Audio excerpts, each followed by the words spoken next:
violence on the CTA. Chicago health officials are reporting the first case of rabies in a dog in decades. We will talk about what you need to know to keep your pet safe. Plus, could the Chicago Bears follow the Kansas City Chiefs and leave their stadium to go to a completely different state? What their announcement could mean for the future of Soldier Field. And taking a live look outside this morning. Forget about a white Christmas, everybody. Shaping up to be kind of a gray one. A gray one. We've been warned, though. We're ready for this. Yes. Good morning to you. Thanks so much for joining us this Tuesday. I'm Natalie Bumke. I'm Anthony Ponce and Mike Kaplan, roping him into the conversation here. And I'm with Brian Jackson. At least it's not a frozen Christmas. True. You know, it could be, 20 below zero. We've had that kind of a deal on Christmas. So, yes, it's going to be a gray day, but you'll be able to get where you want to go. There will be a little bit of fog and some low cloud cover, maybe a little bit of drizzle as well. Today, and I've used this background, I think we're going to see a little bit of sunshine out there today. It won't be perfectly blue skies, but definitely brighter than yesterday. A mild morning in about 3 hours, should be in the low 40s for most of the area. We're in for the upper 40s at least today. I still think some of us are going to hit 50, especially if we get a little bit more sun. Some filtered sunshine out there. We'll still be in the mid 40s at 4 o'clock just before the sun is getting ready to go down. But remember, each day now the sun is setting a little bit later, only by a few seconds each day, but it's getting there. 38 at Midway, 39, Joliet and Gary, Merrillville 39. It's 33 at Woodstock. That appears to be the cold spot. 40 at LaSalle, Peru. Wouldn't be surprised if you hit the 50-degree mark there in LaSalle County later today. Let's get it over to Gabriella Primus now to find out how our Tuesday morning commute's shaping. You know, Mike, I do have to say, even though it's just a little bit that we're seeing of a difference with the sun setting, it still boosts our spirits, right? Exactly. Yeah, it's a perception thing. There's a light at the end of the tunnel, guys. All right, yeah, let's talk about traffic because really nothing's going on here. I hope you're all enjoying your holiday break. A little bit of stop and go going outbound on the Eisenhower as you approach 294, but there's no incident to report there. Just must see a little bit of a backup. Let's go over to trains, though. Union Pacific Northwest. If you are taking that into the city, some trains are delayed up to 20 minutes. It's due to earlier operational incident. That's all I have. I'll keep you updated, though. Natalie and Anthony, back to you. Thank you, Gabby. Appreciate it. We have some breaking news this morning. Chicago police, they are investigating a shooting that happened inside a Pink Line train. The gunfire erupted days after the agency announced a crackdown on crime. Roseanne Tejas live at the Washington and Wells station. Good morning, Roseanne. Good morning. That's right. We understand 2 people were shot on that Pink Line train and one of them has died.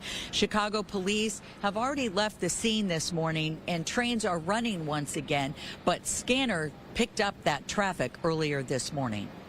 200 North Wells is going to be the crime scene inside the train. We got shell casings. 10-4 North Wells, you got shell casings over there. That's going to be a crime scene. They got a victim they were doing chest compressions on. Now, officers were out in force here at Wells in Washington at around 1:30 this morning. Signs alerted CTA riders that service was temporarily suspended on several CTA lines. It's running again, but first responders were here loading a victim onto an ambulance. Again, one person reportedly died. No details from police about what led to the shooting or any information really about what happened or the victims, but it does come after a troubling string of incidents on trains and buses. Friday, a man set himself on fire, not himself, I'm sorry, he set a fire on a Blue Line train in Wicker Park. But last month, a young woman was set on fire on another Blue Line train. Also, on a CTA bus last week, a man was beaten so badly he's still in the hospital. Police have since charged 2 15-year-olds, a boy and a girl. On Friday, the CTA had announced that it was stepping up security. We were at a Belmont station talking about the new steps, added police officers, more private security, dogs on patrol. But that same day, the Federal Transportation Administration threatened to withhold federal funding if the CTA doesn't do more, doesn't come up with a more aggressive plan of attack to combat all of this violence, and they gave them a 90-day deadline with $50 million in funding on the line. A lot happening related to Chicago Transit. Roseanne Tejas, Fox Chicago, back to you. Certainly bad timing for the CTA on this. All right, Roseanne, thanks so much. Developing this morning, a dog adopted from a local shelter has tested positive for rabies. It was discovered after the dog bit someone back on December 11th. The Illinois Department of Health says the dog did have behavioral issues, including growling and snapping, had to be euthanized on December 18th. Did test positive for rabies. The dog came from a litter of puppies sent from a Florida rescue group in May. It had been vaccinated for rabies, but health officials are saying that the dog may have already had it. New this morning, the Department of Justice is suing Governor J.B. Pritzker and Attorney General Kwame Raoul over the state's new law barring immigration enforcement in courthouses. The development was first reported by the Chicago Sun-Times. ICE agents have carried out thousands of arrests since the start of Operation Midway Blitz, some in courthouses. In its lawsuit, the federal government claims states cannot decide where federal agents make arrests. As several Illinois lawmakers are pushing for more scrutiny of the Broadway ICE Processing Center, this is all unfolding. Congressman Chuy Garcia, Danny Davis, Delia Ramirez, and Jonathan Jackson made a surprise visit to the Broadview facility on Monday after months of being denied access. But this time, they had a court order allowing them inside. The lawmakers say reports of inhumane conditions still hold up. Imagine 150 people in a facility with 4 detention space cells, 3 bathrooms for 80 people, no privacy whatsoever. You see, there's no medical staff there. The ICE supervisor said that they're requesting that. Earlier this month, the Trump administration agreed to extend a temporary restraining order requiring improved conditions inside that facility. All eyes on Chicago Mayor Brandon Johnson today. He is expected to meet with the media this morning as he is weighing whether to veto the city council's alternative budget plan. The council approved this budget 30-19. That was a vote. This was Saturday, meaning that they are 4 votes away from a veto-proof majority. The mayor has until December 30th to sign it or send it back. Major developments this morning out of the NFL. The Kansas City Chiefs are crossing state lines to build their new kingdom in Kansas. I saw this and I'm like, oh, what does this mean for Chicago? So that's what we're asking this morning. Brian Jackson breaks down how this announcement could affect the Chicago Bears. Well, after more than 50 years of calling Arrowhead Stadium home, Chiefs Kingdom will soon relocate to the state of Kansas. Team owner Clark Hunt, alongside Kansas Governor Laura Kelly, made it official on Monday. Regardless of where you live or where you're watching from today, I hope this team has made you proud, and I hope you are as excited as we are about this next chapter in Chiefs history. A new dome stadium located in Wyandotte County is set to open in the year 2031. This is all happening just days after the Chicago Bears team president, Kevin Warren, announced that the Bears are now expanding their search for a new home, including across state lines into Northwest Indiana.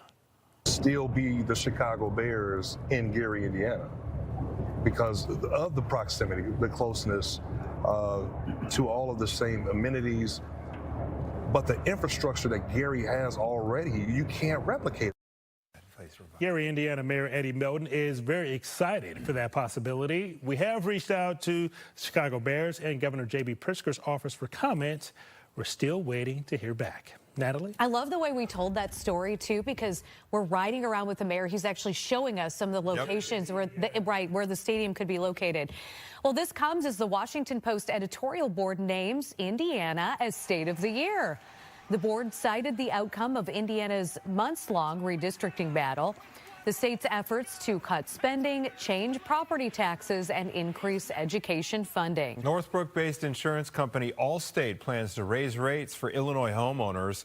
The Sun-Times is reporting in a recent filing with the Illinois Department of Insurance, the average rate increase will be 8.8%. That is set to start February 24th of next year. It's expected to impact more than 200,000 customers. This does follow the trend over the past year of companies increasing insurance rates. The Powerball jackpot soaring to one of the largest ever after no one won last night. The current jackpot Around $1.7 billion for the drawing on Christmas Eve, which could put it in the top 4. I can't believe that's not the highest. Your odds of winning, though, remain 1 in 292 million. Was the highest it went over $2 billion? I think it did once, didn't it? Yeah, but that most recent one, we went over this earlier, was 1.787 billion. Okay. So this one might be very close to that 1.787. We'll see, but just enough to get by. The fact that, look, the fact you have to figure how many people are playing, you know, every night that they do this twice a week. How many? And no one has won since what, September? Wow. Yeah. So yeah, that should tell you something. Here's what I always recommend. Whatever the winning numbers were last night, play those again for the next drawing. Because they have the same odds. Exactly. There you go. Exactly right. And people say, well, those would never come up. And yet, the chances of that happening, the same as any other combination of numbers. Yeah, so, but we'll still play. That's right. Thank you, Mike. All right, we have a chance of seeing a little more sunshine today, and that may help with temperatures getting a few degrees above what we saw yesterday. And yesterday was not that bad. Made it in the mid-40s across most of the area. I think today we may have upper 40s to low 50s. I think part of the area is certainly going to get it. A gray Christmas on the way. Lots of, you guys are admiring my shoes, aren't you? Yeah, what are you wearing? They're great. More on that in just a couple minutes, you guys. Let's just say that this was not the intended footwear for today. Lots of cloud cover. They're still kind of fashionably astronomical. They're cosmic. You'll see them later. Lots of cloud cover, some drizzle, light rain and fog, Christmas Eve and Christmas Day, but it's not going to be pouring out there. A shot of cold air. We do have a little punch of cold air coming in here Sunday, and that'll be with us Monday of next week as well. This is the current temperature regime. 33 at Aurora, Woodstock. It's 37 at O'Hare, the lakefront. 38. There you see the footwear today. Yeah, these are actually my house slippers. If truth be told, that's exactly what I thought happened. And I walk out of the house going, "Oh, what did I do?" 39 to Cary and Merrillville. On our way for highs today, maybe close to 50 degrees. Back to you both. We gotta have a house slipper day. You know how they do pajama day at elementary school? We're gonna have a house slipper day. It's like that celebrities, they're just like you. Meteorologists, they're just like you. That's right. You talk to, everybody's made that mistake. Okay. Here's your invitation to start 2026 off right with Fox Chicago. You can join Anita Blanton and Jake Hamilton live from Tao's Chicago nightclub as we celebrate New Year's from Times Square to Texas. We've got performances by Bun B, Cupid, Cleo, Fox, and more. Fox local New Year's Eve live. So again, it's going to start at 10 o'clock, which is great for people like me who don't like to stay up late. But you can see all of the New Year's Eve celebrations, including our friends at Tao's Chicago and others in the Fox family. So join in on Fox 32 and Fox Local Chicago.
6:14 now. Brown University has placed its police chief on leave. It comes more than a week after a man shot and killed 2 students and hurt 9 others. University President Christina Paxson says it's part of a standard of review into campus safety following the attack. Campus police have been under fire over their failure to find the shooter for days. There is an uproar over CBS News editor-in-chief Barry Weiss's decision to pull a 60-minute segment about the brutal El Salvador prison known as CTA, where the Trump administration has been deporting Venezuelan immigrants. That segment was promoted publicly on Friday by the network. Then it was abruptly pulled right before Sunday night's broadcast. Reporter Sharon Alfonsi claims that the story getting pulled wasn't an editorial decision, but rather a political one.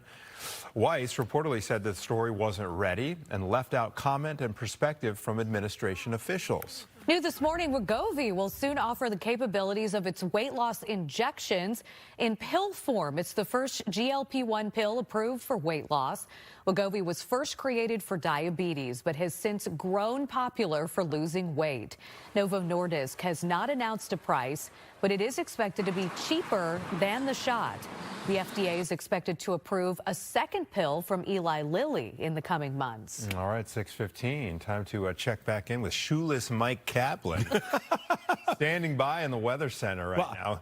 It's good you have slippers on. it's mainly like house slippers. It's a slipper kind of a deal. Hey, oh, boy. You know what? It would be worse if it was freezing, frigid, cold out, but it's nice and relatively mild. It really is. We have temperatures right now that in most cases are already above the normal high for this time of year, and they're only going to get warmer from here. And look, the ceiling on how warm it can get might be around 50 degrees, even in the city of Chicago today, because if we can get enough sunshine out there, temperatures may exceed my expectation. Look at the satellite imagery here, and if you look closely, you see there's brighter white cloud cover. Not necessarily meaning that in real life they're brighter white, but the satellite interpretation of that is these clouds are thicker and colder, and that tends to block out more of the potential sunshine. Cloud cover is going to be a little bit thinner to the north, and that's why I think we'll see at least a little bit of sunshine through high cloud cover today. Our model is really aggressively clearing things out here during the afternoon hours. If that were to verify, then more of us will get a 50-degree day today. Despite that, I still think some of us hit 50. If you don't get to 50, you're going to be pretty darn close with mid and upper 40s across the area. No precipitation on the way today. Now, tomorrow, for Christmas Eve, I think there will be an increase in cloud cover, and it may end up being completely cloudy with a little bit of light rain or at least some drizzle sneaking in here tomorrow evening, with the likelihood of that happening just in time for Santa.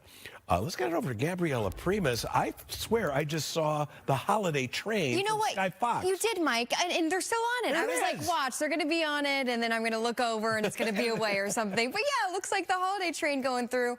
Metra, thank you for doing that. It's always fun during this time of year. Happy holidays to you. Hopefully you're enjoying your break. I know you are, because not a lot of people are on the roads this morning getting to where they need to be. I do want to report, though, a new structure fire. It's over in like East Chicago area, South Chicago. Buffalo Avenue at 83rd. It's not really impacting traffic. It doesn't sound like there's any injuries involved, but we'll keep you updated on what happens there. Other than that, here's proof that nothing's really happening on our roads. We're seeing a lot of green in our area. Your drive times are looking okay. I'll send it back to you. Okay, thank you, Gabby. Appreciate it. Well, there has been another U.S. attack on a suspected drug boat, this time in the Eastern Pacific. This is the 29th such strike that we know of at this point, and it comes as President Trump is planning a huge expansion for the U.S. Navy. That announcement just made yesterday. Doug Luzader has more from Washington. The first strike on this suspected drug boat in the Eastern Pacific hit wide of the target, but then direct hits triggered a fire and then an explosion. Every one of those boats that we knocked out saved 25,000 lives. President Trump yesterday talked about the previous boat attacks, many of which have been used to increase pressure on Venezuelan leader Nicolas Maduro. And there has been a recent effort to nab tankers attempting to carry Venezuelan oil. Maduro said Trump should be addressing issues in the United States. Trump, though, with a clear warning. If he wants to do something, if he plays tough, it'll be the last time he's ever able to play tough. And critics here at home say the attacks go too far. Drug trafficking happens all over Central and South America. And when you see a boat that has drugs on it, you don't just bomb it. It's the first renderings of what we're doing. All of this came on a day when the president unveiled a new design for what he called U.S. battleships, the Trump class, he calls it. It's part of a big buildup for the U.S. Navy. These are the best in the world. They'll be the fastest, the biggest, and by far 100 times more powerful than any battleship ever built. Okay, so let's loop Doug in here. We're talking about these drug boat strikes, the seizure of the oil tanker, now this announcement about a new class of warships here.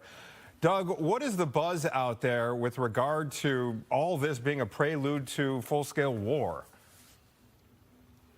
Well, as far as Venezuela is concerned, you know, the president has certainly hinted, not hinted, he's said pretty outright that the land operations will begin.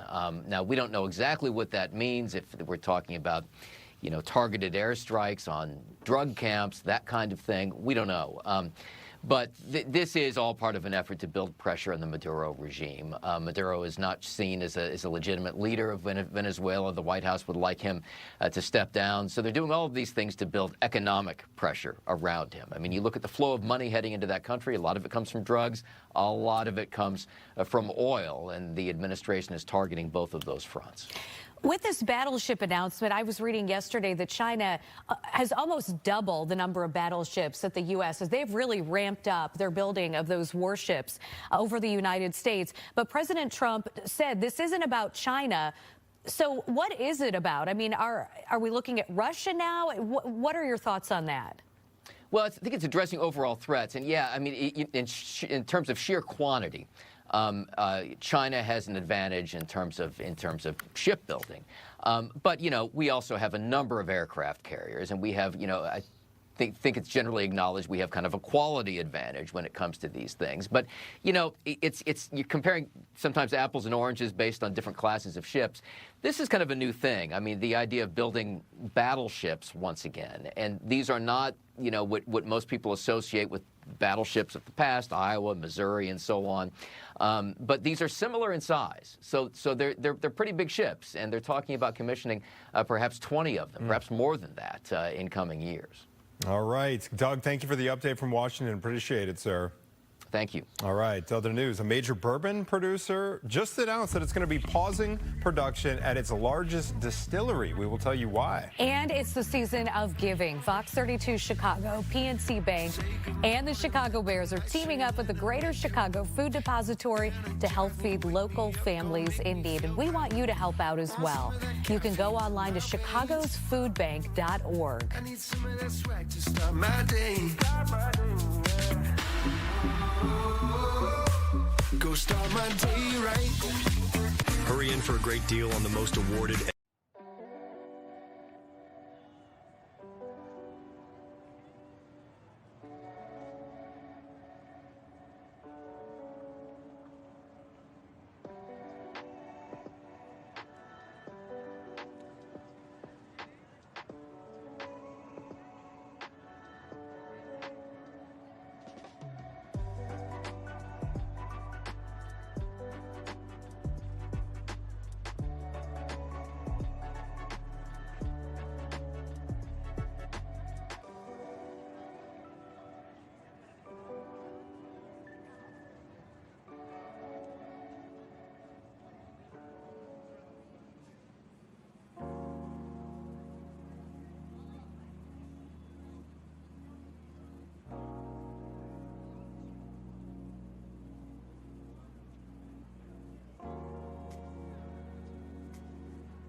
We are following breaking news. One person is reportedly dead after a shooting on the CTA Pink Line. Well, this happened overnight. Video shows a heavy police presence at the Washington and Wells stop.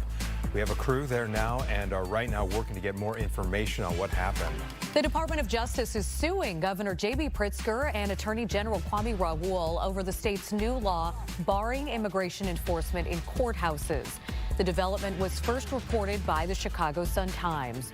In its lawsuit, the federal government claims states cannot decide where federal agents make arrests. A dog adopted from a local shelter has tested positive for rabies. It was discovered after the dog bit someone on December 11th. It was then euthanized on December 18th, testing positive for rabies right afterwards. That dog originated from a litter of puppies sent from a Florida rescue group back in May.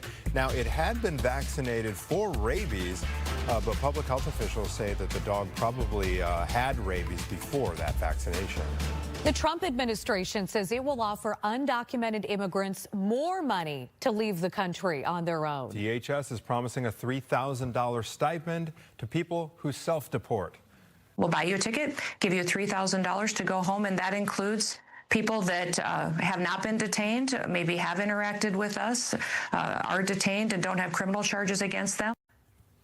The Trump administration is also cracking down on programs allowing people to come to the U.S. legally. The White House suspended all active asylum claims after an Afghan national shot 2 National Guard soldiers right near the White House. Officials have also suspended the visa lottery program that allowed the Brown University shooter to enter the U.S.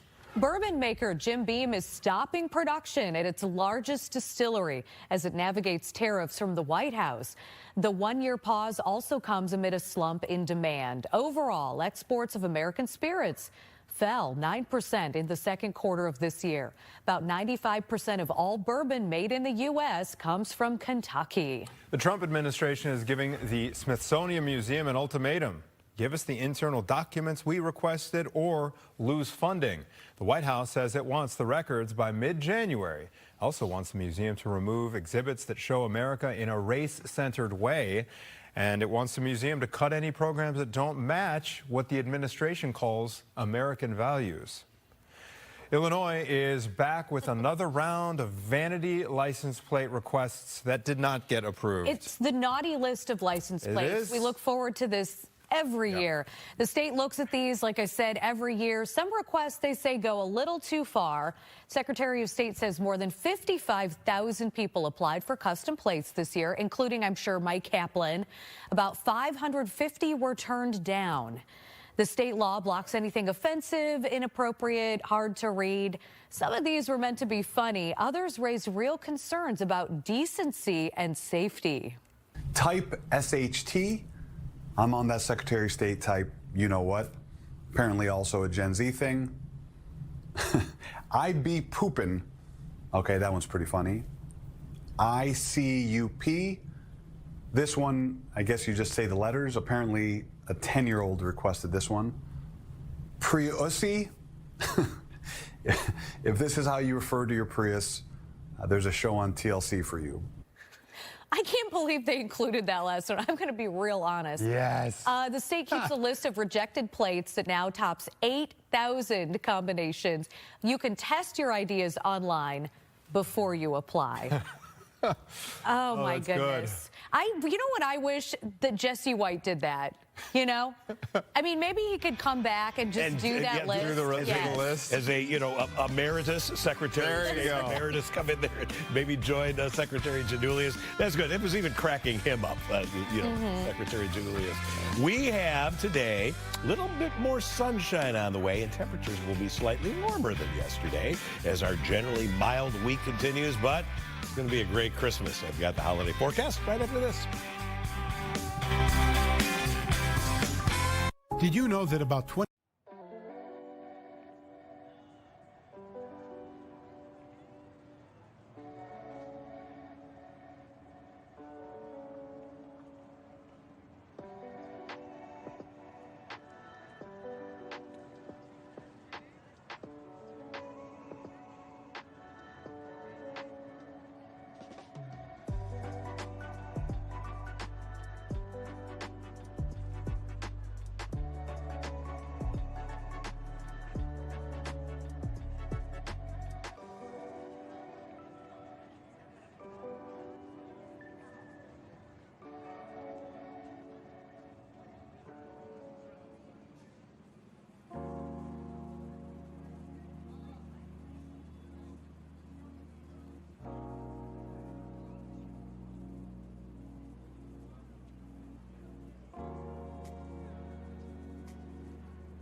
Welcome back. There is the view of our city. As we kick off Tuesday morning, it is a milder start to the day. Mike Kaplan, are we going to keep going in this same direction as the week progresses? Yes. Look, we have mainly highs in the 40s, but I think even today there could be some spots that hit 50. And just the mild weather continues until Sunday when we get a couple days shot of some colder air. Let's look at it. Today, bump up from yesterday. Yesterday's high was 44. I think we can hit 48 with ease today. And it's possible if we get just a little bit more sunshine, we could get more widespread 50s. I'm confident some of us will get that 50-degree mark today. It won't be that windy. Nice day for Christmas Eve. Tonight, down to 32. Skies will be partly cloudy. Not much wind out there. What little there is going to be coming out of the north at about 5 to 10. Let's look at the 7-day. Mid-40s tomorrow and Thursday, a lot of cloud cover, not a lot of rain. There can be some drizzle, a little bit of fog at times, especially tomorrow night. Another round of showers possible Christmas night, but that will be accompanying a surge of warmth. That'll get us up to 50 degrees on Friday, may see 52 on Saturday, but then here comes some colder air Sunday into Monday. Whatever the temperature is at midnight on Sunday will likely be the high for the day, but Sunday afternoon is going to be pretty cold. Looks like we're going railing with Gabriella. Well, Mike, and this is an alert that I already told you about, but it's still kind of ongoing. So Union Pacific Northwest, if you are going into the city on the rails this morning, some trains may be delayed up to 20 minutes. It's due to an earlier operational incident. It happened about an hour ago. Checking in with Skyfox, and it looks like they made it to their destination. This is the South Shore, South Chicago neighborhood, so East Chicago kind of area technically. 83rd and Buffalo Avenue. It's a reported house fire. It looks like it's been struck out. We're not seeing any flames active, maybe just a little bit of smoke, but crews are definitely on scene. Some of this intersection might be impacted, so if you travel down there, just be aware of this. But luckily, we aren't hearing about any injuries, any transports at this time right now. Taking a look at your drive times, they're okay. Everyone's on holiday break. 20 minutes on the Dan Ryan from 95th to the Byrne interchange, 25 on the Stevenson and on the Eisenhower, around 30 minutes on the Kennedy from O'Hare to downtown. Natalie and Anthony. Thank you, Gabby. We do have some breaking news. Chicago police investigating a shooting on the CTA Pink Line. Yes, this comes just days after the agency said it'd be cracking down on crime. Roseanne Tejas is live at the Washington and Wells station with the very latest for us. Roseanne? Yes, we have reports that 2 people were shot on that Pink Line train. One of them was killed. Chicago police scanners captured the first moments after the incident. 200 North Wells is going to be the crime scene inside the train. We got shell casings. 10 Portwood North Wells, you got shell casings over there. That's going to be a crime scene. They got a victim they were doing chest compressions on. Officers were out in force here at Wells in Washington about 1:30 this morning, where signs alerted CTA riders train service was out temporarily. First responders loaded a victim onto an ambulance, but again, one person, we're told, died at the scene. No details from police about what led to the shooting or any other information about the victims, at least not yet. But this comes after a string of troubling incidents on trains. Last month, a young woman was set on fire on a Blue Line train, and Friday a man set fire to his belongings on another Blue Line train in Wicker Park. That happened to be the very same day that the CTA was rolling out some new security measures. They were telling us they had added police patrols, and they had also added private security dog units. But the Federal Transportation Administration wasted no time that same morning announcing that that wasn't enough. And they were once again, and are once again, threatening to withhold federal funding if the CTA doesn't offer up a more enhanced security plan. $50 million is on the line, they say, if they don't. And once again, the latest incident just a few hours ago on a Pink Line train where 2 people were shot. In the Loop, Roseanne Tejas, Fox Chicago. Thank you, Roseanne. Meanwhile, Chicago police have arrested 2 teens in connection with a violent attack on a CTA bus. The 15-year-old boy and girl are facing felony charges. The family of 62-year-old victim Larry Gilkey says he left his home last Tuesday to buy cigarettes and never came back.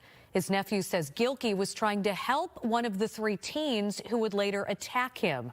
He was hospitalized with severe head injuries. Developing this morning, a dog that was adopted from a local shelter has tested positive for rabies. It was discovered after the dog bit somebody on December 11th. The Illinois Department of Public Health says this dog did have behavioral issues, including growling and snapping.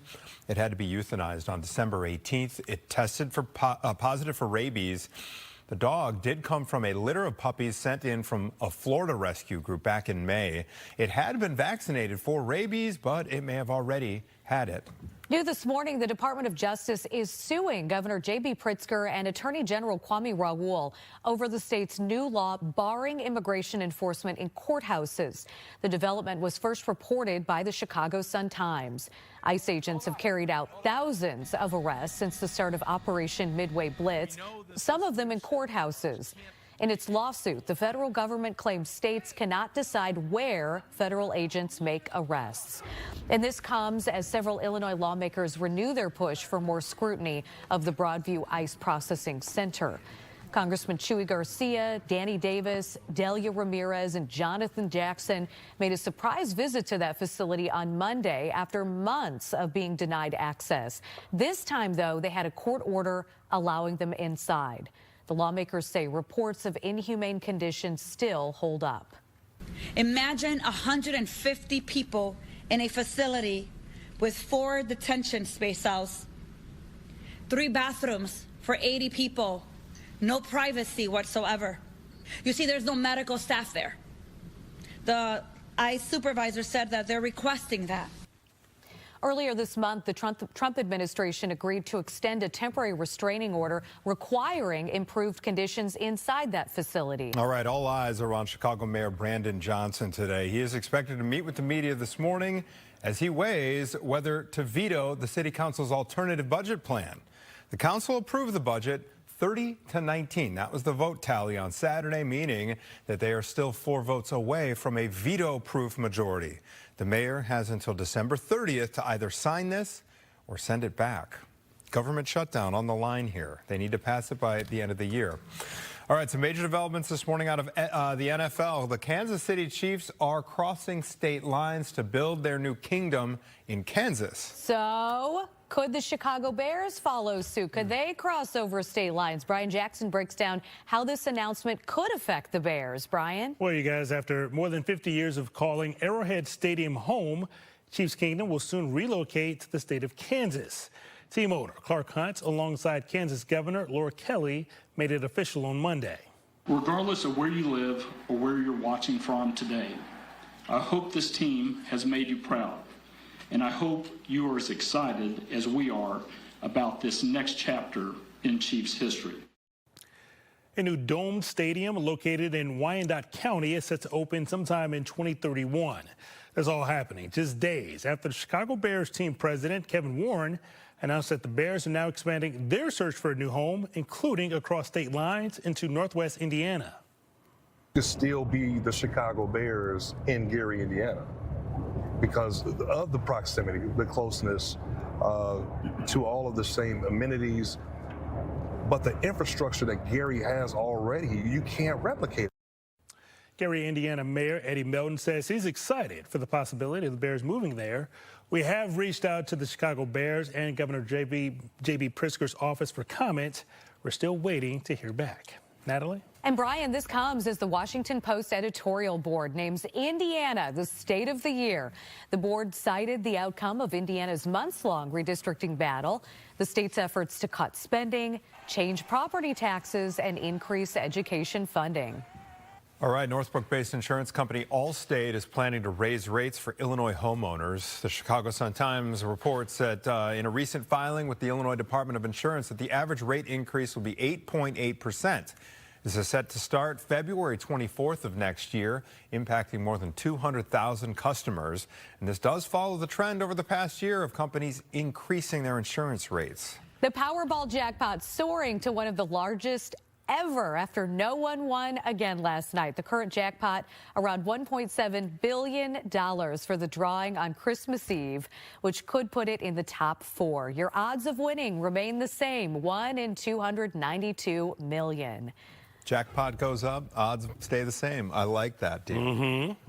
That's true, because there's only so many combinations. Are either of you going to be playing? I keep making a mental note to do it, but just have yet to pull the trigger. Think of all the money you've saved then by not That's doing true. that. That's right, Mike. That's true. You could pay for some coffees or whatever, you know, and all that. Well, I think we did not get one for last night's drawing. We had one for Saturdays. We had like nothing. Not even nothing. But I think now that it's 1.7, maybe we'll get 2. Yeah, maybe, maybe we could invest in a new pair of dress shoes for you. That you could keep at work since you wore the house shoes today accidentally. There, you can see them. There we go. The desk there. Yeah. They're so comfortable. I'm sure they are. And they've got stars and planets on them. They're my Cosmic Slippers. Cosmic Slippers. That's a great band name, by the way. That is good. That's not Cosmic Slippers. They opened up for Steppenwolf. Yeah, there you go. All right. We're going to have a day today that's going to feature, I think, a little bit more sunshine than yesterday. Temperatures, consequently, should be a couple of degrees warmer than what we had yesterday. And yesterday was pretty nice, I thought. Wasn't super windy. Yeah, it was cloudy. There were a couple of sprinkles, but it was not a big deal out there. Our model really it just updated here, and it is going for a big clearing trend here. Boy, if that happens, if we get, even a little more sun than I think, more of us are going to have a 50-degree day today. And even with some high cloud cover, I think some of us will hit 50. Tonight, partly cloudy skies. It will be quiet, won't be super windy. During the day tomorrow, once again, our model is just loving the idea that it's going to be sunny most of the day. I'm a little worried about that. Definitely tomorrow, late afternoon and evening, cloud cover is going to thicken up. It's going to turn out gray for Christmas Eve. And you see a few little light rain showers cruising through here. And some of that might be right when you-know-who is flying in behind Rudolph and company. On Christmas Day, a lot of cloud cover. Not much in the way of precipitation. Maybe a little bit of drizzle or some fog. That would be it. Now, here's the temperature forecast, outlook, if you will. New Year's Eve through January 6th, almost the entire country, including Chicagoland, favored to have, for the week taken as a whole, warmer than normal temperatures. Doesn't mean there can't be a day or two mixed in there that it gets cold. But for the most part, the mild weather is going to continue. Natalie, back to you. Thank you, Mike. Plenty more to come here on Good Day Chicago. It's an annual tradition looking at all of the Illinois license plate applications that made the naughty list this year. And the White House gives the Smithsonian an ultimatum. We're going to tell you what it could mean for its future. It is also the first ever pill approved for weight loss that's going to come out on the market. We'll tell you how it works. All that and more still ahead here on Good Day Chicago. Fox 32 News is brought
Brown University has placed its police chief on leave. It comes more than a week after a man shot and killed 2 students and hurt 9 others.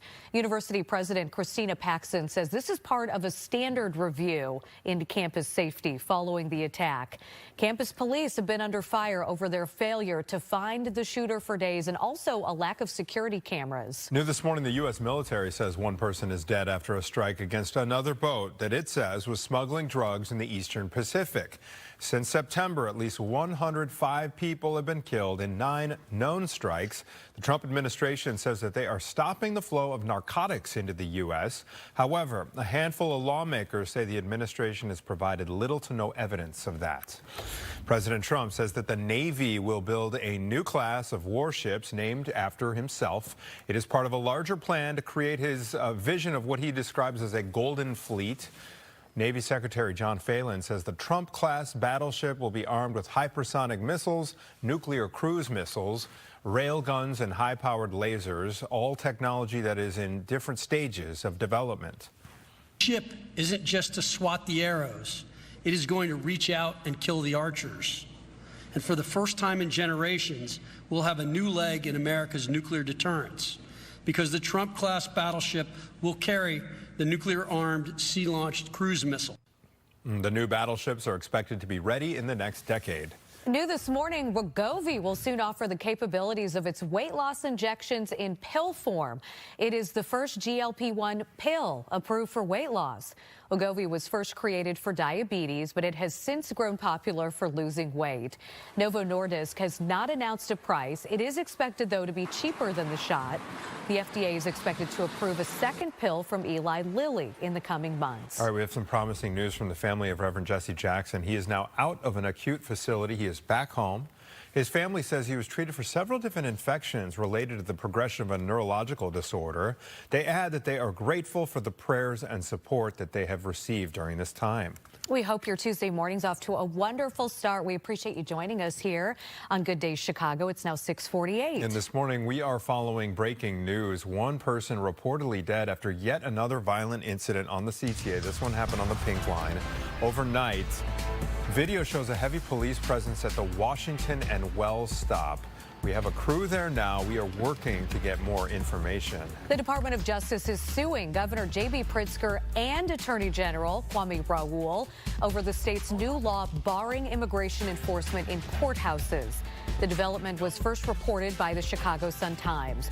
In the lawsuit, the federal government claims states cannot decide where federal agents make arrests. A dog adopted from a local shelter has tested positive for rabies. This was discovered after the dog bit someone back on December 11th. It was euthanized 1 week later and tested for rabies, which came back positive. The dog came from a litter of puppies sent in from a Florida rescue group back in May. It had been vaccinated for rabies, but it may have already had it. And we want to turn it over to Mike Kaplan after we take a live look outside here at Millennium Park. And we could see a little more sunshine today, Mike. Yeah, look at that sky. And already you notice that we have a little bit of sunshine on the way. We have cleared out a little bit. And look, you guys want me at the big board or at the chroma? Okay. I was confused based on where the cameras are pointed there. Temperature-wise, look, the normal high is 35 this time of year. Most of Chicagoland is already at or above that, and the sun hasn't even come up above the horizon yet. We've got 38 at Midway, 37 at the lakefront, 34 at Woodstock, Morris, 36. How about Northwest Indiana? Valpo, Michigan City, 37s, and in Rensselaer, it is clinging to 40 degrees. So today is going to be brighter than it was yesterday, and if we can get just a little bit more sunshine, my 48 may go down. Could be a 50-degree day for almost all of Chicagoland. Our computer model is putting a few low 50s on the board there, and if we get just a skosh more sunshine, then we're going to do it. So today, much brighter day than it was yesterday. There will still be some high-level cloud cover decorating the sky, but I think we're going to get enough sunshine through there to make it feel milder, and it won't be very windy either, so pretty nice day today for Christmas Eve. Now, what's coming in tomorrow? More cloud cover, and temperatures may be down a little bit from where we are today. There could also be a little precipitation, especially tomorrow evening. This is 7 o'clock tomorrow, and you're already seeing just a few little blips of green, some light light rain. I mean light rain coming through. It may end up being more like drizzle, and there could also be some fog going into Christmas morning. So yeah, it's going to be, I think, a gray Christmas. But rainfall amounts, boy, there's not going to be that much. Take a look at our Weather Authority Futurecast. We'll give you a kind of a rough estimate here of how much rainfall we're talking about. And it's kind of a snoozer here, you know, about a 1/20th of an inch of rain. That is going to be about it. Flashing lights on a highway. Gabriella, what do we see behind you? Well, luckily, Mike, this is not on the highway. It's right off the expressway because we're looking at the Dan Ryan, some of the little bit of traffic that we have on the inbound side starting at 47th. And this caught our eye as we're making our way over to the Stevenson, courtesy of Sky Fox. This is at the intersection of Cermak and Marshall. Looks like some police presence. Looks like obviously a fire truck and ambulance there as well. We're not seeing any flames, though. We're not seeing anybody outside of their vehicles. So just something to be aware of. I'll keep an eye on this camera to see if we have any updates for you. Obviously going to be causing some traffic there on Cermak, though. Again, Cermak and Marshall area on the southwest side. Let's take a look at our map. It's green all the way around. Everyone, happy holidays to you. Hopefully you're enjoying your time at home because typically this time of morning we see that morning rush start 30 minutes on the Kennedy from O'Hare to downtown, 25 on the Eisenhower and on the Stevenson, just 20 minutes on the Dan Ryan from 95th to the Byrne Interchange. Natalie. Thank you, Gabby. Bourbon maker Jim Beam stopping production at its largest distillery as it navigates tariffs from the White House. The one-year pause also comes amid a slump in demand. Overall, exports of American spirits fell 9% in the second quarter of this year. About 95% of all bourbon made in the U.S. comes from Kentucky. The Trump administration has given the Smithsonian Museum an ultimatum: give us the internal documents we requested or lose funding. The White House says it wants these records by mid-January. It also wants the museum to remove exhibits that show America in a race-centered way, and for the museum as well to cut programs that don't match what the administration calls American values. Illinois is back with another round of vanity license plate requests that did not get approved. So the state looks at these every year, Anthony, and we get the joy of sharing some of those requests that go too far. The Secretary of State says more than 55,000 people applied for custom plates this year. About 550 were turned down. State law blocks anything offensive, inappropriate, or hard to read. And some of these were obviously meant to be funny. Others raised real concerns about decency and safety. Type SHT. I'm on that Secretary of State type, you know what? Apparently also a Gen Z thing. I be poopin'. Okay, that one's pretty funny. ICUP. This one, I guess you just say the letters. Apparently a 10-year-old requested this one. Priussy. If this is how you refer to your Prius, there's a show on TLC for you. My goodness. The state keeps a list of rejected plates that now tops 8,000 combinations. You can test your ideas before you apply online. Reminds me. I heard Mike speculating earlier about whether, there's a committee that kind of sorts through this. I just realized if there is like such committee, you've got to have representation from all the generations. Oh, you know what I mean? Because some of those are like, wait, I don't think I would know that if I didn't follow so-and-so, Right. Yeah. AI, you know what? It could be used for this in the future. Exactly. Okay. All right, let's move on, shall we? 6:55. Thousands of families lined up on 95th Street Monday night to receive holiday gifts. This is from Operation Cover Chicago. They've been hosting what they call the Miracle on 95th Street for the past 12 years. It's a great tradition to help out local folks. And this year, 50,000 toys were distributed to children in need. You can still donate to the organization's GoFundMe to help more kids get toys. Bears wide receiver DJ Moore is giving back to his community. Moore surprised 10 lucky teens with a shopping spree at JD Sports on Monday. Each of those kiddos are members of the Chicago Boys and Girls Club. They shopped with Moore and his family, and they picked out new shoes, clothes, and winter gear. Because we in the position to give back, we're very fortunate, and we also want the kids to see that, like, you guys almost have everything in the world, and not a lot of other people have a lot of things, and it's nice to just be able to have a part in just giving them something back for the holidays. The spree was supported by his organization, More to Life. Christmas cheer, thank goodness, Anthony, safe in Aurora after a close call at the Fox Valley Mall. It was all caught on body cam video. Check this out. The Grinch! Aurora police! Stop running! 100. Red jacket, red hat. Stealing Christmas. Aurora police, stop! I want to see an open field tackle. Oh, come on. There we go. There we go. Yeah. There we go. There we go. Aurora police said this all started with a tip. Someone called in about the Grinch trying to steal presents right from underneath Santa's Christmas tree at the mall. Thankfully, an officer happened to be there, and as you see there on that body cam, able to track that Grinch down.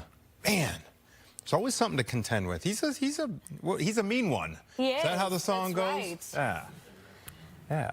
Plenty more Good Day Chicago ahead. Keep it right here. Good morning, Chicago.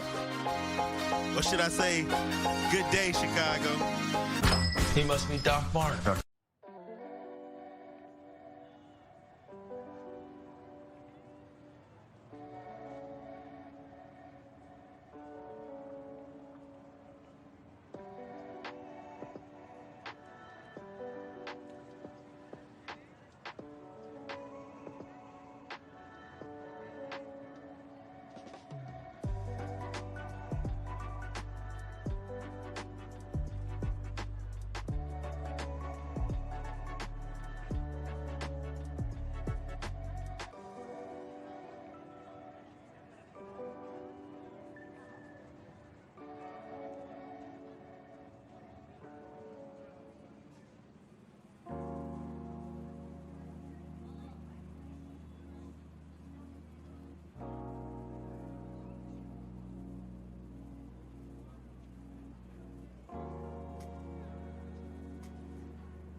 Good Day Chicago at 7 starts now.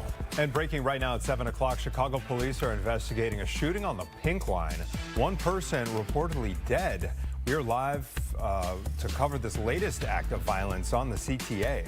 A dog in Chicago tests positive for rabies for the first time in decades. What you need to know to keep your pets safe. Plus, the Kansas City Chiefs, they're making a major move across state lines. So the question now, could the Chicago Bears soon follow suit?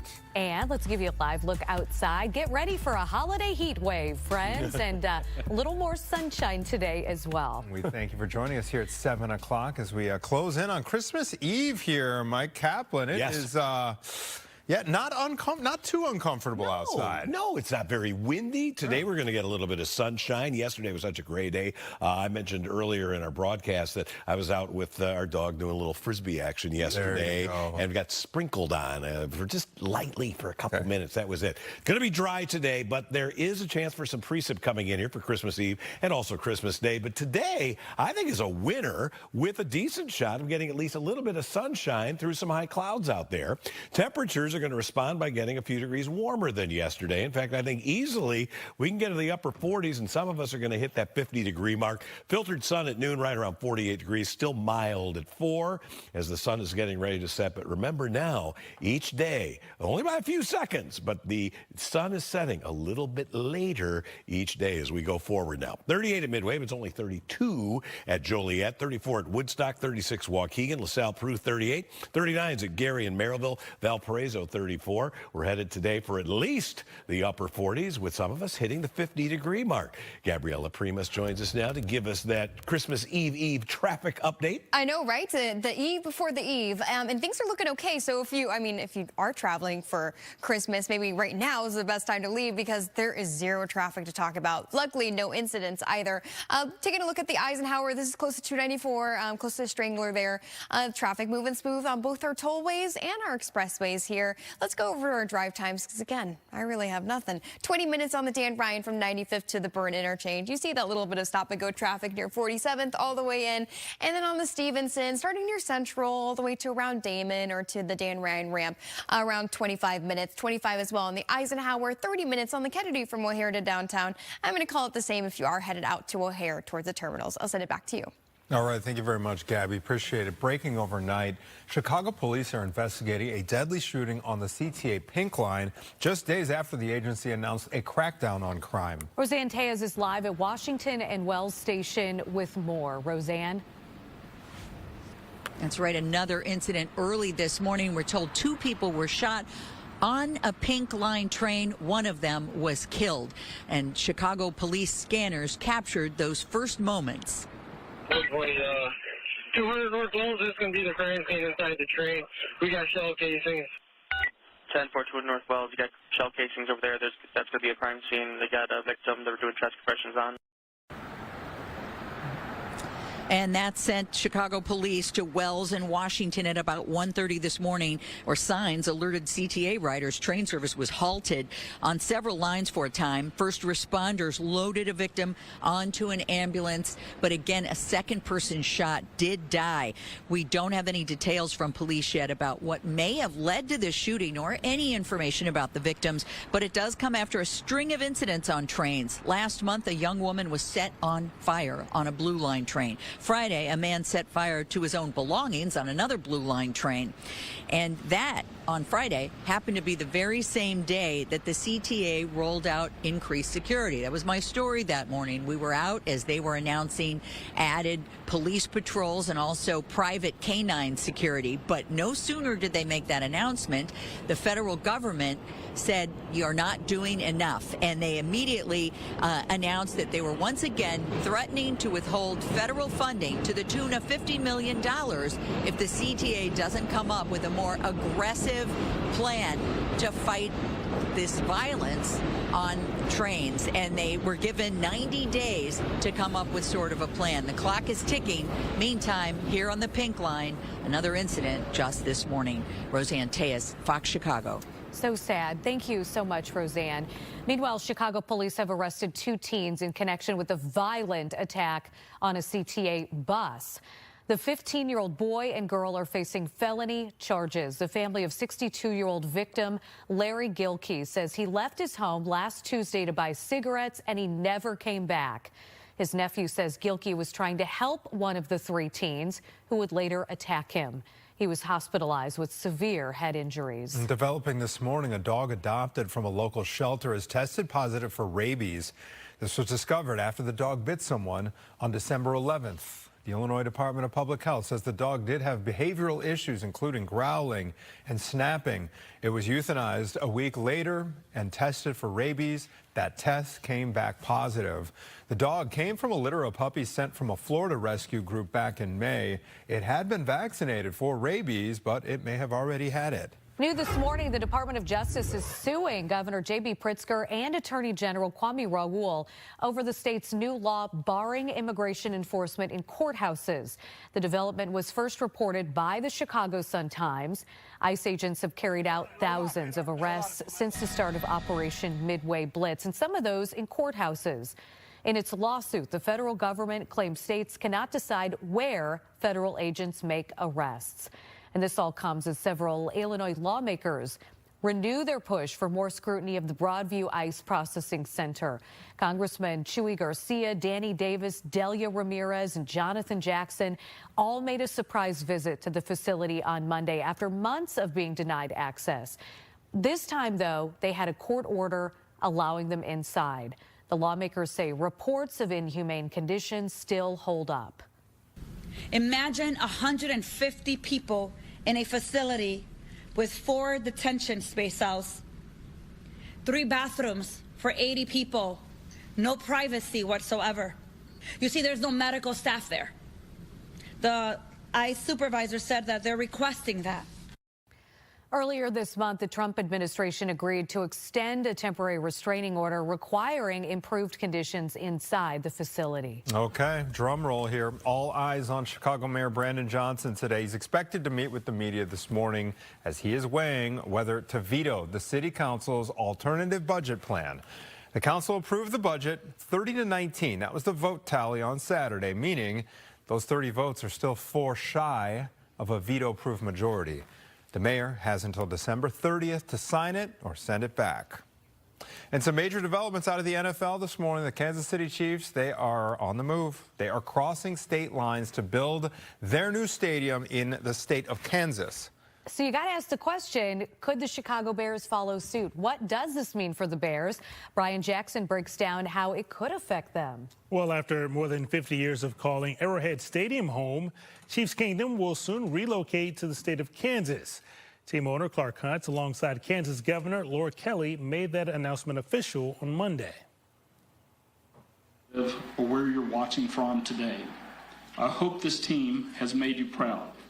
And I hope you are as excited as we are about this next chapter in Chiefs history. The Chiefs are going to build a new dome stadium located in Wyandotte County. It is set to open in the year 2031. It's all happening just days after Chicago Bears team president Kevin Warren announced that the Bears are now expanding their search for a new dome stadium, including across state lines into Northwest Indiana. You could still be the Chicago Bears in Gary, Indiana, because of the proximity, the closeness to all of the same amenities, but the infrastructure that Gary has already, you can't replicate.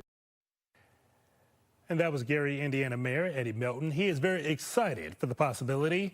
We have reached out to the Chicago Bears and Governor J.B. Pritzker's office for comment. We're still waiting to hear back. Natalie? And Brian, this all comes as the Washington Post editorial board names Indiana the state of the year. The board cited the outcome of Indiana's months-long redistricting battle, the state's efforts to cut spending, change property taxes, and increase education funding. Northbrook-based insurance company Allstate plans to raise rates for Illinois homeowners. The Chicago Sun-Times reports in a recent filing with the Illinois Department of Insurance, the average rate increase for Allstate customers will be 8.8%. This is set to take effect February 24th and expected to impact more than 200,000 Illinois customers. And this does follow the trend in the past year of companies increasing their insurance rates. The Powerball jackpot soaring to one of the largest ever after no one won again last night. The current jackpot around $1.7 billion for the drawing on Christmas Eve. It could put it in the top 4. Your odds of winning remain the same, 1 in 292 million. And some might say we hit the jackpot with the warmer weather this week. Others wishing for a white Christmas. Yeah. Mike Kaplan. You nailed it. You nailed it. Do you guys mind if I amend my forecast? Yes. No. By all means. I am making a modification. If you've been watching me this morning, you've seen a certain forecast terminology. I'm about to change it. Okay. You want to see what I'm doing? Let's do it. I'm going from mostly cloudy to partly sunny. Ooh. Wow. I'm banking on going to need an explainer there. All right, here's the deal. I still think that Christmas Eve and Christmas Day are going to be pretty cloudy with occasional light rain and drizzle. A gray Christmas on the way. But we have mild temperatures today, and I'm growing increasingly confident that more of us will hit 50 today. Lots of cloud cover, some drizzle, little light actual rain. Drizzle and rain are actually two different types of precipitation. Much smaller drops with drizzle than rain. Fog is also possible, especially tomorrow night, just as Santa's pulling into town. A shot of cold air is going to arrive Sunday and likely to last through perhaps Monday and Tuesday before we see temperatures rebound again. Here's where we are now. Lots of mid to upper 30s, 38 at Midway, Lakefront, 37 at O'Hare, 39 at Gary, 37 at Michigan City. Not much wind out there, generally west at about 5 miles per hour, so the wind chill is not a big issue. Most areas feel like it's pretty close to freezing. Chicago Heights a little bit colder where the wind chill is 28. But we have thin cloud cover out there, and that, I think, is going to continue. Yeah, there's still, a little bit of cloud. It's not a perfectly blue sky, but I think that the cloud cover is going to be transparent enough that temperatures will respond by getting just a little bit warmer, even than what I thought. I was already going pretty warm above what a lot of the point-and-click forecasts had, but I think now more of us can get to 50 degrees today. Our model is certainly suggestive that skies may actually get even clearer this afternoon. I'll look at the temperatures and share them with you with the 7-day forecast in just a couple of minutes. Natalie, Anthony? Okay, thank you very much, Mike. Well, a new era of weight loss drugs is here. We will tell you about the new pill that was just approved to treat obesity. Stay with us.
It is now 7:14. Brown University has placed its police chief on leave. This comes more than a week after a man shot and killed 2 students and hurt 9 others.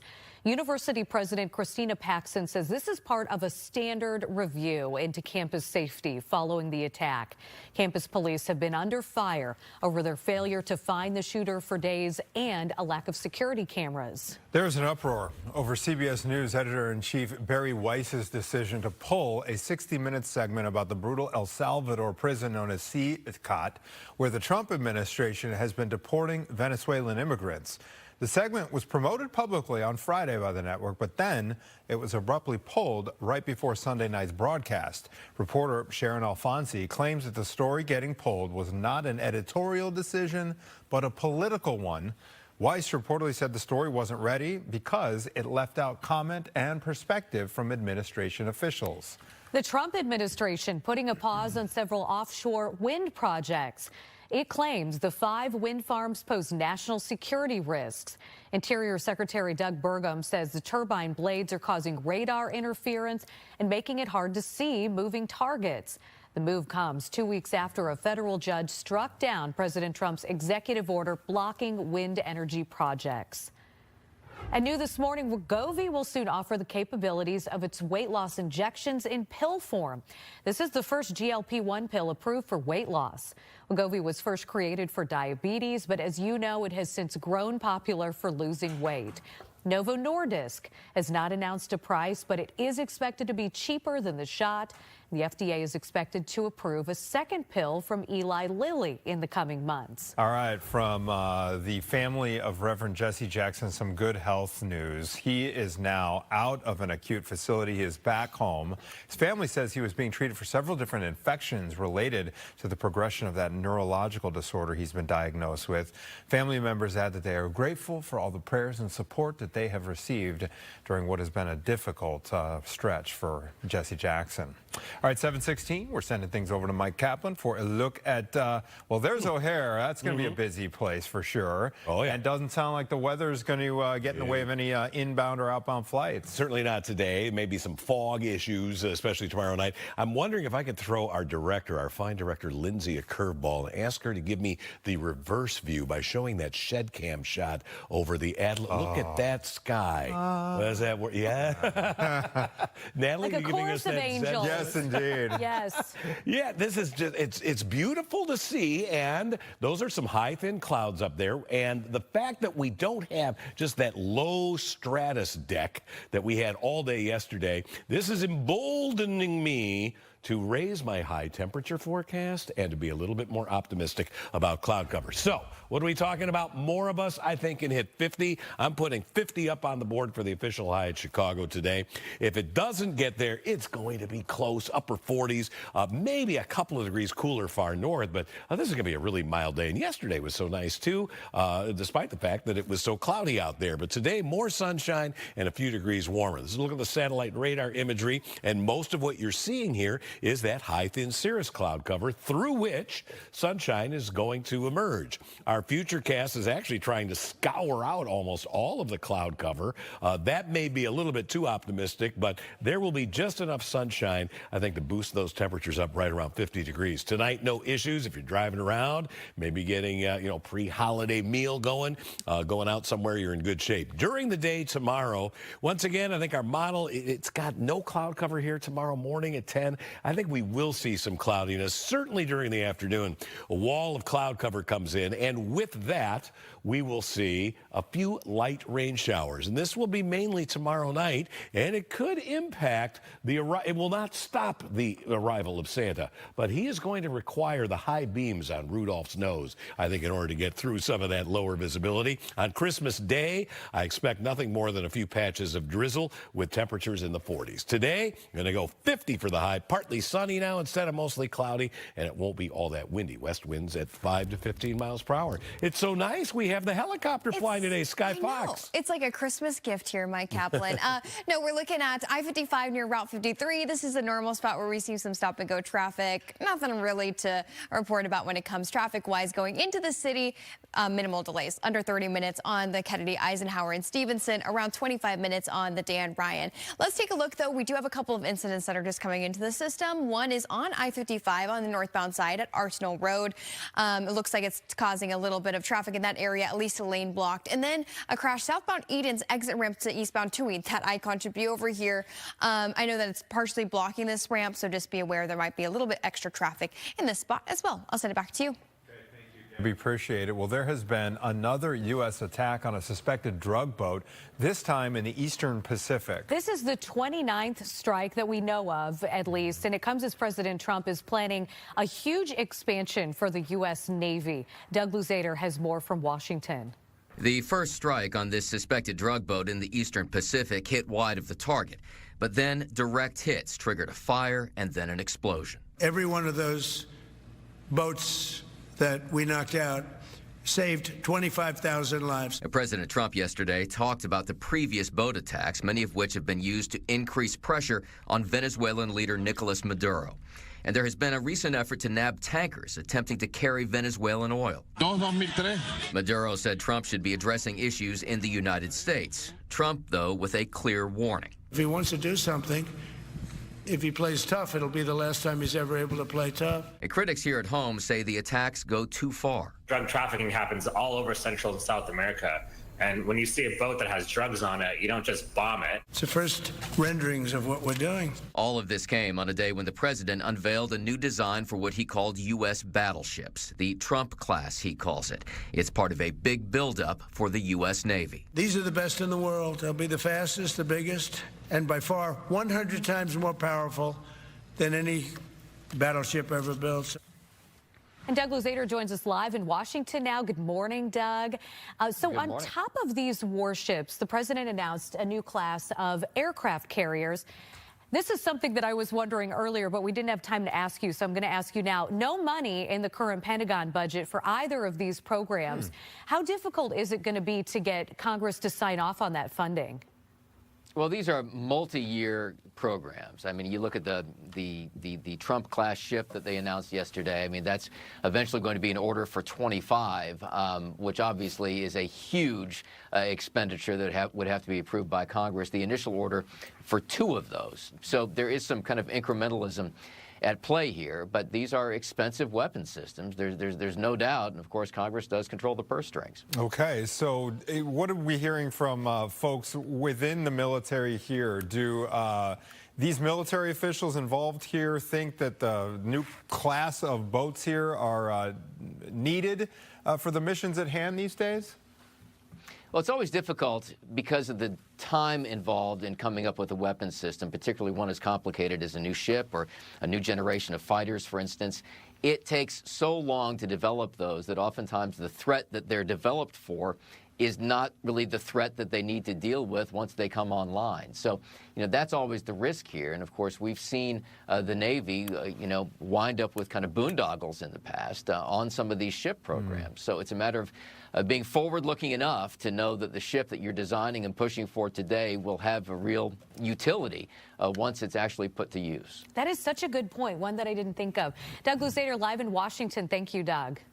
Thank you. Yeah, it's like when you buy a new iPhone or something, it's outdated like, 6 months later. And when you think of the new threat potentially being AI, right. How does a warship combat that? That makes sense. All right, we're going to be back with more GDC right after this. Stay with us.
The Trump administration says it will offer undocumented immigrants more money to leave the country on their own. Yeah, the incentive here, DHS promising a $3,000 stipend to people who self-deport.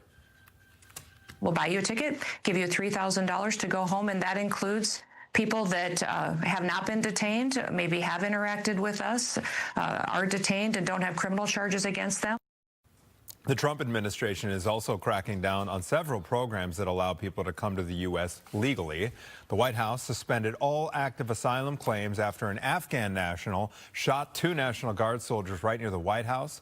Officials have also suspended the visa lottery program that allowed the Brown University shooter into the country. Bourbon maker Jim Beam is stopping production at its largest distillery as it navigates tariffs from the White House. The one-year pause also comes amid a slump in demand. Overall, exports of American spirits fell 9% in the second quarter of this year. About 95% of all bourbon made in the U.S. comes from Kentucky. The Trump administration has given the Smithsonian an ultimatum. Give us the internal documents we requested or lose funding. The White House says it wants these records by mid-January. It also wants the museum to remove exhibits that show America in a race-centered way and to cut programs that don't match what the Trump administration calls American values. All right, back here locally, Illinois is back with another round of vanity license plate requests that didn't get approved. The state looks at these every year. We look forward to them every year. But some of the requests, you could say, go just a little too far. The Secretary of State says more than 55,000 people applied for custom plates this year, those vanity plates. About 550, though, were turned down. State law does block anything that is offensive, inappropriate, hard to read.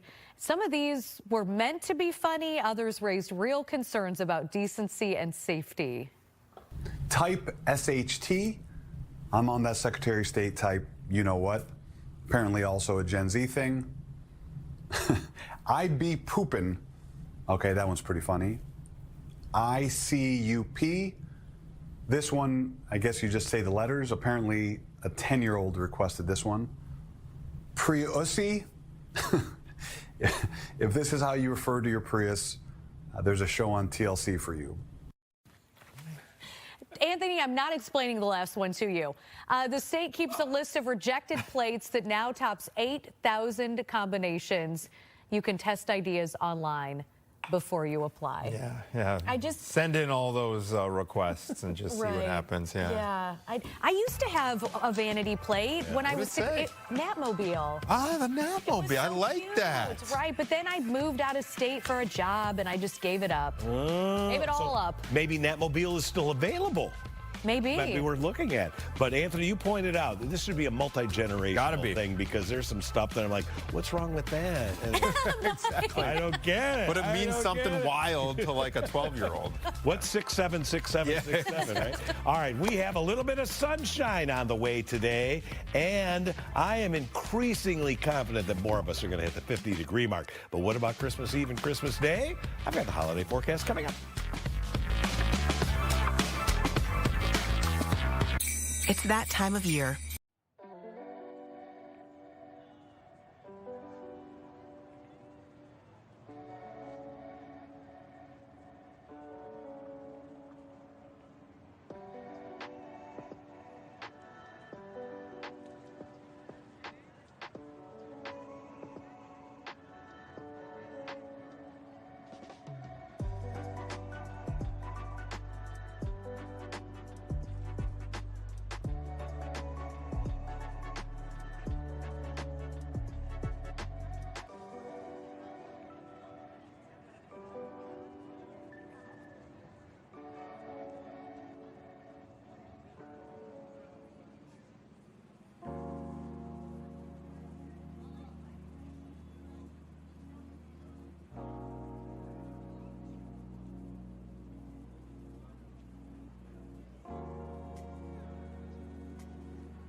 Thanks for joining us here on Good Day Chicago. It is now 7:31. We appreciate you joining us. Here's a look at some of the stories we're following for you.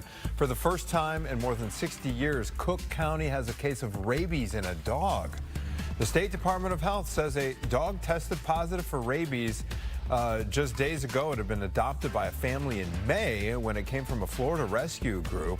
The dog was put down. It bit somebody before that, so the state is now looking into how that dog contracted rabies. A group of Illinois lawmakers get a look at the Broadview Ice Processing Center. Congress members Jesus Chuy Garcia, Danny Davis, Delia Ramirez, and Jonathan Jackson had a court order. It let them inside, and the lawmakers say conditions inside they believe are inhumane. The Justice Department releases tens of thousands of new documents related to the Jeffrey Epstein investigation. The agency released the new documents as part of the Epstein Files Transparency Act. Among the 11,000 new files are court records, FBI documents, and emails. The law required the DOJ to release its files on Epstein and Ghislaine Maxwell by last Friday. The release was only partial, though, and the files were heavily redacted, which led to bipartisan backlash. Police are investigating a shooting on the Pink Line overnight. Roseanne is live with more on what authorities know so far. Roseanne? Well, 2 people were shot reportedly on a Pink Line train this morning, and one of them was killed. And some of the CTA riders we talked to this morning tell us they have had enough. Now, police officers were out in force here at Wells in Washington at 1:30 this morning. Signs alerted riders the train service was temporarily suspended on several lines. First responders loaded a victim into an ambulance, but again, one person reportedly died. No details from police about what may have led to the shooting or any information about the victims, but it comes after a string of incidents on trains. Last month, a young woman was set on fire on a Blue Line train. Friday, a man set fire to his belongings on another Blue Line train. Some riders say all of these incidents are beginning to take a toll. I am getting a little nervous taking the CTA. I feel like your head has to be on a swivel, and as the CTA says, if you see something, say something. But I do feel like more increased police activity needs to happen. And of course, just Friday, the CTA did roll out a new security plan with added officers and also canine security patrols. But the Federal Transportation Administration immediately said, you're not doing enough. We want more action.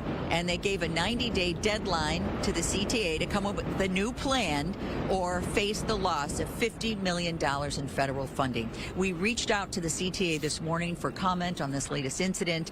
We have not yet heard back. In the Loop, Roseanne Tejas, Fox Chicago. Well, police have arrested a group of teenagers for an attack on a 62-year-old man on a CTA bus. Police arrested a 15-year-old boy and a 15-year-old girl. Larry Gilkey was attacked last week and has several head injuries. His family says he left his home last Tuesday to buy cigarettes and never came back home. His nephew says Gilkey was trying to help one of the 3 teens who asked for money and then later attacked him. The 2 teens who were arrested are now facing multiple felony charges. Reverend Jesse Jackson is back at home this morning after being released from an acute facility over the weekend. His family says that he was treated for several infections related to the progression of a neurological disorder. They said that they're grateful for all the prayers and support they've received during this time. New details are now emerging about Nick Reiner's struggles with mental illness and addiction, all leading up to the deaths of his parents. He's now charged with murdering Rob and Michelle Reiner inside their L.A. home. TMZ says doctors diagnosed Nick Reiner with schizophrenia in the weeks leading up to the killings. The medications he was taking made his behavior erratic. A newly resurfaced podcast interview has Nick Reiner describing trying to get a prescription for an antidepressant while he was checked into an addiction treatment center. He said that in order to prove his point, he left the facility, went outside of the building, walked up a hill and found a rock, and then found a part of the building where they had these large windows, and threw this rock through a window just to make his point that, as he put it, he's crazy. And he says it worked. TMZ is also reporting Nick Reiner's legal team is likely to pursue an insanity defense in this murder case, as he made his first court appearance last week but did not enter a plea. The Reiner's other two children say a memorial for their parents will be held later. A Maryland Congresswoman is looking to block the attempted renaming of the John F. Kennedy Center for the Performing Arts. She has introduced a bill to keep President Trump's name off of it. Legal experts have said that Congress needs to sign off on Trump's name being added, but the board installed Trump's name on the sign last week. The Congresswoman says the Kennedy Center is a tribute to JFK and is not a political organization. Why this was an important piece of legislation for me to introduce was actually because I think of the shocking nature of it, but it also comes a point where I believe there is kind of a reckoning on the other side of the aisle that perhaps that our Republican colleagues need to start to draw a line as to what they should be doing for our country and for our constituents. The head of the Kennedy Center said the new name reflects what he calls a bipartisan place. The bill would overturn the vote by the board and require immediate removal of any signage and also bar any future attempts to rename any national landmarks. But the president says there will be a new class of battleships named for him. He says the Trump class will be part of what he calls a golden fleet. The plan is to start with 2 ships and eventually expand to roughly 24. The president says he will play a key role in designing the ship. Constructions is expected to take up about 2.5 years. And we've got just about a week left here in 2025, and we have your invitation to start 2026 with a bang. You can join our Anita Blanton and Jake Hamilton live from Town Chicago Nightclub as we celebrate New Year's from Times Square to Texas. We're going to have some performances by Bun B, Cupid, Cleo Fox, and so much more. Fox Local New Year's Eve Live. The party starts at 10 p.m. right here on Fox 32 and on Fox Local Chicago. But if you need something to celebrate today, it is Festivus. Festivus is the unofficial holiday created by George's father on Seinfeld back in 1997. It includes the airing of grievances, the Feast of Strength, and the dinner. So if you got a problem with a lot of people, today is the day to tell them. You got any issues with anybody, Mike? Got a lot of problems with you people. And now you're going to hear about them. I actually made a post on my Facebook page showing the plain aluminum pole, which is the the official tree, if you will, for Festivus. That is great stuff. Look, hopefully no problems with the weather. Some folks are going to want white. It's not going to be a snowy Christmas. You may want it to be perfectly sunny. That's not going to be the case. But all things considered, could be worse. Could have a big snowstorm. Folks not able to get anywhere. That will not be the issue. The biggest encumbrance might be fog on Christmas Eve night. So here's what we've got out there now. High cloud cover. It is not that low stratus that we had yesterday that blotted out the sun. This is going to provide enough transparency to let sunshine through, and that is why I've taken my high of 48 degrees up to 50 for the official high today, and that might not even be enough. We'll see. We'll see. It's going to be warm by December standards today.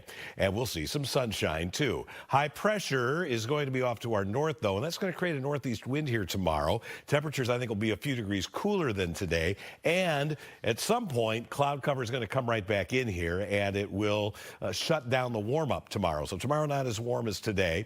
And there will also be, I think, especially at night, take a look at the timeline there, a couple of sprinkles, drizzle, maybe a light rain shower. Not a lot of moisture here. But there could even be a little fog out there, which is why I think, Rudolph's going to have to work overtime for Santa flying through the area. On Christmas Day itself, quite a bit of cloud cover. Looks like a gray day to me with only a chance of maybe a little bit of light rain in the morning. A very little precipitation, though, on Thursday. And there won't be that much on Wednesday either. Here's the extended temperature outlook for a 7-day period from New Year's Eve through really the first week of January, and above average temperatures are expected pretty much for the entire country, including Chicagoland. Doesn't mean you can't get a punch of cold air here or there, just means that taken as a whole, it's a mild weather pattern for the rest of the year into early 2026. I have one photo to share with you, and this is one of mine. I wanted you to see this interesting sky.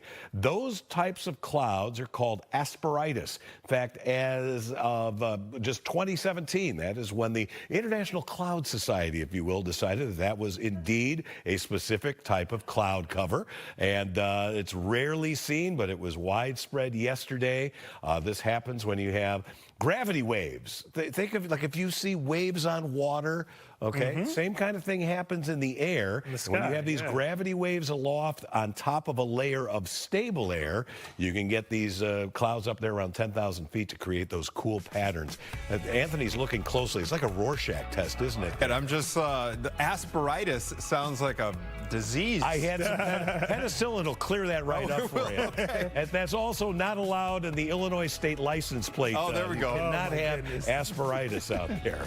All right, here's a look at what's coming up on Good Day in our 8 and 9 o'clock hours. Time now 7:42 this morning. Keep it right here. We'll be right back.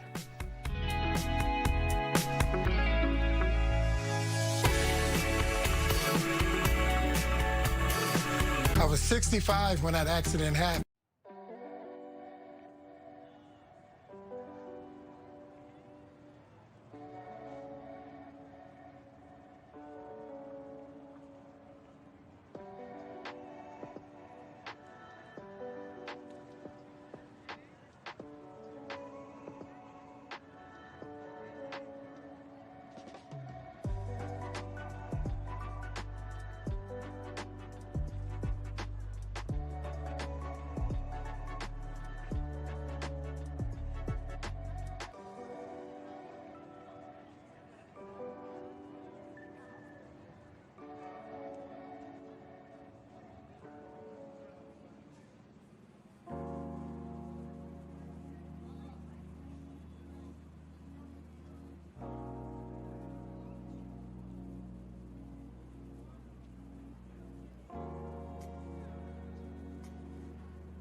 We're so glad you're with us this Tuesday morning here on Good Day Chicago. 7:30 on your Tuesday morning. Here's a look at some of the headlines we're following for you. For the first time in more than 60 years, Cook County has a case of rabies in a dog. The State Department of Health says a dog tested positive on December 11th. It bit somebody on December 11th, tested positive a week later, had to be euthanized. It was tested, came back positive for rabies. It had apparently been adopted by a family in May. It had come from a Florida rescue group. And now the state is looking further into how that dog contracted rabies. A group of Illinois lawmakers get a look at the Broadview Ice Processing Center. Congress members Jesus Chuy Garcia, Danny Davis, Delia Ramirez, and Jonathan Jackson. They got a court order to let them inside. The lawmakers say conditions inside were inhumane. The Justice Department releases tens of thousands of new documents from the Jeffrey Epstein files. The agency released the new documents as part of the Epstein Files Transparency Act. Among the 11,000 new files released are court records, FBI documents, and emails.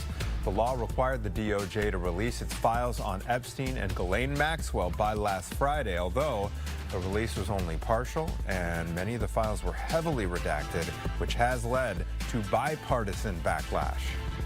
It is now 7:45 as we take a live look outside at the sunrise. It looks beautiful out there, Mike. It does. And you're looking there, obviously, at Soldier Field. Bears have got one more game to play in the regular season there. And hopefully at least one game during the postseason. We'll see. Yeah. They're going to need at least one more win to make that happen, I think. But you saw that sunshine out there, and that is, the fact that we have some sun there is already a good sign. I think we're safely going to hit 50 for the official high today. So I'm going to put out there, yes, it's a great Christmas on the way, but today mild with 50 degrees possible. Lots of cloud cover, some drizzle, maybe a little bit of light rain and some fog tomorrow, especially tomorrow night. And then Christmas Day looks like a pretty gray affair around here. A shot of cold air will arrive on Sunday, likely last perhaps Monday and Tuesday of next week before the pendulum swings back up again. 37 at O'Hare, Chicago Heights, Kankakee, Rockford, cold spot, 28 degrees, 39 at Gary and Merrillville, Valparaiso, 34, and in Benton Harbor, look at that, 42 degrees. Highs today, I think we'll hit 50 degrees now officially in Chicago. A few spots may stick in the mid to upper 40s, but I really think with this amount of sunshine that I'm already seeing there, we're going to have a nice one. Today's going to be a nice day. Definitely much brighter than it was yesterday. These are just high, thin cirrus clouds streaking across the area. The lower clouds have passed off to our south, the ones that were so opaque yesterday. So I'm going partly sunny today. Not that windy, 50 degrees for the high.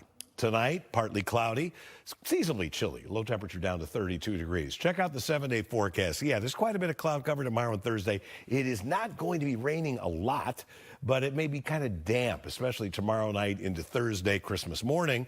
Temperatures will be maxing out in the mid-40s. Could be a shower Thursday night ahead of another surge of 50-degree warmth, possible Friday and Saturday. Whatever the temperature is at midnight on Sunday will be the high for the day as temperatures plummet. Monday's high only 25 degrees, the first of what will be two noticeably colder days, but it does look like the warmth comes back as we head towards New Year's. Back to you. Hey, Mike, thank you very much. Some sad news out of the gaming world. The man who helped create the video game franchise Call of Duty has been killed in a car crash. Call of Duty tends to be the best-selling video game every year. It has sold more than 500 million games in just about 20 years.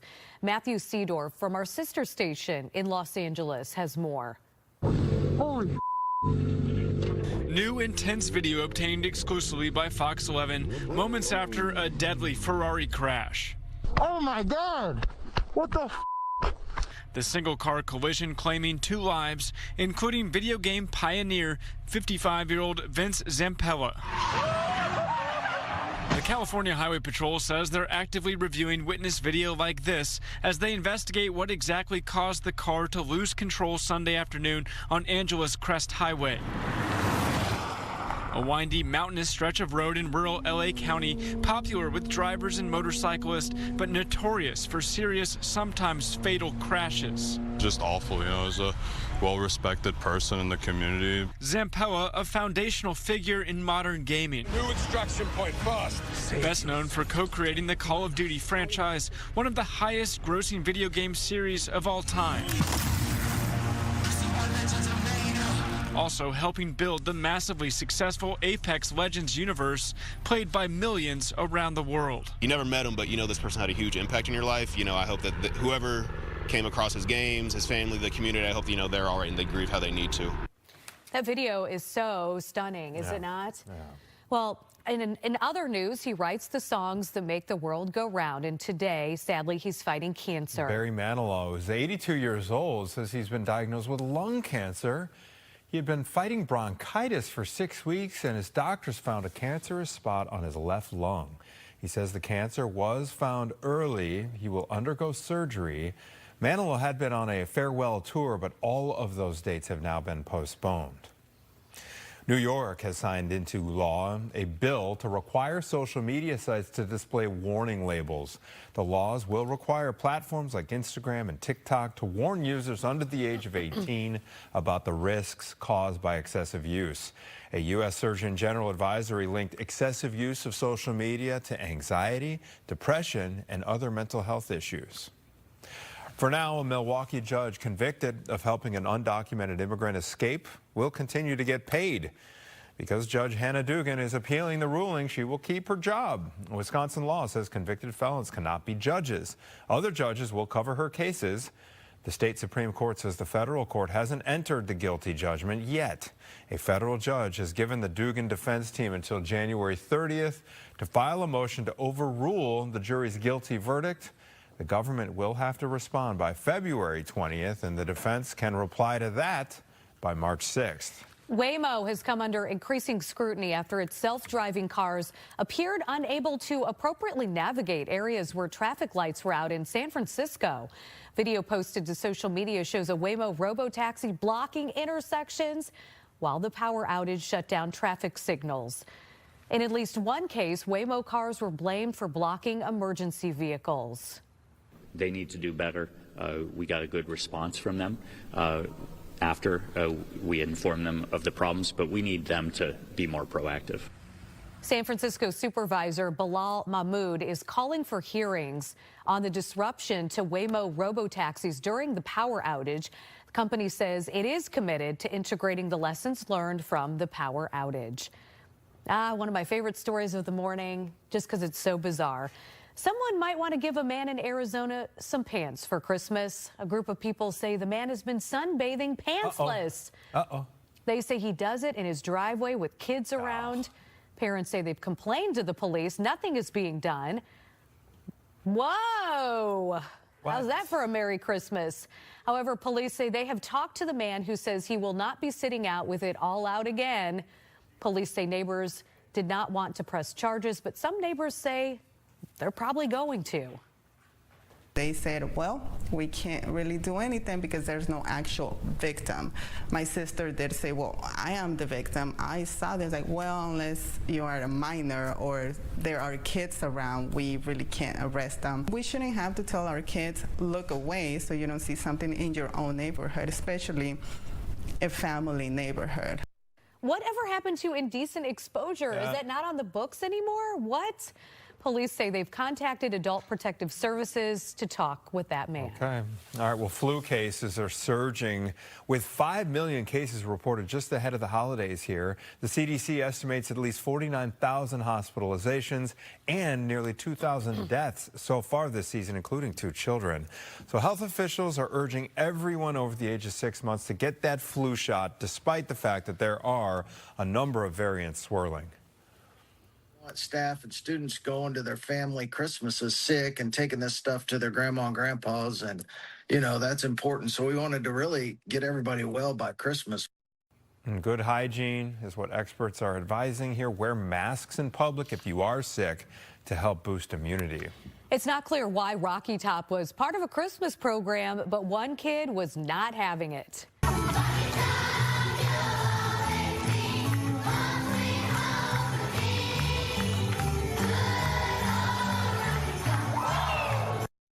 Look in the red shirt back there. Boy refused to sing along, shook his head while his classmates did. He later said it was a horrible song, and he wasn't singing it no matter what. Rocky Top, by the way, is University of Tennessee fight song, generally has nothing to do with Christmas. I respect it. He's got his principles, and he is sticking to those principles. He did not go to his parents didn't go to the University of Tennessee. Must not have. Right. No, not a volunteer. No. And Anthony, this is exactly why you should get your pets microchipped. A cat named Gabby disappeared in Florida during Hurricane Helene. 443 days later, she was taken to a shelter, and when she was scanned, the shelter was able to contact her owner and reunite them. Very good, Gabby. Back home for the holidays, we hope. Yes, that's right. A happy story after all. Cute kitty. Really cute kitty. All right, here's your office debate of the day. All right, what's your favorite holiday cookie? We got a little competition going. We do. Here at Fox 32. If you ask some website called The Pioneer Woman, it's peanut butter blossoms for Illinois, Indiana, and Wisconsin. These are good. They're peanut butter cookies with the Hershey's Kiss smack dab in the middle there. Peanut butter balls, which people in Ohio, they call them Buckeyes. That's right. Ooh, that sounds tasty. I'm not an Ohio State fan. I don't like the Buckeyes in general, but that's sports-wise. They're baked goods I'm open to. Yeah. We're going to make some chocolate chip cookies and some of those Italian wedding cookies. Ooh. The powdered sugar with the nuts really on good. top. Yeah. Let's do that at home. So we'll see how it turns out this year. A lot of baked goods in the newsroom. I've got my ugly sweater that I'm going to put on after the show here. Okay. So fun stuff. And we've got plenty more Good Day Chicago ahead. Yes, 'tis the season of giving, everybody. Fox 32 Chicago, PNC Bank, and the Chicago Bears all teaming up with the Greater Chicago Food Depository to help feed local families in need. You can help out by going online to chicagosfoodbank.org. Shop Meijer and save.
Most kids are home on winter break, and that means there's likely a battle brewing over screen time. Can I just say this is especially difficult if my husband, for example, stays at home and works, and so he's got to take care of the kid at the same time? Watch a movie, watch a movie. And a new push to help reduce kids' screen time and social media use, maybe for parents who aren't working, experts are recommending they encourage their children to try a retro winter break. It can include ice skating, sledding, and strolls to check out holiday decorations. We're talking about having an 80s or 90s winter break. How did people spend winter breaks back in the 80s? Well, one thing is you get outside. If you live in a northern area where there's some snow, certainly sledding or ice skating is a great thing to do. I love how they act like every parent has time to go out and do this, during the day. Experts also stressing the importance of staying hydrated while enjoying those outdoor activities. They suggest drinking enough water and staying away from caffeinated and alcoholic drinks. Although if you've got a child, hopefully that's part of the routine anyway. I mean, there's a lot of unrealistic expectations in that story, just baked in. Right. Well, experts say. Experts say. All right, someone better tell Grandma to stay out of the road because the song tells you how this is going to end. Right. Uh-oh. A reindeer. There we go. Seen running down the freeway in San Francisco. The California Highway Patrol probably should have called Eric Estrada and helped wrangle that thing. Chips. That's right. Chips. It's thought that the reindeer escaped from a Christmas appearance. How did he wrangle that thing? Christmas is like 2 days away. What is he doing? I don't know. And in California, well, I guess there are parts of California that are cold. But... Yeah. Hey, Santa needs you back, okay? That's right. If you are past 35, allegedly, it's all downhill. A fitness study says adult physical fitness peaks at the age of 35. Researchers followed more than 400 men and women between the ages of 16 and 63 for the last 47 years. Women showed more of a muscle decline a few years before men at the age of 32. The study also found people who are regularly exercising by the age of 16 have a better chance of improving physical fitness long term. Good Day Chicago at 8 starts now. Well, right now at 8 o'clock, there has been yet more violence on CTA trains. Roseanne is live with the latest on a shooting that happened on the Pink Line. Block Club Chicago is here with a spicy dish for Christmas and the tamale tradition. And Paul, Chicago's going to be back with another puppy who needs Santa to bring him home. We have some good news about last week's charmer, Caitlin. Caitlin, we got an update. I recognize that face from a mile away. Caitlin bonded with this thing. We got a very heartwarming. Wonton Was his name? Wonton. Good news for Wonton we got. Oh, sweet. Was that his little family picture, the Christmas card for the year? Isn't that great? You looked at that puppy like straight on, and it looked like a stuffed animal. Yeah. I was obsessed with that dog. Yeah. No surprise. Well, you roped Wonton in for your weather report. Little Wonton just came right up to me. Couldn't even resist. So cute. Let's talk about this forecast, shall we? Today's going to be really nice. Really nice. Warm temperatures. We've got sunshine, a few clouds around, dry skies expected. Quiet conditions. Satellite radar showing the thin cloud cover out there. Today we're calling it partly sunny. So we are going to have that sunshine through the thin clouds over the city right now. It's quite lovely. 37 degrees. That's the temperature at the lakefront. 38 at O'Hare and Midway. Freezing in Aurora and 35 in Morris. Temperatures in Northwest Indiana hovering around 39 degrees currently. Here's your day planner. Temperatures around 46 degrees by 11, by 1:49.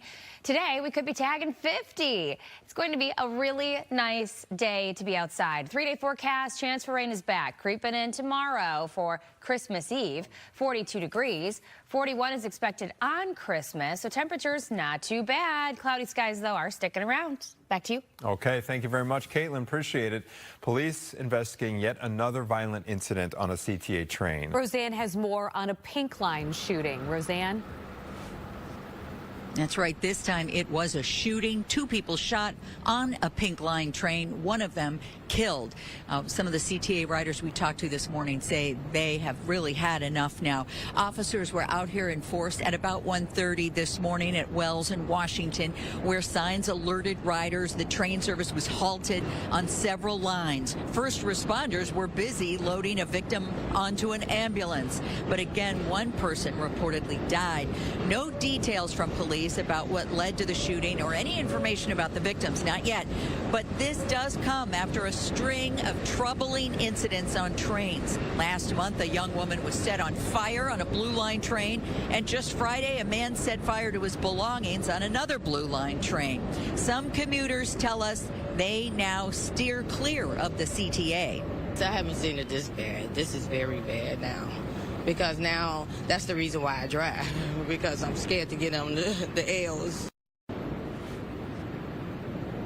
Now, just Friday, my story was out at the CTA, again, talking about some new security measures that they have taken. They have added police officers. They've added private canine security patrols as well.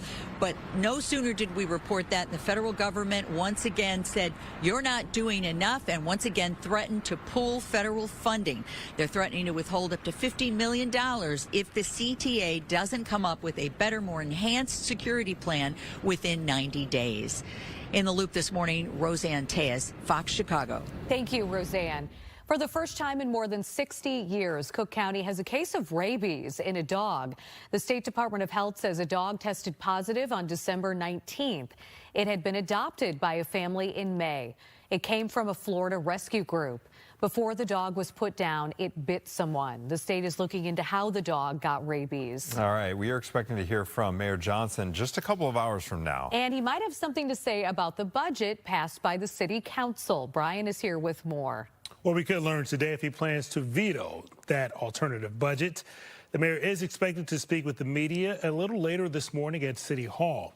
Over the weekend, an alternative budget proposal was approved by City Council. This budget does not include Mayor Johnson's corporate head tax.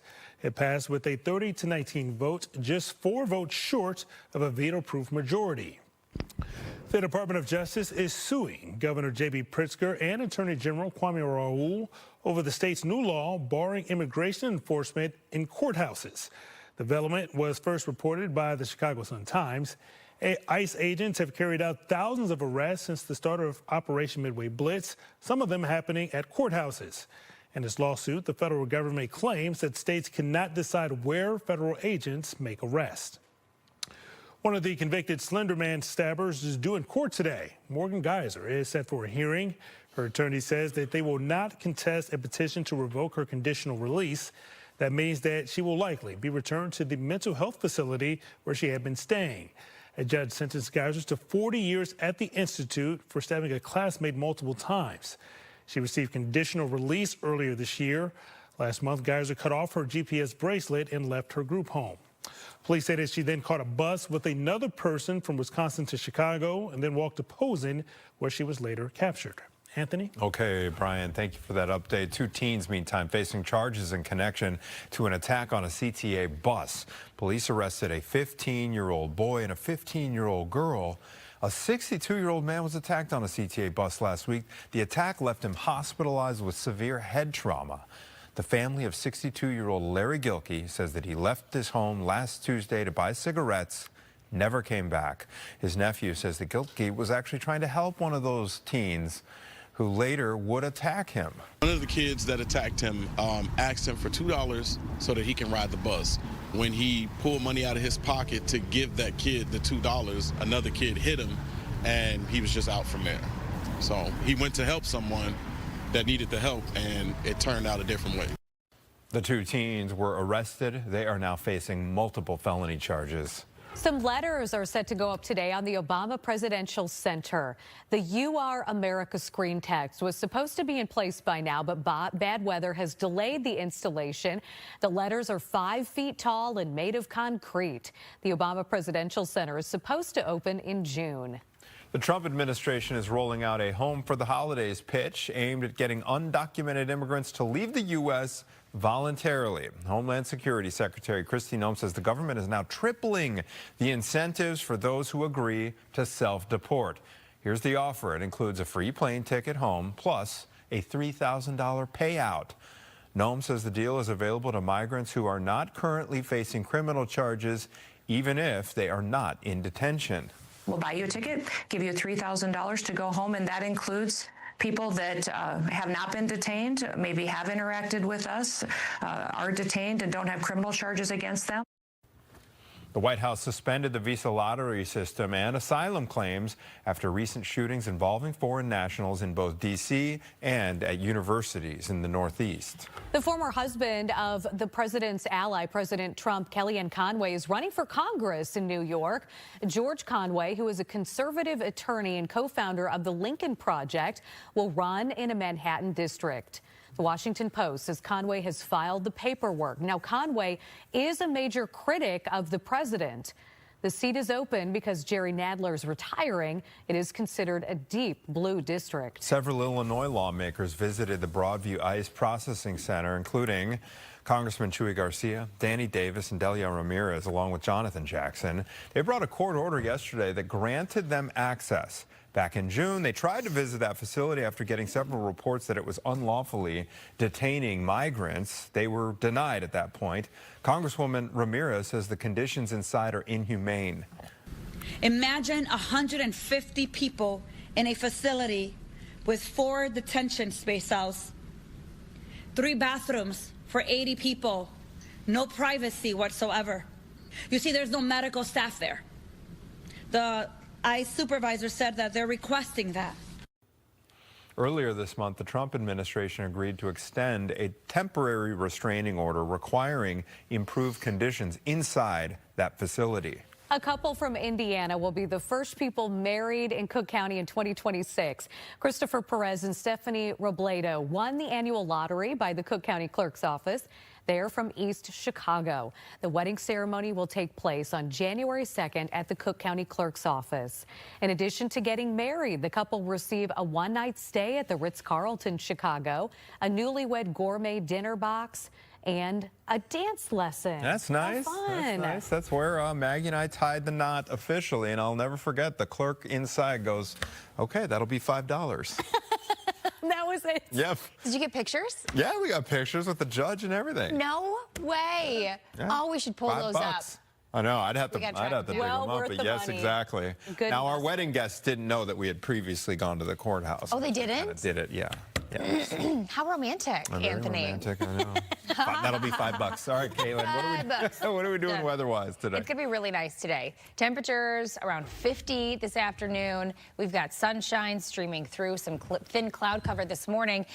Currently, you're stepping out the door, too. 37 degrees at the lakefront, so not bad. 38 at O'Hare as well as Midway. 35 in Morris. Temperatures in northwest Indiana hovering at about 40 already. So it is going to be a warm day. Really, I think that's the main headline, along with, of course, more sunshine. Yesterday was quite cloudy. Here's your Futurecast. Let's take you through the day as highs push to about 50 degrees. Most of us in the upper 40s. A few of us in the low to mid 40s, like Lake, McHenry County, DeKalb County. This is at lunchtime.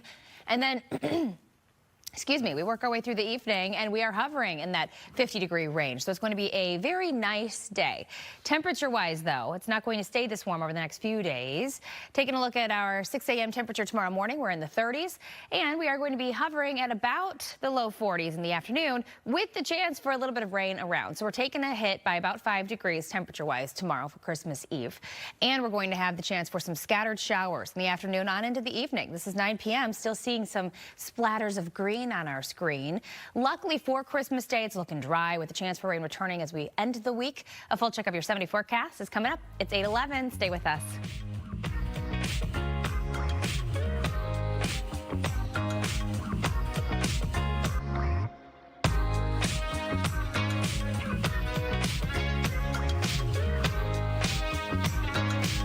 When you walk into a Burlington,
Welcome back. Police are investigating a reported shooting involving the Pink Line today. At least one person is dead, another wounded.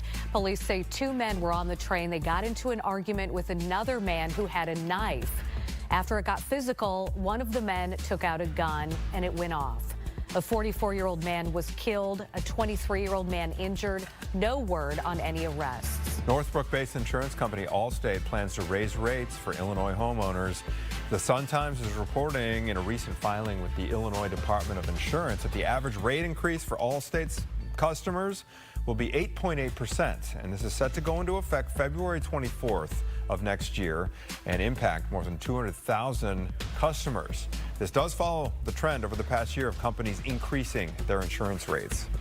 If you say how much the Powerball jackpot is worth like Dr. Evil, you'll have a fun time. $1.7 billion. That's right. For tomorrow night's drawing. Yeah. So Merry Christmas indeed, that Christmas Eve. Your odds of winning, 1 in 292 million. Your odds of being hurt by a toilet, 1 in 10,000. Boy, that is a statistic I have not pondered. That really puts it in context. 1 in 10,000. Yeah, 1 in 10,000. 1 in 292 million. Yeah. So. All right, 8:15. Sending things over to Caitlin Cody. How do you get hurt by a toilet? There are ways. You fall. Anthony, have you been hurt by a toilet? Not knock on wood, not yet. Okay. All right. Yeah. Anyways, let's talk about this forecast. It is going to be a very mild day. Temperatures hovering in the upper 40s and low 50s this afternoon. This morning, we're actually warmer than we were yesterday. And yesterday was great. We hit the mid 40s. This morning, we're warmer by about 1 to 5 degrees. Okay, so not a huge jump, but hey, On top of the 44 this afternoon, we're going to be adding that 5 degrees as our high. So we are going to have a very mild day. We have some sunshine out there, but also some thin cloud cover. Temperatures currently are ranging in the 30s. We're looking at 37 degrees at the lakefront, 38 at O'Hare and Midway. Freezing in Aurora, 34 at Woodstock, 38 in Kankakee. Temperatures in northwest Indiana at 39 degrees. Today's high, 50. Wonderful. Yes, we're going to have a few clouds out there, but overall a quiet forecast. Tonight down to 31. And then tomorrow we have the chance for a little bit of rain moving in. 42 degrees as our high. So temperature-wise, we're actually going to be above normal through even into this weekend, Saturday. But with that, temperatures are on a bit of a roller coaster. So tomorrow we have that chance for some shower activity, as mentioned, especially in the afternoon, a high of about 42. Then for Christmas, 41 is our high. And then on Friday, really starting Christmas night into Friday, we have the chance for rain, especially early. 47 as our high, so still feeling good. And then this weekend, it's 50-50, warm on Saturday, Sunday cooler, 48 degrees expected. Saturday, just like this past weekend. Sunday, right around 31, and then we start off next week on Monday in the low to mid 20s. Natalie. Kayla, new details emerging about Nick Reiner's struggles with mental illness and addiction leading up to the deaths of his parents. He is charged with murdering Rob and Michelle Reiner inside their L.A. home. TMZ says doctors diagnosed Nick with schizophrenia in the weeks leading up to the killings, and the medications he was taking made his behavior erratic. A newly resurfaced podcast interview has Nick Reiner describing trying to get a prescription for an antidepressant while he was checked into an addiction treatment center. He said that in order to prove his point, he left the facility, went outside of the building, walked up a hill and found a rock, and then found a part of the building where they had these large windows, and threw this rock through a window, just to make his point that, as he put it, he's crazy. And he says it worked. TMZ is also reporting Nick Reiner's legal team is likely to pursue an insanity defense as the murder case moves forward. He made his first court appearance last week, did not enter a plea. The Reiner's other 2 children say a memorial for their parents will be held later. A Maryland congresswoman is looking to block the attempted renaming of the Kennedy Center for the Performing Arts with President Trump's name added to it. She has introduced a bill to keep Trump's name off of that building. Legal experts have said that Congress needs to sign off on Trump's name being added, but the board installed Trump's name on the sign last week. The congresswoman says the Kennedy Center is a tribute to JFK and is not a political organization. Why this was an important piece of legislation for me to introduce was actually because I think of the shocking nature of it, but it also comes a point where I believe there is kind of a reckoning on the other side of the aisle that perhaps that our Republican colleagues need to start to draw a line as to what they should be doing for our country and for our constituents. The head of the Kennedy Center said the new name reflects what he calls a bipartisan place. The bill would overturn the vote by the board, require immediate removal of the new signage, and bar future attempts to rename national landmarks. And the president says there will be a new class of battleships named after him. He says the Trump class, as it's called, will be a part of what he also calls a golden fleet. The plan is to start with 2 ships and eventually expand to roughly 24. The president says he will play a key role in designing the ships. Construction is expected to take 2.5 years. There's a lot of turmoil inside CBS News over a segment pulled from 60 Minutes. It was about the El Salvador prison where people deported from the U.S. are being held. But just a couple of hours before it was supposed to air, it was pulled. The reporter Sharon Alfonsi says it was a political move by editor-in-chief Bari Weiss. Weiss claims the story was not ready, even though lawyers and Weiss had already approved it. However, the segment is online because it's aired on a Canadian news program. All right, things are getting hot today on Chicago. Now we're going to have a special holiday issue of This or That. So you will want to see what our choices are going to be. Play along at home, everybody. It is full-on winter, so we will go over some winter driving tips, and we will get a special performance from Teatro Zinzani. That's all coming up, starting at 10.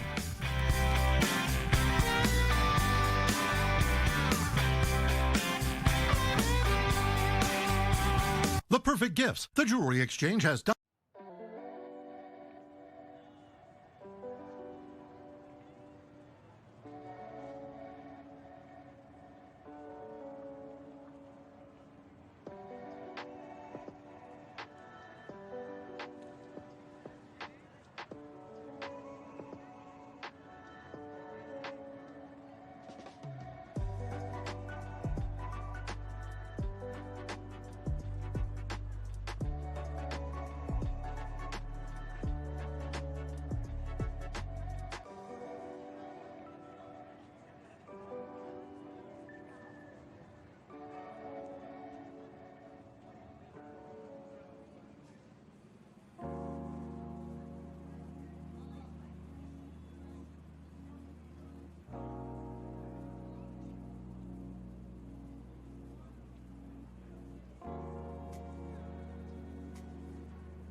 We love visits from our friends at Block Club Chicago, and Madison Saverda is with us today. And we've got these robots delivering food these days, but there's still a group of cyclists, Madison, who want to keep currying alive, as they should, right? Yes, yeah. So this is Cut Cat's Courier, one of the last bike messenger services, delivery services in the city, and they are determined to stay out there on the streets despite a really high prevalence of like DoorDash delivery drivers, you know, Uber Eats, Postmates, and then also these robots, right. which, you know, if you haven't seen them on the sidewalk, they are what they sound like, little kind of boxy robots on wheels. Which sounds convenient, but you won't get the same personalized service with a bike messenger service or courier delivery service like Cut Cat's. They really pride themselves with having these like personal relationships with clients and also having like dispatchers. So if you have any problem with deliveries, you know, you have a human being to call. Like somebody will pick up the phone and help you. And they do stuff like, you know, delivering catering orders, so like, you know, really big $100 worth of food deliveries, you know, downtown to offices, to parties and stuff, but also like small ticket things like, you know, just a neighborhood restaurant. So they're really kind of encouraging people to check out the places that they service, you know, if getting something delivered by them is an option, you know. It's a good local alternative to one of the bigger delivery I would think that downtown, a bike delivery person would be quicker, too, than a vehicle or a robot. For sure, yeah. No one has to, like, figure out a place to park or like, dangerously throw their hazards on. Exactly. So tamale is such a huge tradition for so many families, and you guys tell the story of a Chicago chef and her family that's keeping this tradition alive. Yeah. So my colleague had a chance to spend some time with the owner of Santa Masa Tamaleria. So that's Johanna Ruiz. She owns this Dunning business that sells tamales, and even though she does it day in, day out, all year round, never get sick of it, right? Yeah, she and her family are still keeping this holiday tradition alive, getting together and making the tamale. So it's actually 4 generations of her family, so like all the way from her grandparents to her little boy. They got together and they keep that tradition alive of making some of the, you know, kind of typical tamales, like filled with like chicken or, you know, chorizo. But then she also has a couple of twists. I think one of the tamales she's really popular for is being stuffed with Italian beef. Interesting. I love that idea. How fun is that? And then finally, Hyde Park is worried about the community turning the page on a local bookstore. Yeah, so Barnes & Noble, you know, big box chain bookstore, has said it's going to open in the neighborhood early next year. And so local Hyde Park booksellers are concerned that this could draw away from business.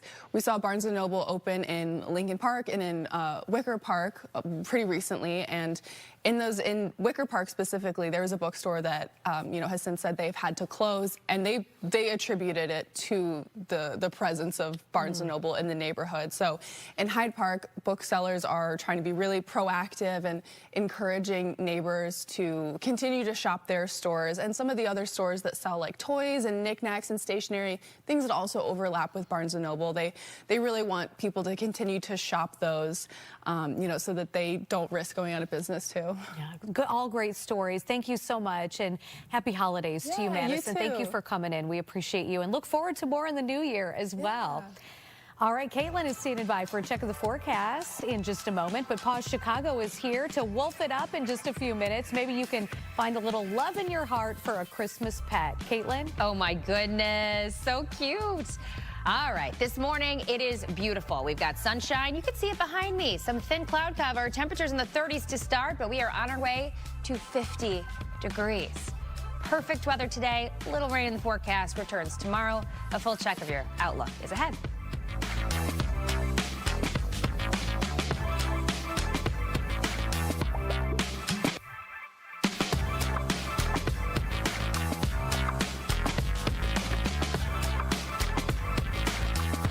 Are you ready to...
Welcome back, 8:29 on your Tuesday morning.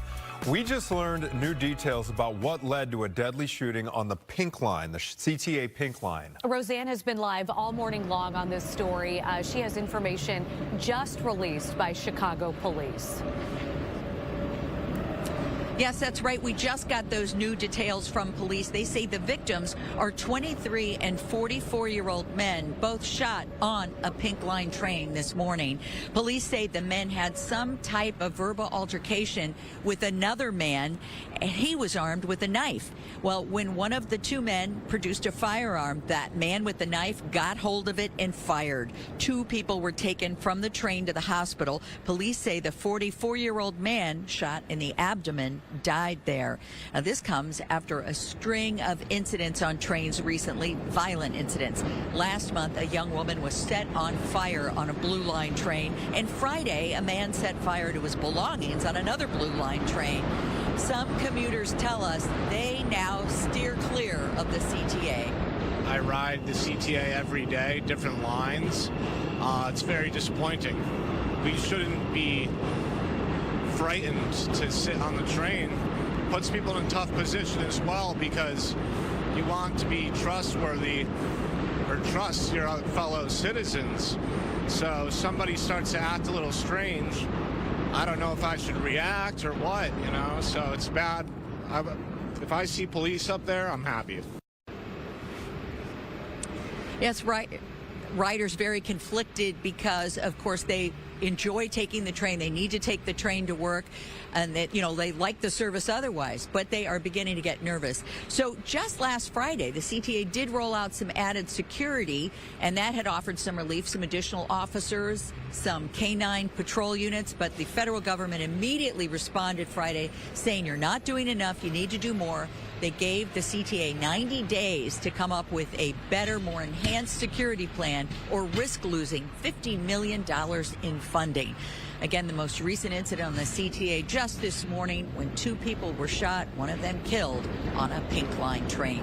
In the loop this morning, Roseanne Tejas, Fox Chicago. All right. Thank you, Roseanne, for that update. We're going to take a look now at some of the other top stories we're following. We've got an update on the rabies case in a Chicago dog. This is the first case of rabies in a dog in Cook County in more than 60 years.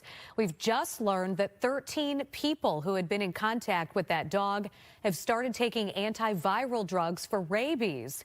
The State Department of Health says the dog tested positive on December 19th. It had been adopted by a family in May when it came from a Florida rescue group. The dog was put down after it bit someone. Now owners of pets who had contact with the dog are being notified, and the state is investigating. The Justice Department releases tens of thousands of new documents from the Jeffrey Epstein investigation files. The agency released the new documents as part of the Epstein Files Transparency Act. Among the 11,000 new files, court records, FBI documents, and emails. The law required the DOJ to release its files on Epstein and Ghislaine Maxwell by last Friday. The release, though, was only partial, and the files were heavily redacted, which has led to bipartisan backlash. If you're leaving town for the holidays, you're going to have a whole lot of company. TSA agents are bracing for record-breaking crowds. 44 million travelers are expected to pass through airports across the country.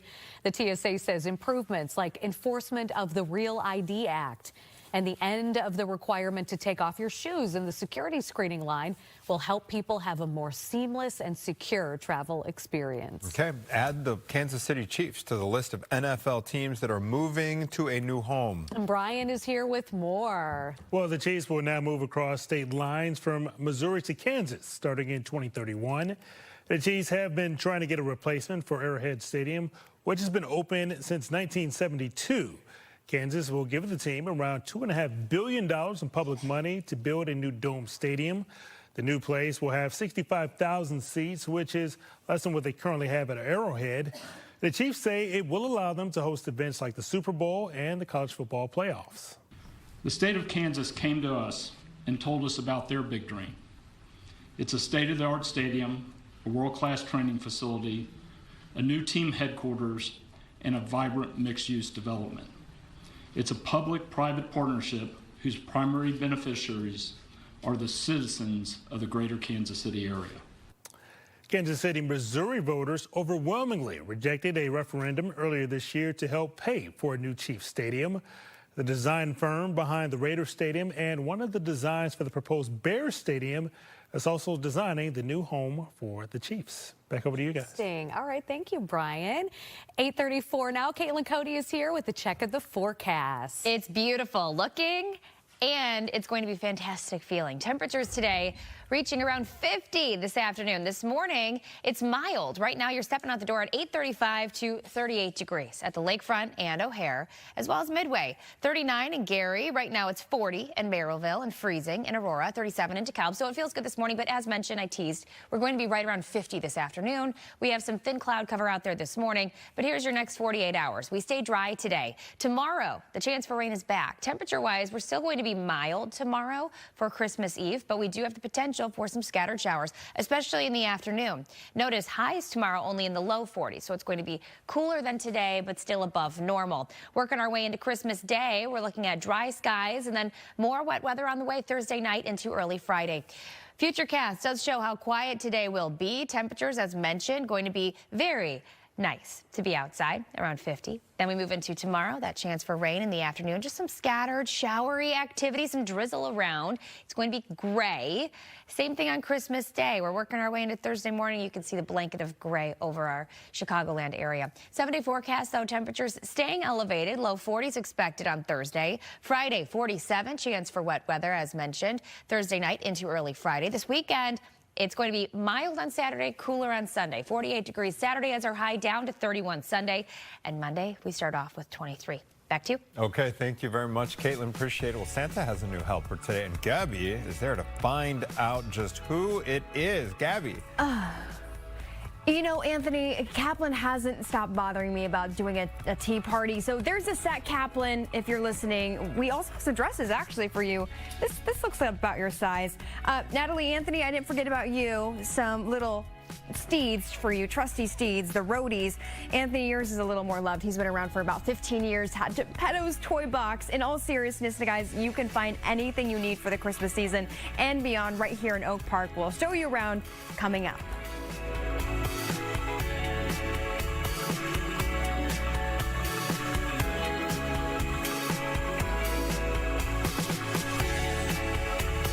He must be Doc.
You know, Anthony, sometimes Santa needs a little help with all those toys. And since elves, as we've learned through the years, can either be lazy or go to dental school when they meet red-nosed reindeer. Yeah, exactly. They're kind of unpredictable. They really are. Gabriela Primus is live at Geppetto's Toy Box. Geppetto's, I'm sorry.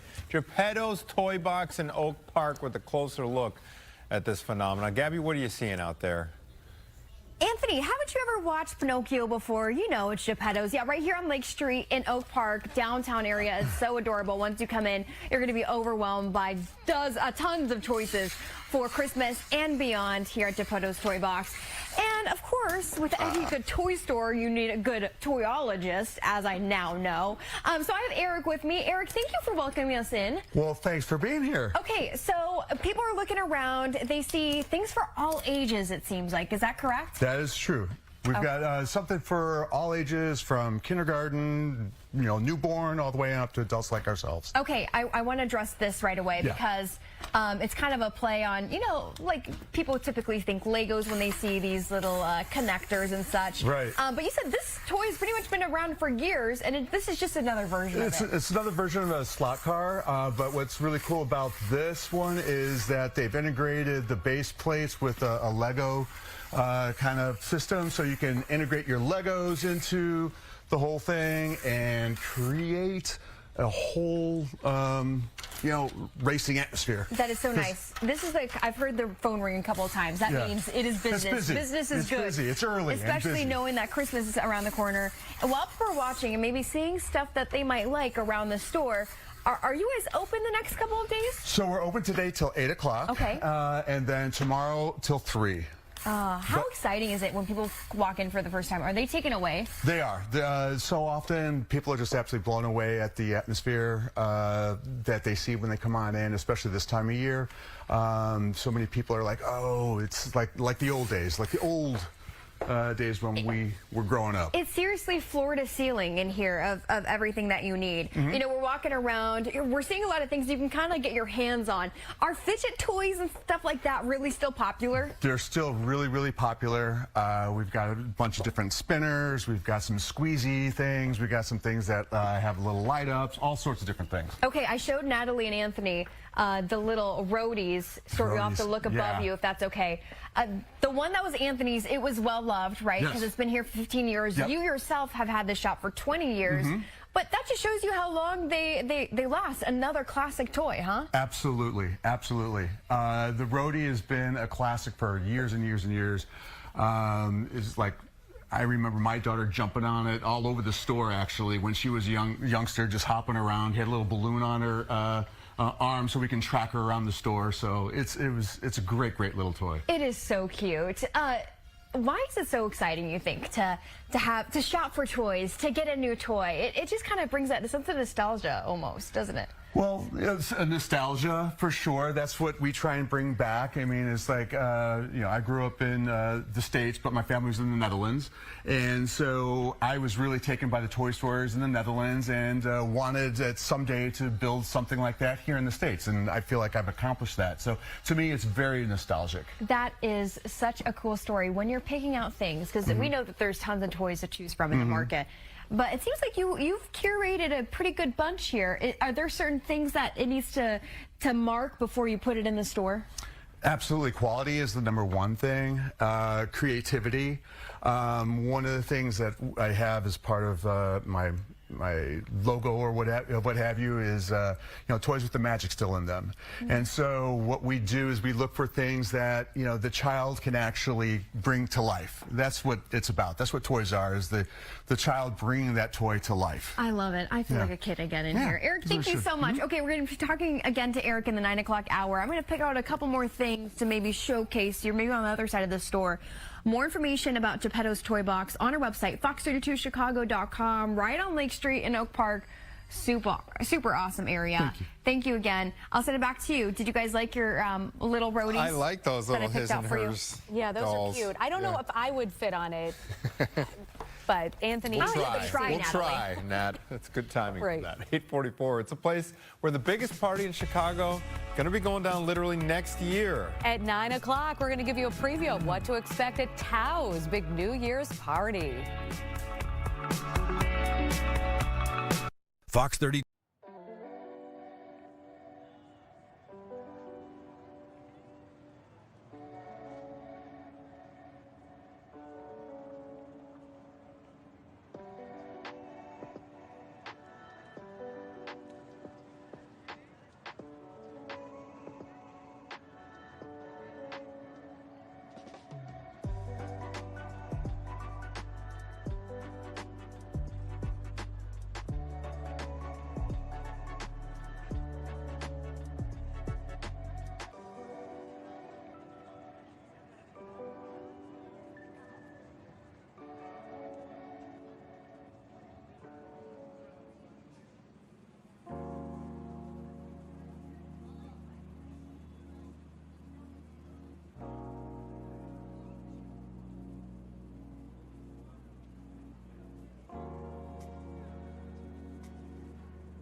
Oh boy. Oh boy, we got quite the cute guest in studio here. This is lighting up the entire newsroom. Paul Chicago with us. Ashley, who have you brought in? This is Bronx, and despite being one of the tiniest puppies ever, he's actually 2.5 months old. He came to us from Chicago Animal Care and Control.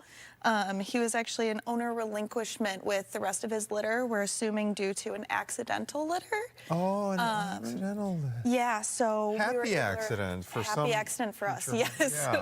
Yeah. We were able to get him spayed, neutered, and hopefully home for the holidays. Oh my gosh, he's so cute. He's trying to like nuzzle you. All right, so Bronxy boy here. Yeah. Now, you said he's one of the tiniest puppies you've seen despite being 2.5 months old. Is this a smaller breed? You know, we never know the breed exactly. Okay. A lot of people have been guessing Chihuahua. Okay. He's got like the little signature Chihuahua shakes sometimes, but he is just like full of love and ready to curl up on somebody's lap, obviously. Oh my gosh, okay. So Bronx here, and he's tired this morning. It looks like he's just tired. Early wake-up call. Before we get to a really great update with regard to the last little puppy you brought in, Wonton, what do you guys have going on this week? I know a lot of families may be looking to add to their family for the holidays. Totally. It's the holiday season. We're really encouraging people to come out and adopt. We got a couple of things to keep top of mind just around the holidays and keep your pets safe, happy, healthy. I'm sure we've all seen the videos of cats jumping on the Christmas tree. Yes, indeed. And as funny as they are, they can, be potentially dangerous for them. So, just make sure you secure any trees, decorations, dogs wagging tails, candles on tables, things like that. Just making sure you're keeping an eye out for all of those things around the holidays. That is very important in terms of reminders. All right, you brought in, was it Wonton last week? Wonton, I understand we've got an update. This is the guest star in Caitlin's weather forecast. Oh, okay, this looks like Christmas card territory. Is this? I would think so. Okay, update us on where Wonton is right now and who these kind folks are. Yes, so actually our spokesperson, Paige Kruger, she came on last week with Wonton, and one of her friends saw her on the news and saw Wonton and absolutely fell in love. She said, I got to get over to the adoption center, check him out, meet him, and luckily everything matched up. They took their compatibility quiz. Wonton was exactly the puppy they were looking for. So, yeah, like you said, great Christmas card, holiday card, and he's found an awesome home. Oh my gosh, and we hope the exact same thing can happen to little Bronxy here. Maybe he can get a close-up right now, although he looks a little... He's like tired. He's so tiny here. Any events going on for you guys that you want to let our viewers know about today? Yeah, so starting this Friday, we are kicking off our New Year, New Friend adoption event. This is really just ahead of the new year. We're hoping to give these pets some second chances at a home for the holidays. It'll be running through December 31st. We'll have select pet fees being waived, and we're really excited to get them home. Yeah, okay. I think that you are being recruited, Bronx. Well, here's the thing. Caitlin. We got to do weather, but we can't not show Bronx more. My hands are a little bit cold. Trying to warm him up before I take this little baby. It's just so cozy on you. Cute. Hopefully, warm right Caitlin, up. you're batting 1,000 with these special guests because Wonton found a home. Which camera are we at? And this now one? we're gonna go. We're gonna get Bronxy boy adopted. Oh, yeah. Today. Oh, Look you guys. just how cute. Oh, hi, baby. He's got 2 other siblings at the He adoption loves center as you. well. Caitlin, he loves you. Do you think Grady will know if I sneak him home? He wants kisses. I don't think he'll know. I think this puppy is so tiny that if you just walked into a room, you wouldn't even know that he's there. No, he's so Oh my goodness. Ashley, thank you so much. Of course, thanks for having us. you. Okay, Happy should we walk over to the weather center? Let's do this little forecast, Here we go. baby. Okay. We're gonna talk through this forecast. Oh my goodness. Okay, so here's the thing, you guys. Talking about the weather. Hold on, we're here. Here we are. It's going to be a really nice day today. So this morning, we have some thin cloud cover out there. It's sunny and beautiful. Temperatures are in the 30s now, but we're on our way to about 50 this afternoon. Through the day, it's going to be a quiet day. We're going to hold on to a few clouds, but calling it partly sunny. Heading into tomorrow. So tomorrow's Christmas Eve. It's going to be a little more cloudy. Temperature-wise, we're going to be in the low 40s tomorrow. and we have the chance for some rain, especially in the afternoon. And then on Christmas Day, it's going to be, again, a cloudy day, but dry. The chance for rain is back Christmas night into early Friday, but the temperatures are staying mild. Low 40s are expected on Christmas Day as well. So we're going to be staying above normal with these temperatures. This weekend's 50-50. It's going to get a little bit chilly on Sunday. And then early next week, Monday, highs only in the 20s. So hopefully you were listening to me. I know I didn't click through any graphics because are you serious? But overall, today's going to be, I think, the winner of the week because it is going to be so mild and sunny. So we get the best of both worlds. So if you're taking your little pepperoni out for a walk today, which you should do, we're going to be around 50. And also, if you're looking for a new family member, look at this tiny little baby. Look at the tiny little baby, you guys. Pause Chicago. All right, I think we got to go to break, little one. We'll be right back.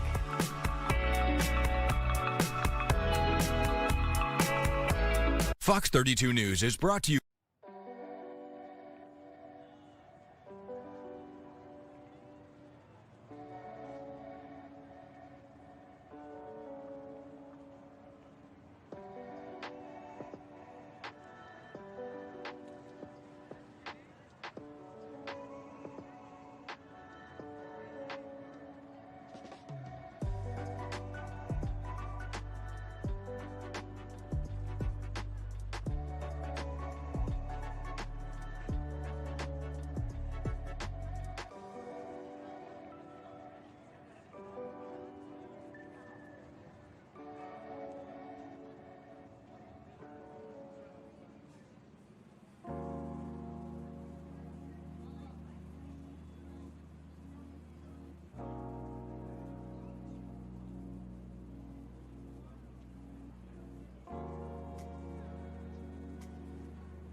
$8:54 now, and we're going to be the bearer of some bad news here because flu cases are spiking around the country and right before the holidays. Yeah, this is no good. Doctors say the outbreak could get worse over Christmas, of course, with everybody coming together in gatherings.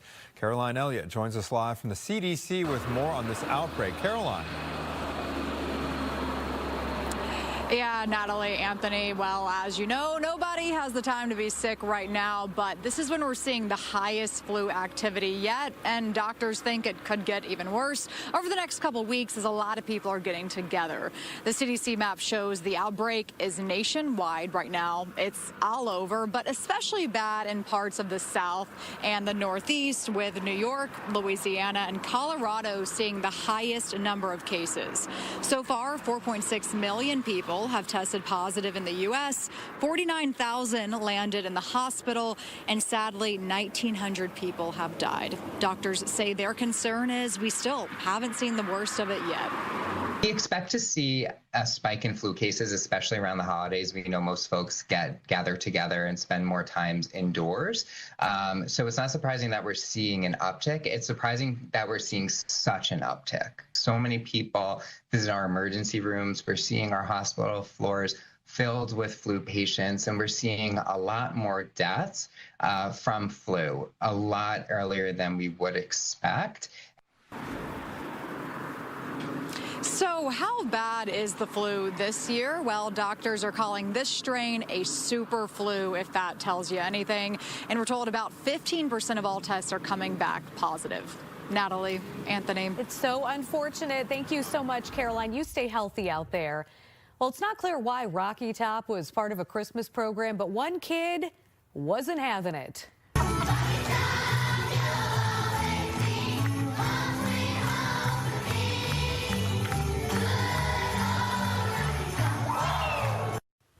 The boy refused to sing along, shook his head while his classmates did. Later said it was a horrible song. He wasn't going to sing it. Rocky Top is a University of Tennessee fight song. Oh, look at the arms crossed, just shaking his head. Nope. His parents have to be, what is the rival of Tennessee? Yeah. Well, they've got a few down that SEC. I don't know. Alabama. Florida and Alabama. Okay, so yeah, maybe his parents went yeah. there, right. Oh, good for he's a man of principle. There you go. Young man of principle. I respect it. Okay, you've probably been in holiday mode at work for a while now. Research shows people are slacking. Okay, slacking off at work. Nearly half of employees say they plan to do the bare minimum through the end of December, with December 15th, which is a week ago today, named the last hard-working day of the year. So people just started phoning it in, starting on the 16th, apparently. Younger workers are most likely to slow down. Experts say taking a step back around this time can actually help teams prepare for a productive new year.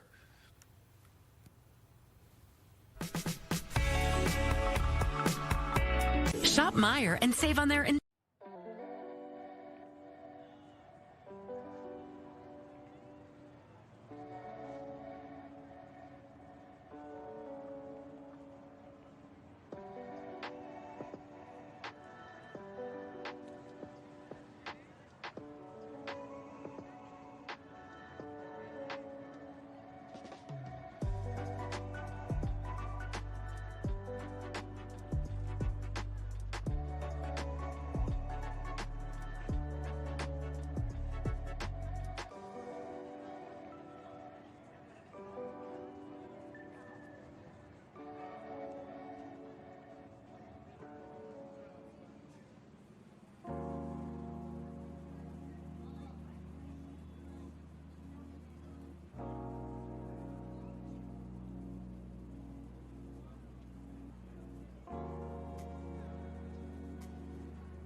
Welcome to Good Day Chicago at 9 o'clock. Here's a look at what we have coming for you this morning. All right, let's take a look at some of the videos here.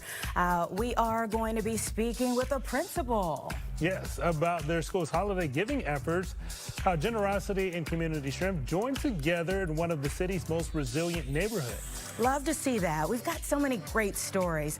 For 20 years, Geppetto's Toy Box has been serving the Chicago area community. Ooh, so clearly we're on to something here. Yeah, well, we're going to check in with their toyologist.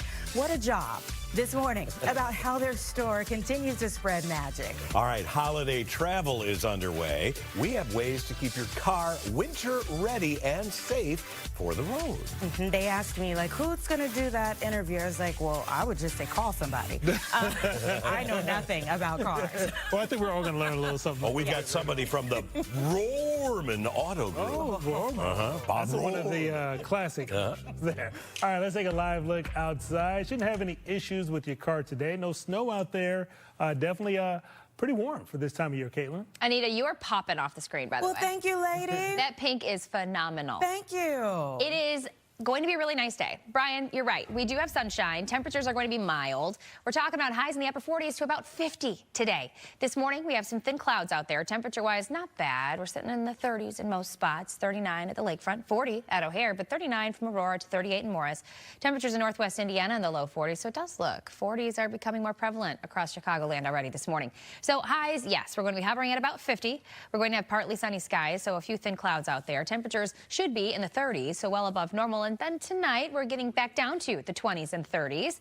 And then tomorrow, temperatures are going to be just slightly cooler. Low 40s expected, more clouds with a chance for rain in the forecast. So here is your futurecast showing today. Quiet weather, nice and mild. Go for a walk, get some fresh air. That would be fantastic.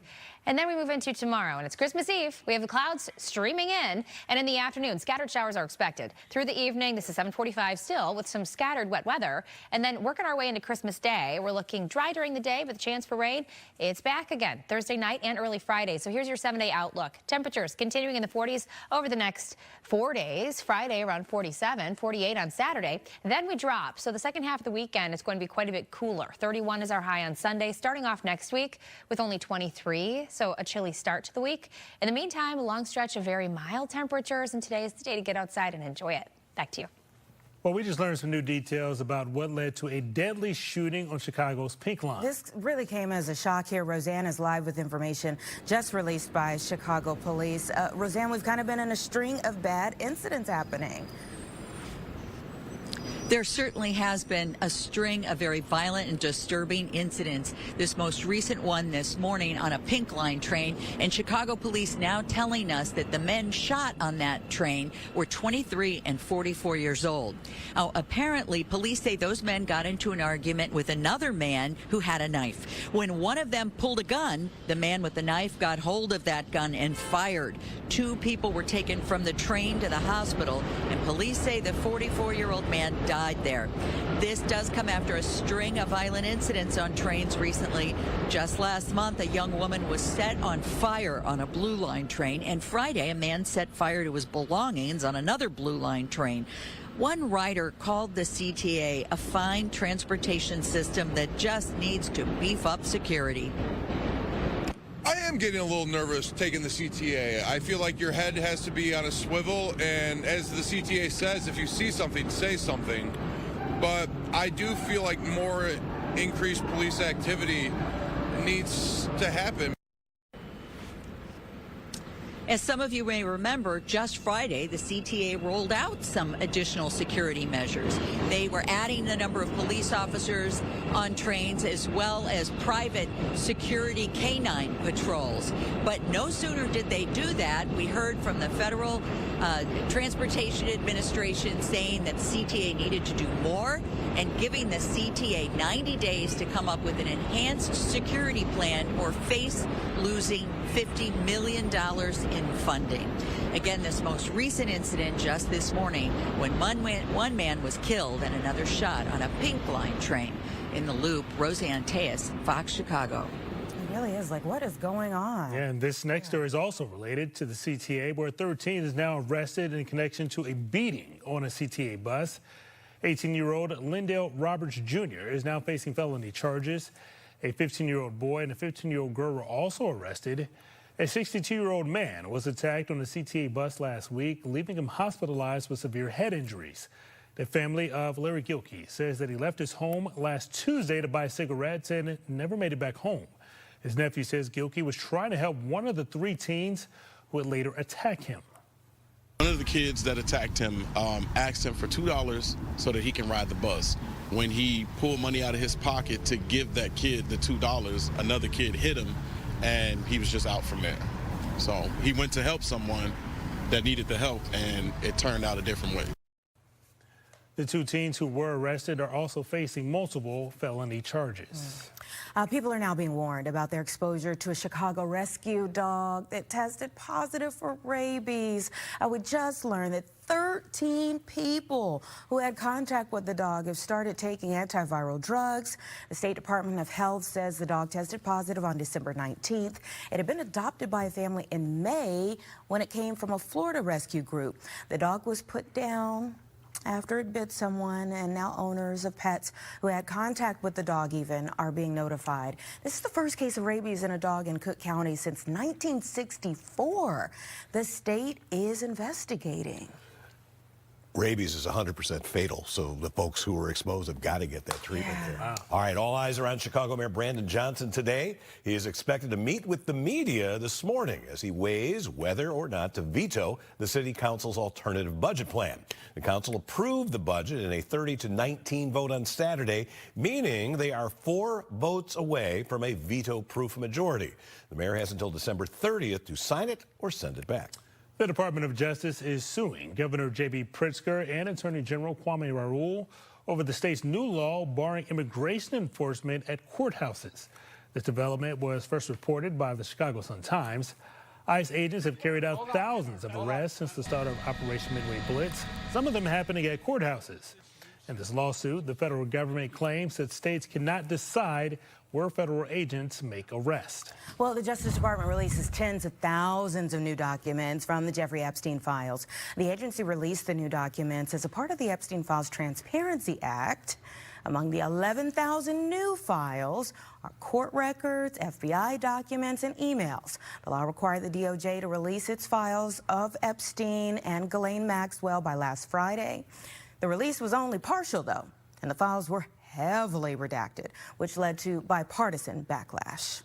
There's also an uproar over CBS News editor-in-chief Bobby Weiss' decision to pull a 60-minute segment about the brutal El Salvador prison CCOT.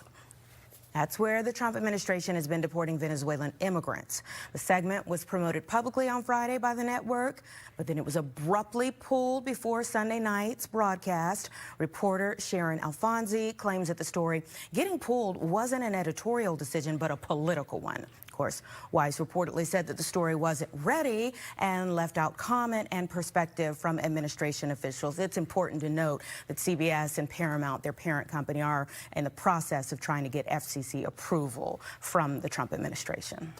Well, after more than 50 years of calling Arrowhead Stadium home, the Chiefs Kingdom will soon be relocating to the state of Kansas.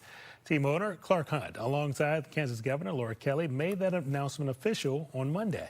Regardless of where you live or where you're watching from today, I hope this team has made you proud, and I hope you are as excited as we are about this next chapter in Chiefs history. The team is now building a new dome stadium located in Wyandotte County. It is set to open in the year 2031. This is all happening just days after Chicago Bears team president Kevin Warren announced that the Bears are expanding the search for their new dome stadium, including across state lines into northwest Indiana. You could still be the Chicago Bears in Gary, Indiana, because of the proximity, the closeness to all of the same amenities. But the infrastructure that Gary has already, you can't replicate it. Gary, Indiana Mayor, who you just heard from, Eddie Melton, is excited for that possibility. Now, we have reached out to Chicago Bears and the governor's office for comment. We're still waiting to hear back. But that controversy is just intensifying. Well, this comes as the Washington Post editorial board names Indiana the state of the year. The board cited the outcome of Indiana's months-long redistricting battle, the state's efforts to cut spending, change property taxes, and increase education funding. Powerball jackpot soaring to one of the largest ever after no one won last night. Current jackpot is around $1.7 billion for the drawing on Christmas Eve, which could put it in the top 4. Your odds of winning 1 in 292 million, but that means somebody has a chance. Talk about a gift from Santa, right? That would be nice. That would be good, yeah. Oh, my goodness. All right, well, giving back can start at an early age. Our local school is teaching students the importance of supporting their local community.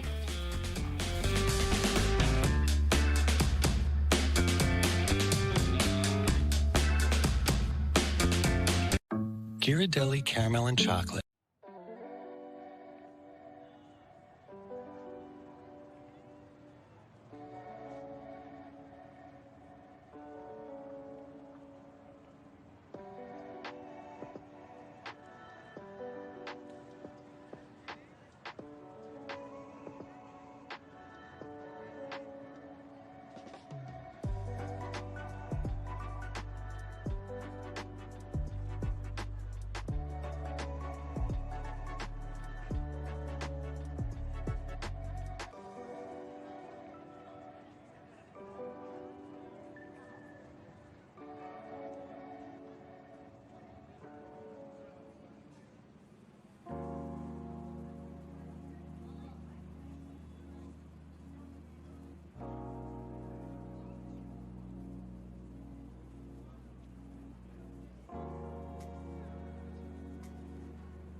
Welcome back. Time now 9:13. Beautiful live look outside. We're enjoying some warm temps just a couple of days before Christmas.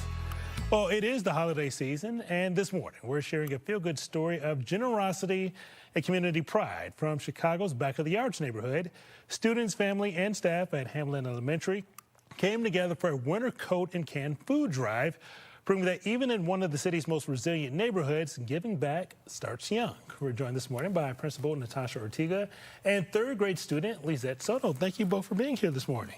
Thank you so much. Thank you. So, Principal, I want to start with you. So what inspired the idea for this holiday give back? So we always do some sort of like holiday drive for our families at Hamline.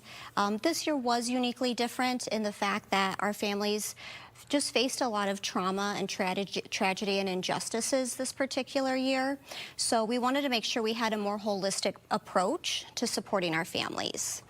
So that looked like making sure that we were meeting basic needs such as the coat drive and the canned food drive, but also expanding it to ensure our families feel seen and valued. And so we included a stuffy and a toy drive for our students as well. And this drive was led by students there, including Lizette, who we have here this morning. So how did it make you feel to help your school lead this coat drive?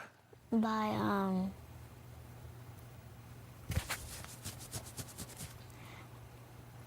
making our school better. Mm-hmm. And what's been the reaction? You got your family over here. What have they said about, I guess, your efforts to help other students and other families in your neighborhood? By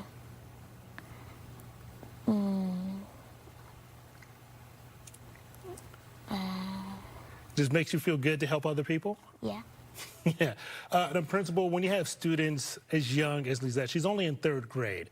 When you're getting them involved in helping their community at this young age, what does that do for the future of the Back of the Yards neighborhood? So it definitely just promotes a sense and that like it takes everyone. It truly takes a whole village to support our children, and so that's something we're very proud of at Hamline. You know, our coat drive, our canned food drive, toy drive, and stuffy drive was only possible with the collective effort of many community organizations and individuals who supported our school. So I would like to say thank you to a couple of those organizations right now. Teach for America, Back of the Yards Neighborhood Council, Erie Neighborhood House. We had the Compassion Project, 7th graders from St. Josephat, Emma, Mercy, and Ava, and a couple of our churches who really made this possible and made the holiday season very special for Hamline. What do you think it means to have all these kind of organizations kind of bringing their, I guess, resources together to help all the families in this neighborhood? I think it shows that, like, we as a city are committed to supporting our students and families, and that we will turn compassion into action to make a difference in the lives of our children and in our neighborhood. Lizette, we've got Christmas a couple of days away. What are you most looking forward to? By celebrating Christmas. Yes, by celebrating Christmas. You got your family here. I'm sure they're going to be very happy to see this. And Principal, one more for you. What's one simple idea that maybe other elementary schools and schools just across Chicagoland can maybe take from you guys' story and maybe it apply to their own neighborhoods?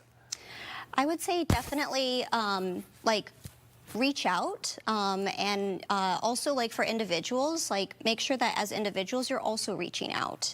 Don't assume someone else is going to take care of it. You know, empower yourself to take action and you know, take those well wishes and turn them into something meaningful for others. Thank you both for what you're doing, not just for Chicago, but also for the Back of the Yards neighborhood, and happy holidays. Thank you so much. All right. I send it over to Anita and Mike. So cute. Now we've got to go to the 21 and plus crowd. That's right. This is for adults only. Bourbon maker Jim Beam is stopping production at its largest distillery as it navigates tariffs from the White House. The one-year pause also comes amid a slump in demand. Overall, exports of American spirits fell 9% in the second quarter of this year. About 95% of all bourbon made in the U.S. comes from Kentucky. All right, this comes as several Illinois lawmakers renew their push for more scrutiny of the Broadview Ice Processing Center. Congressman Chuy Garcia, Danny Davis, Delia Ramirez, and Jonathan Jackson made a surprise visit to the facility on Monday after months of being denied access. But this time they had a court order allowing them inside. The lawmakers say reports of inhumane conditions still hold up. Imagine 150 people in a facility with 4 detention space cells, 3 bathrooms for 80 people, no privacy whatsoever. You see, there's no medical staff there. The ICE supervisor said that they're requesting that. Earlier this month, the Trump administration agreed to extend a temporary restraining order requiring improved conditions inside the facility. Now, some good news from Reverend Jesse Jackson's family. You just saw one member in the last video, but he is now out of an acute facility and back home. His family says he was treated for several infections related to the progression of a neurological disorder. They add that they're grateful for the prayers and support that they've received during this time.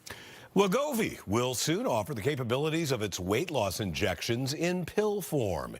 It is the first GLP-1 pill approved for weight loss. Wegovy was first created for diabetes, but has since grown popular for losing weight. Novo Nordisk has not announced its price, but it's expected to be cheaper than the shot. The FDA is expected to approve a second pill from Eli Lilly in the coming months.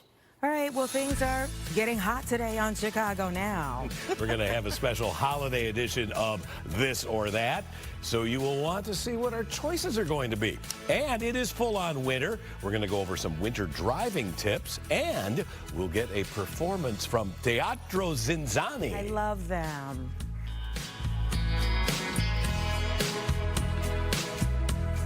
Fox 32.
All right, giving you a live look outside from Rosemont this morning, and you can see those cars just zipping about on the roadways. Not too much congestion at the moment, but you know it's associated with the holidays. Millions of Americans are hitting the roads and skies this week ahead of Christmas. AAA projects that more than 122 million Americans, in fact, will travel at least 50 miles from home over the 13-day year-end holiday period. So Chelsea Torres is live at Ronald Reagan Washington National Airport right outside of D.C. with more. Good morning. Hi, good morning, Anita. Well, a lot of people I've been talking to say that traveling has been pretty smooth so far. Actually, AAA is saying this holiday is going to be a mix of family vacations, family road trips, tropical vacations, and even friend getaways. One mom says that she knows that money has been a little tight this year, but she does believe people are just trying to get away this holiday season. That the economy has been challenging for many, so it's been difficult to make plans and to do things, but somehow, we try to make a way. We're going to go see some friends, have some fun in the sun, and we're going to take a trip to Disney. Adelaide and her 3 girls are going to America's top holiday spot, according to AAA, Orlando, Florida. 3 of Florida's sunny cities rank as the top domestic places to be for the holidays: Orlando, Fort Lauderdale, and Miami, just ahead of LA and Honolulu. However, nearly 90% of Americans traveling for the holidays are actually hitting the road instead of flying. Gas Buddy says gas prices are the lowest in 5 years, and some families tell me that road traffic has been a breeze so far. Traveled over here, rented a car, and drove around West Virginia, and now we're back. And then Christmas we like to spend at home because we have all the grandparents, aunts, and uncles, so they want all the kids at home. Okay, so if you are traveling through O'Hare today, just know as of right now, there's more than 80 delays and about 8 cancellations. But the best days to travel during the holidays is actually on the holiday itself. So Christmas Eve, Christmas Day, New Year's Eve, and New Year's Day. And travel experts say that the busiest travel time coming up is going to be the day after Christmas. Anita? Did you all check that out? She did the research for O'Hare, standing there in Virginia. Thank you so much. You're dedicated. We appreciate that. And happy holidays to you. Yes, ma'am. All right, everybody, it's about 9:25 as we give you this live look out at a few folks taking their pics at the Bean. We'll be right back.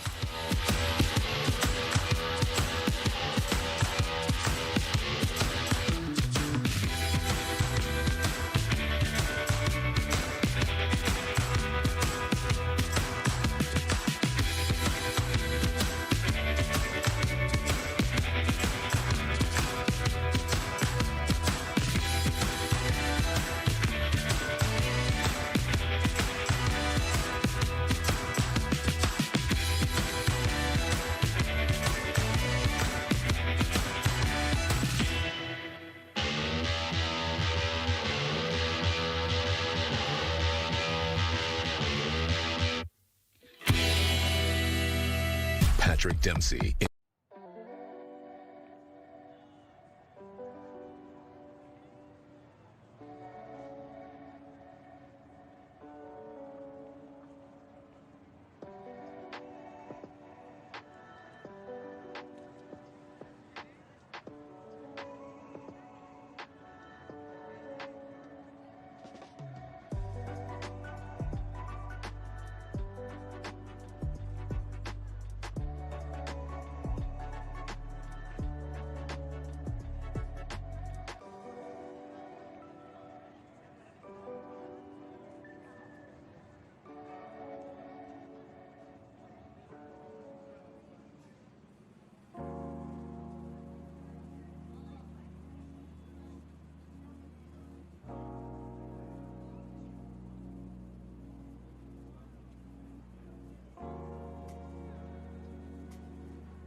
It's actually pretty nice out there. Look at that, a little bit of sunshine, some high, thin cirrus cloud cover. Already looking better than yesterday's gray day, and even without much, if any, sun yesterday, we made it into the mid-40s. I think we're good for 50 today across most of Chicagoland. And the deal is, over the weekend, we're going to see a punch of colder air coming in here on Sunday. Between now and then, for Christmas Eve and Christmas Day, I expect to see gray skies come back. So enjoy the mild weather today with the sunshine. I think 50 degrees is a good bet now. Lots of cloud cover, some drizzle, a little bit of light rain, and also some fog tomorrow and Christmas Day. If I had to pick kind of a window of time when I think the conditions will be at their gloomiest, I'm going tomorrow night into Christmas morning. A shot of cold air does arrive on Sunday, and we're going to knock temperatures down for a couple of days before we rebound again, just in time for New Year's. Here's where we are now in the 9 o'clock hour. It's 40 at O'Hare, 42 at Midway and Joliet. Even warmer, a couple spots in northwest Indiana, Gary, Michigan City with 43, 39 at Morris and also in Sugar Grove. But I think this is going to be a pretty robust warm-up coming here this afternoon. And the reason for that is cloud cover is fairly transparent. That extra amount of sunshine is going to be enough, I think, to boost temperatures higher than what a lot of the point-and-click forecasts, even on our own app, might be indicating. That's why I'm going with a bigger number today than even what I thought we'd get to yesterday. The skies will be partly to mostly sunny today. I mean, you're going to see your shadow pretty much all day long. This afternoon, we'll transition into an evening that will be partly cloudy and quiet. It's not going to be super windy. During the day tomorrow, our model doesn't show much in the way of cloud cover in the morning, and I'm worried that may not be the case. I'm a little concerned that there's going to be some low cloud cover in there in the morning, certainly in the afternoon. And then you see at 7 o'clock, a few blips of green. That could indicate a spotty light rain. I mean light rain here, and maybe a little bit of drizzle. The other concern could be for some patchy fog to develop, which is why Rudolph is going to be working extra hard in front of Santa's setup tomorrow night coming in here. During the day, Christmas, nothing more than some sprinkles. It's just going to be cloudy, so it's going to be a gray Christmas. There won't be any snow on the ground other than a few plowed piles here and there. Today, partly sunny, 50. Tonight, we'll drop down into the 30s. Quiet night, partly cloudy skies. Won't be that windy. Let's check out the 7-day forecast. Temperatures will be in the 40s for highs Wednesday and Christmas Day.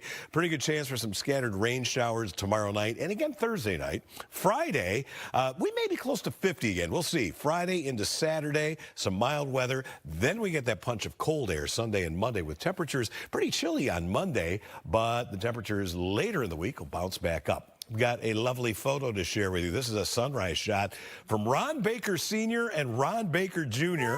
You got to give credit to one of those Ron Bakers out there. It is sunrise over Springbrook Prairie in Naperville, and look at how that sky is lit up there. Are you guys the only two generations of Ron Bakers, or is there a Ron Baker III coming on? I don't know, but we'll have to investigate. Yeah, we need more info. All right, speaking some things into their lives. They're like, okay. Thank you, Mike. We are continuing to follow quite the development here in a deadly CTA shooting. Present is live this morning with the new details on what sparked the gunfire this morning. Yes, we don't have any names yet, but we are learning more about the people shot. Chicago police confirming that the two men shot on that Pink Line train were 44 and 23 years old. Now, police say that those men got into some kind of an argument with another man who had a knife. When one of them pulled a gun, the man with the knife got hold of that gun and fired. Two people were taken from the train to the hospital. Police say the 44-year-old man died there. This comes after a string of violent incidents on trains recently. Just last month, a young woman was set on fire on a Blue Line train. And last Friday, a man set fire to his belongings on another Blue Line train. One woman we talked to this morning said she now steers clear of public transportation. I haven't seen it this bad. This is very bad now. Because now that's the reason why I drive, because I'm scared to get on the L's. Plenty of other people we talk to say they continue to take the trains. They just watch very closely and are just super vigilant. We want to remind you that it was just Friday that the CTA announced some stepped-up security measures. They had added police and also security dogs, security canine patrols. But the government immediately responded, the federal government responding, saying that the CTA isn't doing enough. They have given the agency 90 days to come up with a better, beefed-up security plan or risk losing $50 million in federal funding. And again, the latest incident today, a shooting on the Pink Line that killed one. In the Loop, Roseanne Tejas, Fox Chicago. Thank you, Roseanne. Preparation is key when it comes to keeping your car winter ready. Joining me with those car care reminders is Nick Ruffalo. Nick, make sure I do this right. The Rohrman Auto Group. Did I do that right? That is. You nailed it. It's Rohrman. Rohrman. Well, first of all, dude, I got to tell you, your shop back there, I think I could eat off that floor. So kudos to you for having a fantastic, shop there. Let's talk a little bit about one of the first things that people are going to be concerned with, tires. I like to have the winter tires on for extra traction, even though I've got all-wheel drive. And then, of course, people see that light come on in the cold because there's not enough air in the tires when there really is. What are your recommendations regarding tires, Nick? That's a great question. Tires are important for winter, not just in snow, but winter travels as well for cold weather. So one thing you always want to keep an eye on is obviously your tire pressure. Most of our vehicles now are equipped with an electronic tire monitoring system to tell you where your tire pressures are at. But if you're not 100% sure, you do make an adjustment. You can find a tire valve over here on the tire, or even in your door jamb. It will state what the recommended tire pressure is. And then also your tire tread. There is a wear indicator bar for every manufacturer for tires. And it's located in between the two treads. That bar, as that tire tread comes close to the bar, that's an indication, solid time to go look and get some new tires. And Nick, just, a reminder, when folks start their car on a cold morning, if they get that warning indicator on their dashboard, that does not necessarily mean that they need to add air. Do you recommend they wait till the tires get warmed up? Well, that's a good question. You could be low on air as well, so it would be something I definitely always recommend to have double checked. Okay. It could be something even as something as silly as a faulty sensor, but definitely, get those checked for yourself. All right, batteries are also important. We know they lose their oomph when it is cold. How do we know that those batteries are good to go? Well, you got a couple of different ways of testing your battery. Some vehicles do come equipped with your voltage regulators and meters, so you can see where your amps are. All of our dealerships and most repair shops do test every battery when they come in for service, and we're looking at such items in that battery such as cold cranking amps and the health of the battery itself. Okay. Do you recommend people maybe, let's say their car is going to sit idle for a while, do you suggest they use a tender or something to keep that battery charged up? Absolutely. Keep that health on that battery going. It's a great source of health for that battery. Keep them plugged in if you're not going to be using them. When it gets cold out there, guys, those batteries do take some life out of them when it gets cold. Absolutely. Okay, fluid levels, and we noticed there on that stand there, you've got oil, but one of my favorite fluids to make sure you've got is in that blue jug right there. That's the washer fluid. This one right here. Yeah, that's important, isn't it? That's very important. It gets sloppy mess can happen when it snows and the slush, and their boys are out there keeping those roads clean, but the adverse effect on that one is our windows and our cars get really dirty. So when it comes down to the washer fluid, especially in winter, make sure you're picking something out that's a winter blend that can hold the cold and not freeze up on you. And when you're topping off your washer fluid, always look for the blue cap or a cap that's got the right indicator that says that's your washer fluid, because the last thing we want to do is mix that up with any kind of antifreeze. That's right. Yeah, don't put that stuff in the antifreeze bin. All right. And I am guilty of this, Nick. When I'm driving around, I do not have like the winter emergency kit. I don't have a bag of chips and the flashlight and all that stuff there. But what do you recommend people have? The odds of them getting stranded for days and days and days here in the Chicago area much lower than, say, out west. But what should we have in the car to make sure, hey, if we have to sit for 6 hours, 10 hours at a time, what should we have? Well, I would definitely recommend bringing a snow broom, a blanket, something to keep yourself warm if you are stranded there on the side of the road, an extra jump pack. You can get a bunch of those at your local stores, even one of our dealerships. They charge up easy, and you can have one if you have a problem with a battery you can't start. But if you are stranded, keep yourself warm, have some snacks in the car, and definitely some fluids. Okay, and then what about the gas level? My dad always taught me when I was a young boy, son, don't let the tank get below a quarter because you're going to get vapor lock in the car. Is there any truth to that? You know what? I'm a big advocate on it. I like to keep my tank at least a quarter tank full at all times. It's just healthy on the pump. It's healthy on the car. You're going to eliminate any possibilities of that happening. And if the car's going to sit too and you got it on a charger, put some additive, so some sort of heat or something like that to keep that fluid from freezing up on you too in the lines. All right, Nick, I did a little sneak peek. I looked on your Facebook page. You got a nice motorcycle, don't you? I do. I have a couple of motorcycles. Thanks for taking a peek.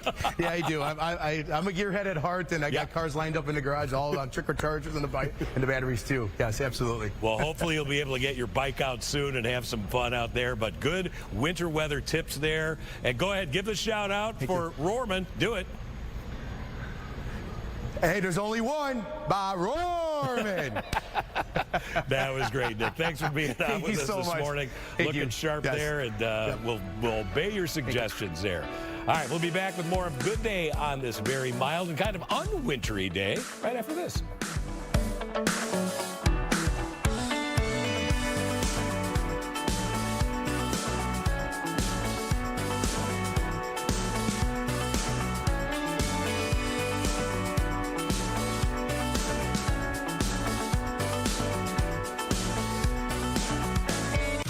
I was in a wreck. I need a check.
Well, if you're still looking for some gifts this holiday season, a local toy store is boasting fun for all ages. Wait, I just feel like we missed our moment for the ching.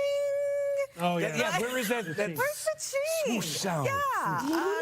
Gabriella Primus is at Geppetto's Toy Box Oh, wait, with is more. she queuing it up? All right, forget being an adult. You could be a kid here at Geppetto's Toy Box in Oak Park, right on Lake Street. Floor to ceiling, you're going to find something that's perfect for Christmas and, of course, beyond, too. With every good toy store, you need a good toyologist. That's where Eric Mason Cup comes in. And you're already getting to work here. You got to. Yeah, you we got to already play have all some day demos long. for you. Yeah. Eric curated a couple of things that might be good for maybe Christmas, or again, or maybe beyond throughout the year. Absolutely. But Eric, I love your story. You've been here for 20 years Right. in Oak Park. Why did you decide, toys are something so special to you, you wanted to start a toy store? Well, like I said earlier, it's like most of my family's in the Netherlands, and so whenever I'd go back, I just would have to go in every single toy store that I could find. And they were just such a magical place to me. It left such a huge impression that I wanted to really share that with everybody here. It is. You know what? And it's going to leave an impression on me, and I think everyone at home, too. Although you'll have to come here to really check out everything. You brought a couple of things to the table here, a couple of games. This might be good for maybe a family gathering This is a totally week or next great week. thing for a family gathering. It's called Pop Darts. Okay. Okay. And so it's kind of like a bocce or a target game where you can play two different ways. You can play with just a regular target like that, trying to get the closest to the target, or you use this guy right here, and if you actually land your dart right on it, you're an automatic winner. Wait, what about this little guy? So this is volley shot, and it's just a game that you're going to just knock it back and forth, and whoever, look at that. Whoa. See, that's something you need That's skill good for. stuff. That's not something for me. I love, too, when there's gifts that kind of keep on giving. Maybe it starts a hobby. You said you got into needle felt? Needle felting, yeah. And we have some kids here. Yep. Also some bracelets and stuff like that making. Over on the other side, I saw some chemistry kits.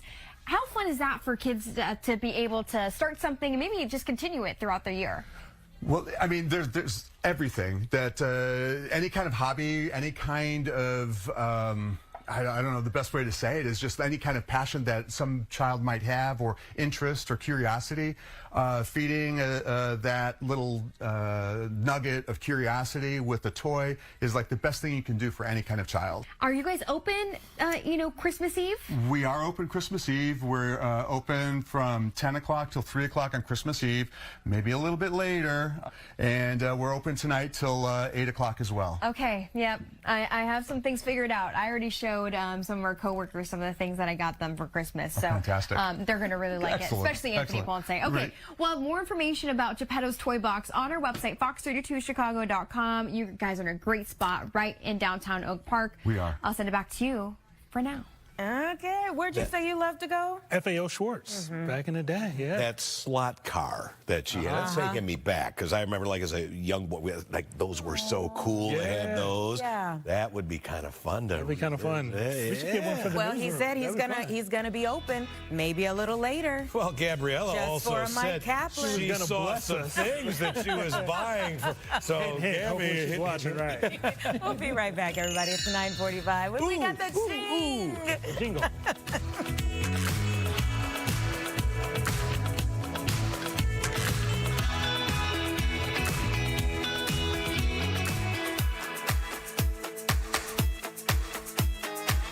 These are the moments they fight for auto accidents.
You guys do realize that a week from tomorrow is New Year's Eve. Wow. Are you still making plans for New Year's Eve?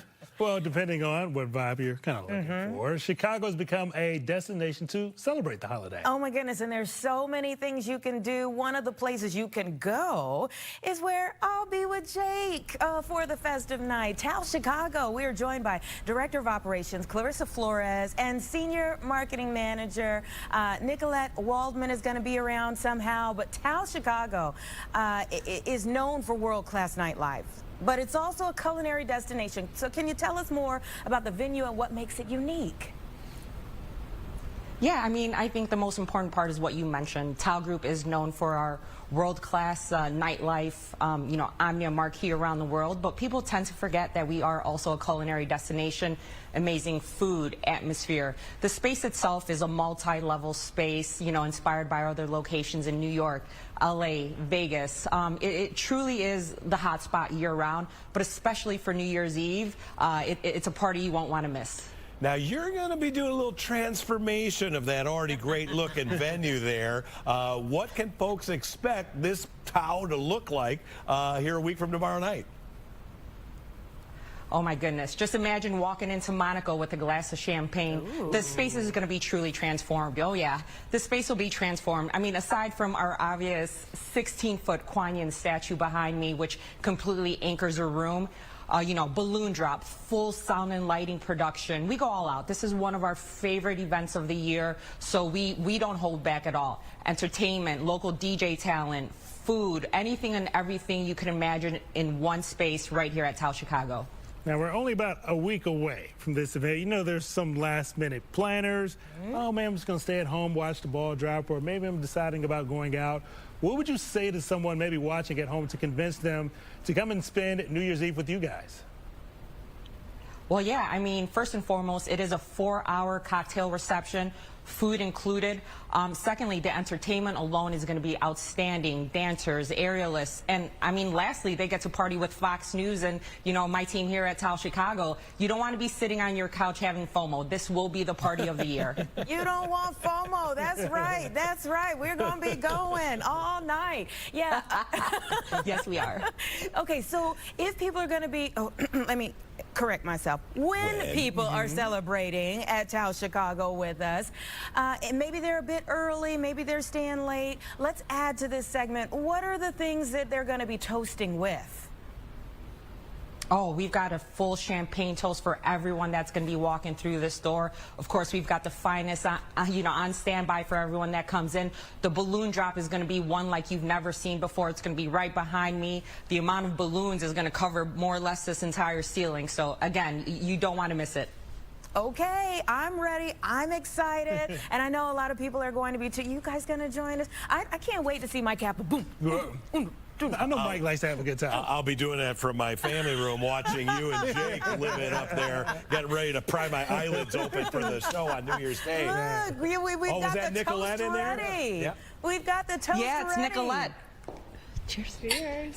Cheers. We're ready. Cheers. Bubbly. Oh, is that a bottle of Dom DeLuise that I see there? All right now. It is. It's going to be on standby for you. We're going to have it waiting for you. Have it on ice. Can't wait. Thank you so much. We're so excited to partner with you all this year. It's 5 o'clock somewhere, Thank you. ladies. Cheers, everyone. All the time. Yeah. It really is. I thought it was 5 o'clock already. Sorry. All right, everybody. We'll see you all soon. Jake Hamilton and I will be live from Taos Chicago nightclub as we celebrate New Year's from Times Square to Texas with performances by Bun B, Cupid, Cleo Fox, and more. Fox Local New Year's Eve Live. It is the place to be. The party starts at 10 p.m. Now, listen, if you're not going to be at Taos Chicago, we still got you covered on Fox 32 and Fox Local Chicago. But come out and party. It's going to be a good time, right? Yeah. Well, we're always having a party every day upstairs in Studio 32, where Chicago Now is getting ready to kick off at 10. Hey, guys. We are going to have so much fun. I know, Anthony, he's probably getting ready because we're going to do a little this or that. Ah, that's right. Holiday edition. So that's what we're going to start off with. So stick around to see where you fall, if you agree with me or you agree with Anthony. Also, driving, okay? A lot of travel going on this week. Even though it's quiet here in Chicago, that's not the case everywhere. And we've got a lot of winter ahead of us. So we're getting some safe driving tips as people get ready to travel for the holidays, and it'll help you out through the rest of the winter season. We're also going to be checking in with TMZ to get the latest headlines and entertainment news. So much ahead. Can't wait to share with you, especially the holiday options. I wish you three could contribute to the questionnaire. You should have told us earlier, because you know we would have come up with some good ones. Yeah. We'll be down. Thank we you, could get some Caitlin. pillows on the ground. You guys can join us. We'll have a little powwow.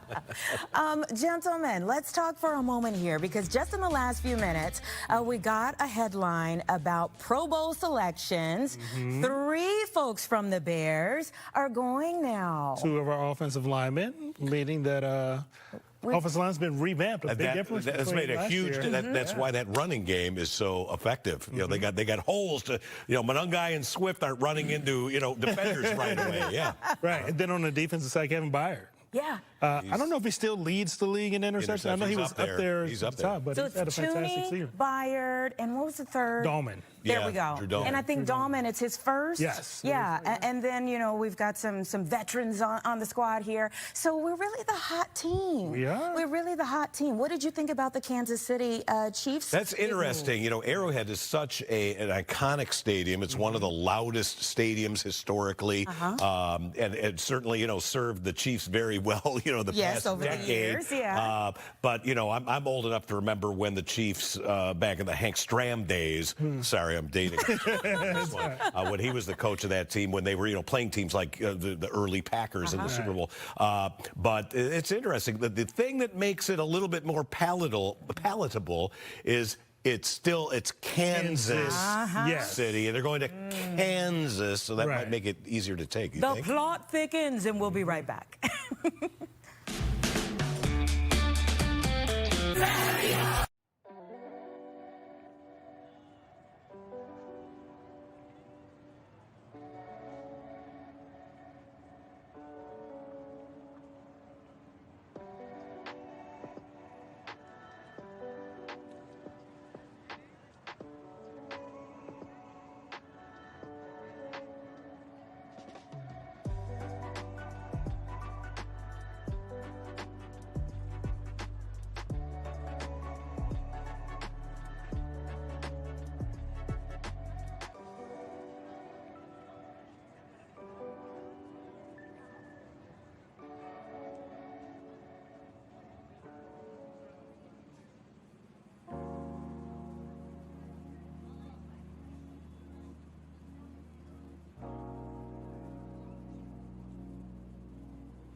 All right, we were just talking about a big, oh, look at how blue skies out there. Beautiful out there. We were just talking about how New Year's Eve, Anita is going to be out there with Jake at Tao. And my question for you, Anita, is have you picked out your outfit?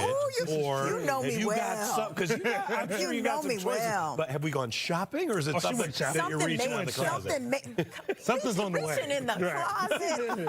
Maybe something you that we don't see as well during as the I week. thought. You know, Any excuse to get something fresh? Something is on the way. And you know, for New Year's, it needs to be a little bling bling. Ching, you know, a little something like that. And all that, yeah. Well, you gotta give it to the people. I mean, first. Jake's going to bring his too. I wonder what Jake is going to put on. I wonder, is he going to go tux? Yeah, Is he going to go a little bit more relaxed? I wonder. Oh, I know That's he's a going good to go question. tux. Have you seen the promo? He's going to go tux. He's going to go spiffy? Yeah, he's All going right. to go Okay. spiffy. It's going to be a great time. Tao Chicago is just such a beautiful venue. So we're so grateful that we're going to even be able to do it there. They're starting now. They're drinking champagne now to get prepped for the event. We won't start now. We're going to be like, Happy New Year.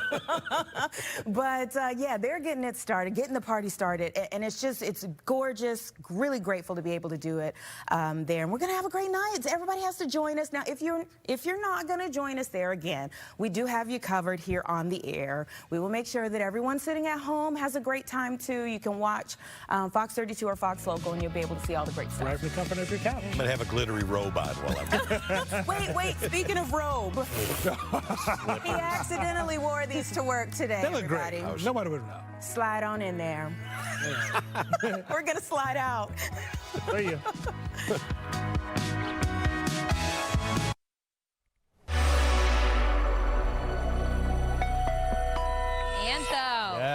Yes. Listen. Caitlin. We went ice skating last night. We did the thing. Stop it. We did the thing. Whoa. And it was really fun. It was kind of nice last night, It was too. really comfortable, yeah, not too cold. And now the kids are back at urgent care. Anthony, when I tell you I am losing my mind, I am losing my mind over illness this season. I cannot. She's like DEFCON 1 paranoid right now.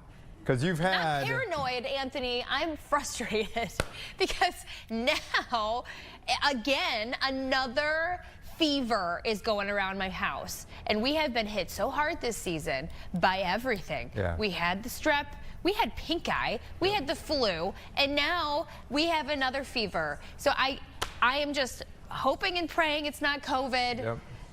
Sorry about my rant here, you guys. I know I'm not alone. I know I'm not alone, parents. You're probably at home doing the same thing and just hoping you can get through Christmas without somebody being sick, because it is relentless. I don't remember the exact figure, but on Good Day today, we had, it's in the tens of millions. The flu. And then in Illinois, it's trending upward. And the silly thing, I'm biting my tongue here. I got the shot. My kids got the shot, but there's like a couple different strains. Yeah. So it's What like strain did they make the shot for this year? I don't know the lettering of it, but all I know is the shots this year are based on the strain that was creeping up late summer, early, and so you're only protected against that strain, which is frustrating. I'm wondering if it gets your immune system going, though. Yeah, I hope so. So at least you got a little something Yeah. to fight it, because when I tell, and maybe it's because I've got a kid in like elementary school this year for the first time. Oh gosh. Yeah. And this is what what we deserve. Daycares, come on. The 4-year-old. It is awful. It is awful. Okay, I'll get off my soapbox now. Can we wait? Hold on the disease front as well. This is serious stuff. This rabies thing. Oh. Did you hear that? Share. Yeah. First time since 1960 something that we've had a rabies case in a dog in Cook County.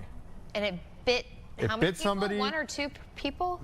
It bit one person, but it came in contact with 9 others. This is back on December 11th, and the following week, it had to be euthanized. Yeah. And then after it was euthanized, they tested it, and it tested positive for rabies. And so they think it come from Florida, from a rescue shelter in Florida, and they think that it had rabies actually before it was vaccinated. So that would be the only explanation. last year, I was at the playground. So I only have one rabies story, but and Kaplan was right. He pointed out you have to get this treated immediately because it's 100% fatal. This is really serious. So we were at the playground. I was with my kids, and this is no joke. A chipmunk was chipmunks are elusive. Okay, they're cute little guys, but they're elusive. Yeah. I'm not kidding. This chipmunk was chasing people around. Bunch of kids. It was acting disoriented, and I am like, I mean, certain it had I'm rabies? certain, because like, when else would you get chased by a chipmunk? Right. So I live right by the playground. I went inside, grabbed a bucket, and basically put the bucket on top of the chipmunk. And then I got some kind of board, like a wooden board, and slid it underneath the bucket. Okay. So I was able to kind of, get the thing in the bucket. 'Cause it was chasing kids. I'm not even kidding. That is wild. Okay. And then I didn't know what to do with it. I didn't want to make a huge. I'm just going to confess here. I wasn't going to kill the thing. I wasn't going to smash the thing. So I took it across the railroad tracks. It's like me in this bucket. And then I just found the most remote garbage can that I could find that this thing could never get out of, and so I just like placed it in the. Is that Anthony? Should I have called? Yes. I should have called. That poor chipmunk. What if he was okay? No, he was not okay. He was being. Anthony. So I put a chipmunk in some poor neighbors across the railroad tracks, but there was no way this thing was getting out. It was like one of those tall 95-gallon. Anyway, I apologize. I'm going to make a public apology right now. It was a lot, all right? I had kids, like, in tow. Anyways. I'm going to get a call now, not how to handle the rabies. a rabies well, situation. No, to your point, there's been instances in the past where bats, for example. Oh, right. If you want to save a bat, you're really not supposed to touch them because they could carry rabies. Yeah.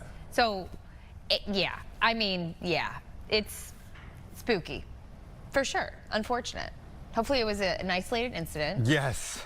And no longer will the rabies be. I hadn't thought about that incident until today when the rabies story came on, but yeah, I probably did not. I should probably reel this back. Exactly, and it's too late, so it's out there. It's out there. Okay. All right, we are going to kick off today's show. We got a good hour today. We get to play this or that. We've gotten to know each other well this year, Caitlin. We're gonna brave some questions. I have not checked the options of. Oh, you didn't? No, I did not look ahead. So me neither. Hopefully I don't tell any more self-incriminating stories. Our friends at TMZ are joining us to help kick this show off. Jacob Wasserman, can you hear us okay, sir? Yes, I can. Thank you for having me. Oh, it's a pleasure to have you. Let's start off on a less serious note here before we get to the latest with the Rob Reiner situation. Caitlin and I talked to your colleague over there, Michael Babcock, regarding this wild, drunken incidents at a San Francisco restaurant involving a woman who was just belligerent in this establishment. I understand, TMZ, you guys have an update for us on what has played out in the aftermath of this viral video. Well, for those of you who haven't seen this video, you absolutely have to go to TMZ.com to check it out because it is absolutely breathtaking. There are tons of twists and turns, and maybe one of the most jarring moments in this whole drunken brawl is the moment that some restaurant employees trip this woman, pick her up, take her down. So you would think that maybe the employees would be getting in trouble here, but we've learned that that's actually not the case at all. The woman here, who you could see is being quite aggressive herself, she actually never filed a police report. Therefore, there's no investigation, and the other employees who were involved in this altercation will not be, action will not be taken against them. Now, as to say for the woman, and maybe my colleague shared this with you, she was fired from her job. She was detained for public intoxication and taken to a jail. So she's been definitely having some tough times with this. And like I said, this is only a little bit of the video. You definitely want to see the whole thing. Whoa. Okay, so I didn't see that angle the first time I watched this. It almost looked like she was heading towards the door, and then that employee like slammed her to the ground inside. Is that what I just saw?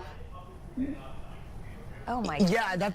Yeah, that's what it looked like to me, but really it's the end of the video that is just absolutely breathtaking. I don't want to play spoiler here if we don't get to it, so just try to watch it in its entirety if you can. Oh my. Now, at what point, I don't know if you've covered these incidents in the past, Jacob, but at what point, you know, because obviously use of some force when there's a belligerent customer inside a restaurant, you know, that's why there's bouncers. You know, they have to be forcibly removed from time to time. So a little bit of use of force in a situation like that from one civilian to another civilian is, I'm guessing it's legally protected. But once you're out on the sidewalk, okay, because the incident kind of, it didn't exactly die down and you know, it's like cooler heads prevail. But she's okay, that employee on the left there with the longer hair, she's grabbing and pulling his hair outside of the establishment. Do you know, Jacob, if the rules change? Here's the moment in question. Okay. Well, you know, I am not by the way, that was the point that I was referencing. That trip there was pretty shocking. So we thought maybe the employees would definitely get in trouble for that. But like I mentioned, that doesn't seem to be the case. Now, as to your question, I am not an attorney, and I am nowhere close to working in law enforcement. So I don't know when it necessarily maybe you get in more trouble if it happens on a sidewalk rather than in an establishment. But regardless, definitely a harrowing incident, and I mean, it's just shocking when things like this You go. could almost argue that the employee could sue her if she was grabbing him too. Right. I bet she's so embarrassed. She probably just wants it to go away. To go away. Yeah, I mean, she was already fired from her job, and I'm sure she's off of social media altogether. She probably just wants to distance herself. Has anybody heard from her? Like, has she made a statement in any way? Do you know? We haven't heard from her yet. Of course, we reach out to her whenever we publish these follow-up stories, so have not heard back yet. Yeah. Okay. All right. Let's switch gears and talk about the latest headlines when it comes to the murder of Hollywood filmmaker Rob Reiner and his wife Michelle. What updates? Get us up to date, Jacob. What's going on with this case?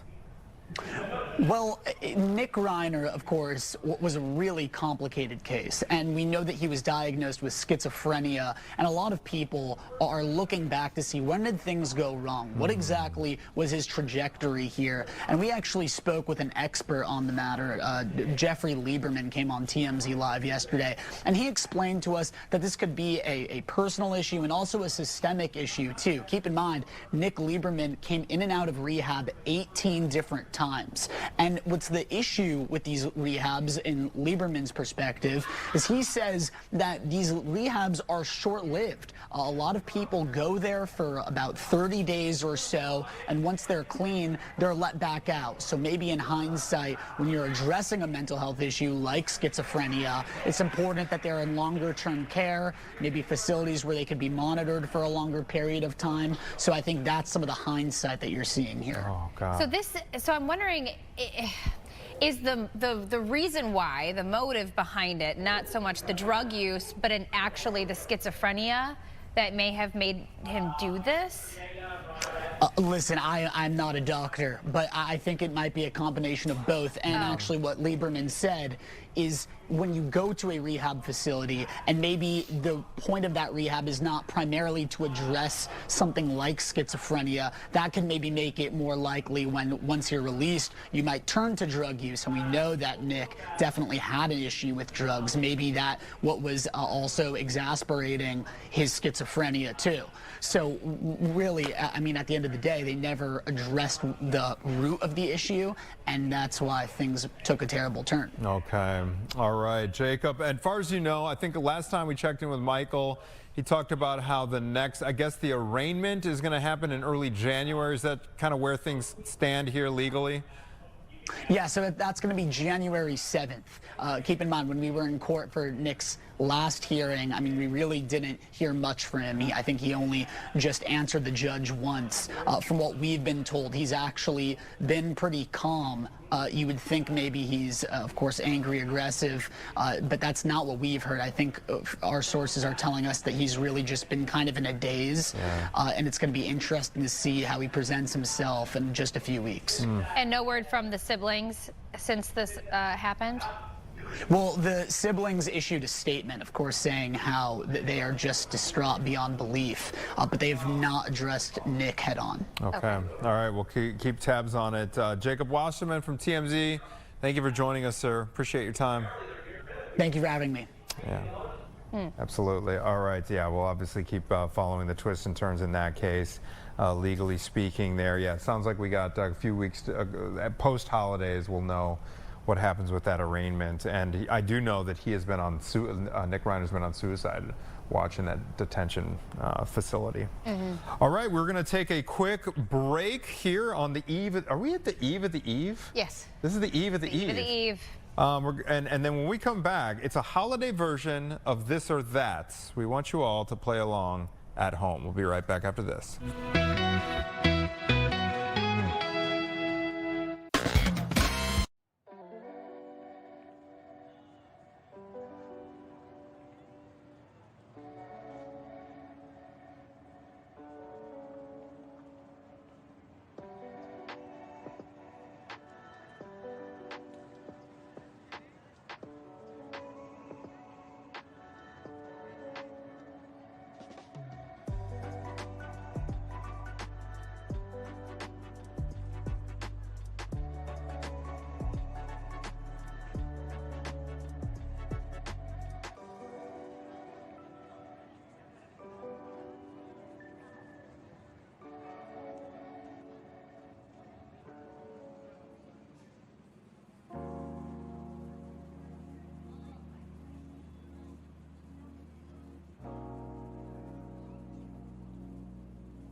A little bit of this, a little bit of that. We're doing a holiday question, this or that. Here we go. And Anthony, do you have the Facebook pulled up? I don't. I wasn't able to find it in the time. Maybe because someone can play along with us. Yeah, get on Facebook, get on our Fox 32 Chicago Facebook page, and we have this show streaming there. And I'm going to be looking at the comments because I bet people have strong opinions about this list that we have ahead of us. Yeah. Okay, so play along. If you need a little study break.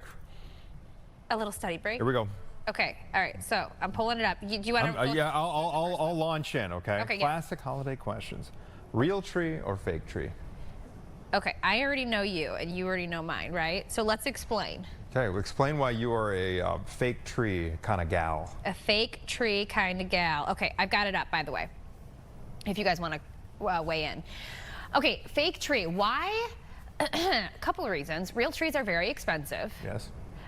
So you buy the fake tree once and done. You can reuse it year after year. Is it pre-lit? Yes. Yeah. Why else? It doesn't make a mess, so you don't have to clean up the needles.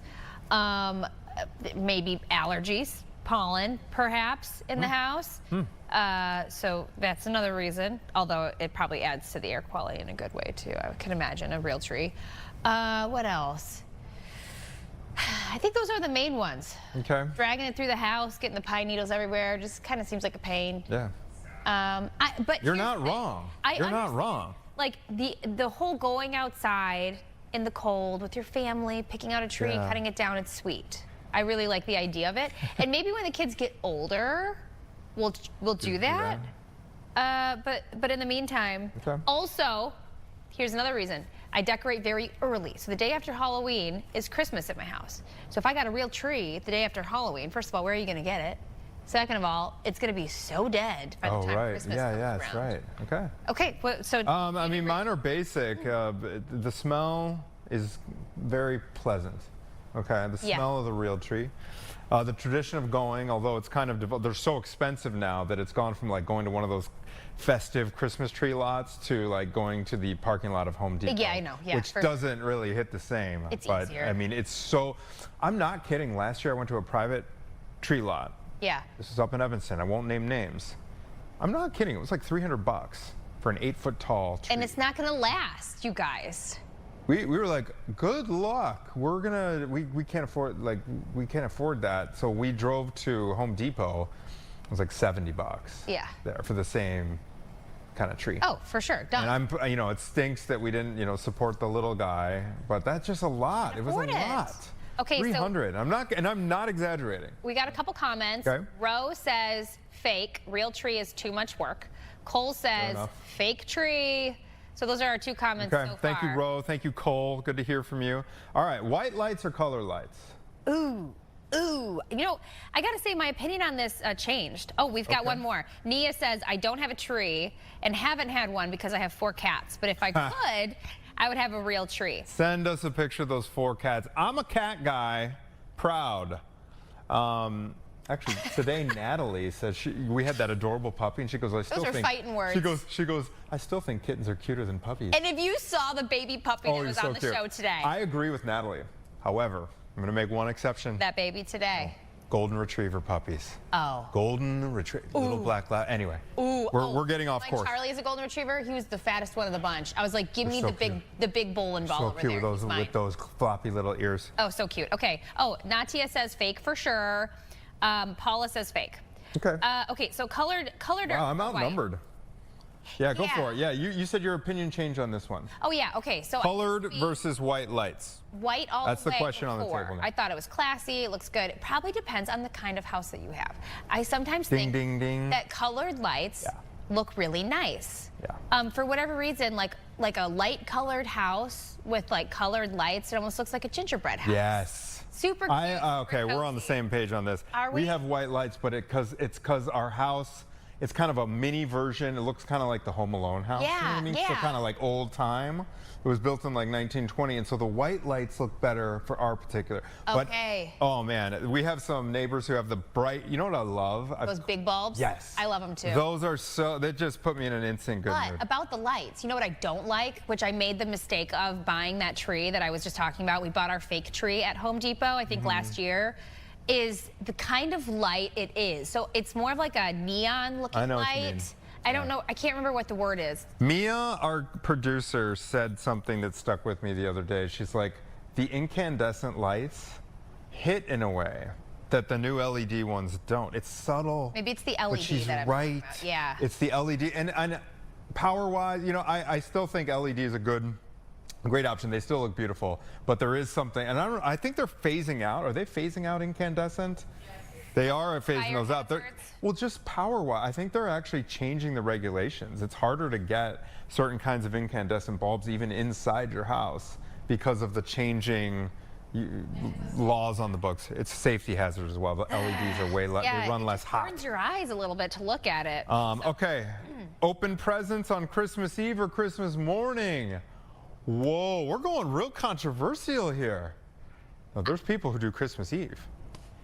Maybe one present on Christmas Eve. I've heard that before, but all of the presents? Absolutely not. What? Can't remember. I feel like I've dated people. Hold on, Santa doesn't even come until Christmas night. Hey, again, we're on the same page here. Or, excuse me, Christmas morning. Yeah. Christmas Eve night, tomorrow night. So that doesn't make sense. Okay, so Christmas Day, you guys. Although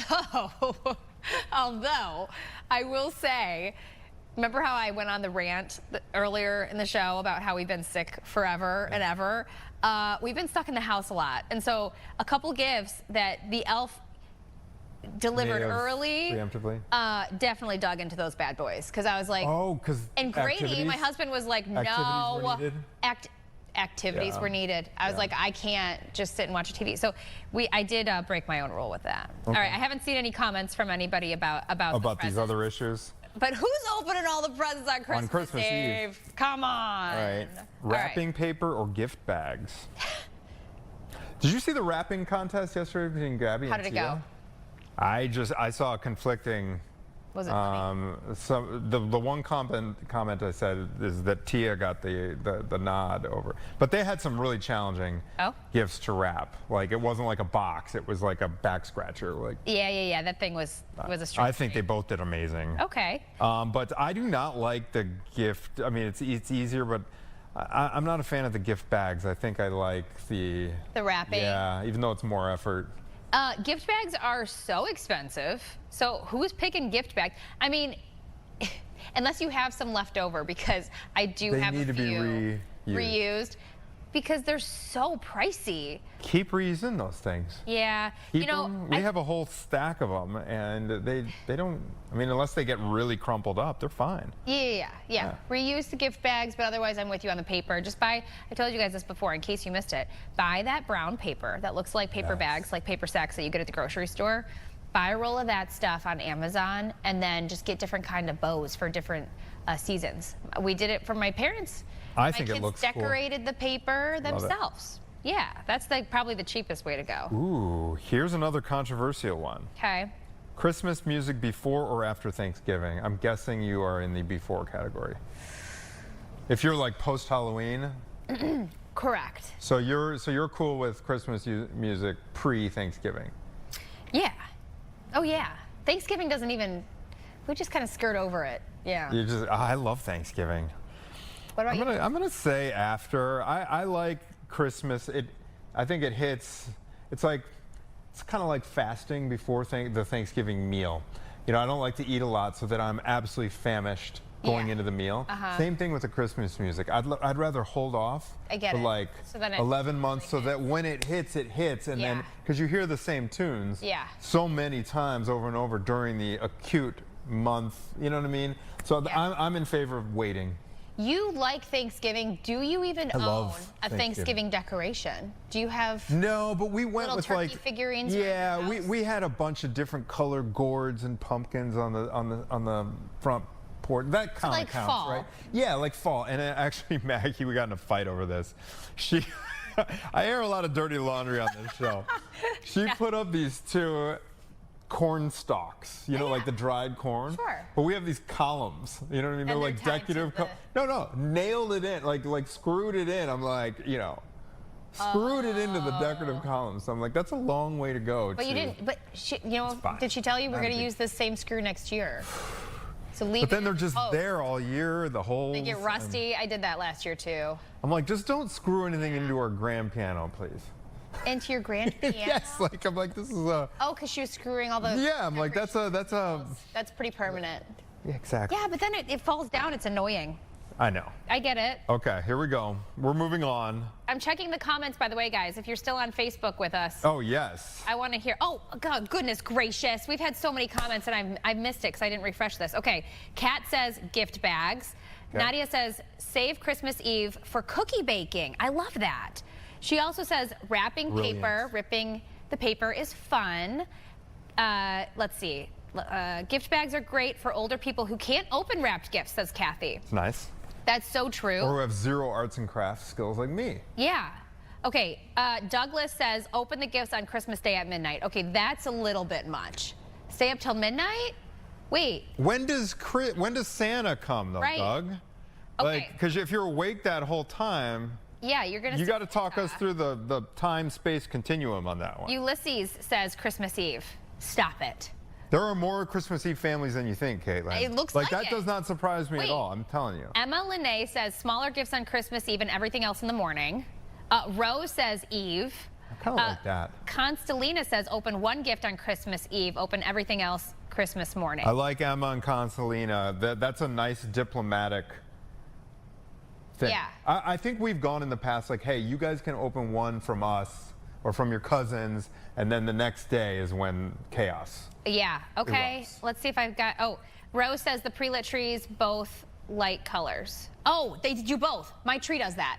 So I can put it on white, or you can put it on I wonder how colorful. many seasons you get out of that, though, because that raises might my, die. you know what I mean? Like if the fake pre-lit tree lasts, what does it last, 10 years? Yeah. If you have it up for a month each, you know, or does it last with the LEDs? Maybe it could just Well, last if so it's a long. $100 tree and you get 2 seasons out of it, that's still cheaper. No, to buy it totally. real. No, absolutely. But then it's wasteful, you know? Yeah. It doesn't go back to the earth. Okay, I think I'm all caught up on our comments here. Okay, so no Christmas before December 1st. So no Christmas music before December 1st, says Kathy. We got time for a couple more. Okay. All right, big family gathering or quiet holiday at home? What do you think? I'm going to go big family gathering. That's what we normally do. We don't have the biggest family, but you know, usually there's 15 or 20. That's fun. Yeah, it's fun. It feels festive. I love that. Yeah, so I'm a fan of the, I mean, both are, I mean, quiet holiday at home, that's cozy. That's cozy too, but yeah, we're a big family gathering kind of family. How about you guys? When I was a kid, we did big family gatherings at my grandparents'. Now we're kind of isolated away from most of our family. Also, my family, for the 3rd time during this show, I'm going to remind you that we keep getting sick. So at this point, I think we're going to shut and lock the doors and not expose anybody else. No. Christmas, I don't know. I think ours is going to be cozy, quiet, just us. But I love the big family gathering. If you've got a big family, that is awesome. And how fun. Cousins getting together, food, drinks, games. So I fun. think that is awesome. Yeah. I love that. Uncle Eddie rolling up in the RV. Well, we got time for one more, Caitlin. And then we'll go a couple It's going to comments. stir, yeah. Okay. Star, everybody get this one. This is a creative one. Star or angel on the top of the Christmas tree? What do you think? We have had a Star of David on the top of our Christmas tree ever since we were kids because my brother and I went to the JCC. We went to the Jewish Community Center for preschool. Someday, arts and crafts, it was a popsicle stick Star of David. Wow. That we did, and it is held up over the years, so that's always been our go-to. I love that. The Jewish star on top of the, I know that's kind of counter, that's, you know, counter, but with that, so we've always been the star. It led the wise men. Yeah, that's right. Jesus. That's right. So it's Christian too. We have an angel. I think we have an angel on top of our tree this year. When I was a kid, it was always an angel. It's one of those things. My mom, hardcore Catholic. Does it? So does the angel have like a dress or skirt or whatever, and it just goes right, plops right on top of that? It did. That's kind of satisfying. But the one that I have now is fairly horrendous. It has like a corkscrew on the bottom, and so it kind of like sits on like one of the branches, kind of like in the front. It's not even on top of the tree. Is it It's meant to not be great. a wine opener? No, but it just it has that shape. I think you're supposed to like twist it on. It's just not. She's good. not great. Okay, we'll go through a couple comments before we wrap it up. Let's hear it. Okay, Madia says big family gathering. Love that. Okay, let's see. Family gathering from Kat. Kathy, you say star. We always had a star that my mom made forever ago, says Emma. I love that. Passing it down to the family. No, I love the heirloom ornaments. Darling. The ones that have been, and you look forward to seeing that one ornament. Yeah. I love that. Emma, good call.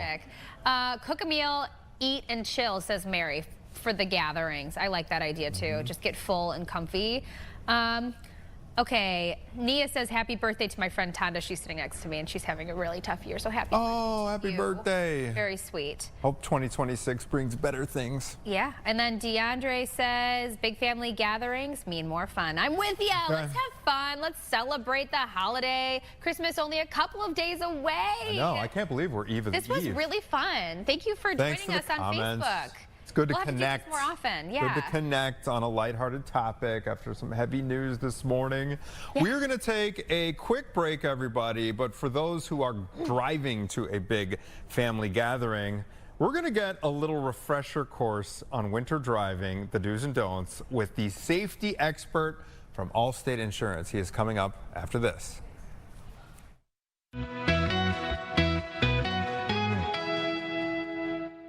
Are you ready to ring in 2020?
Oh my gosh.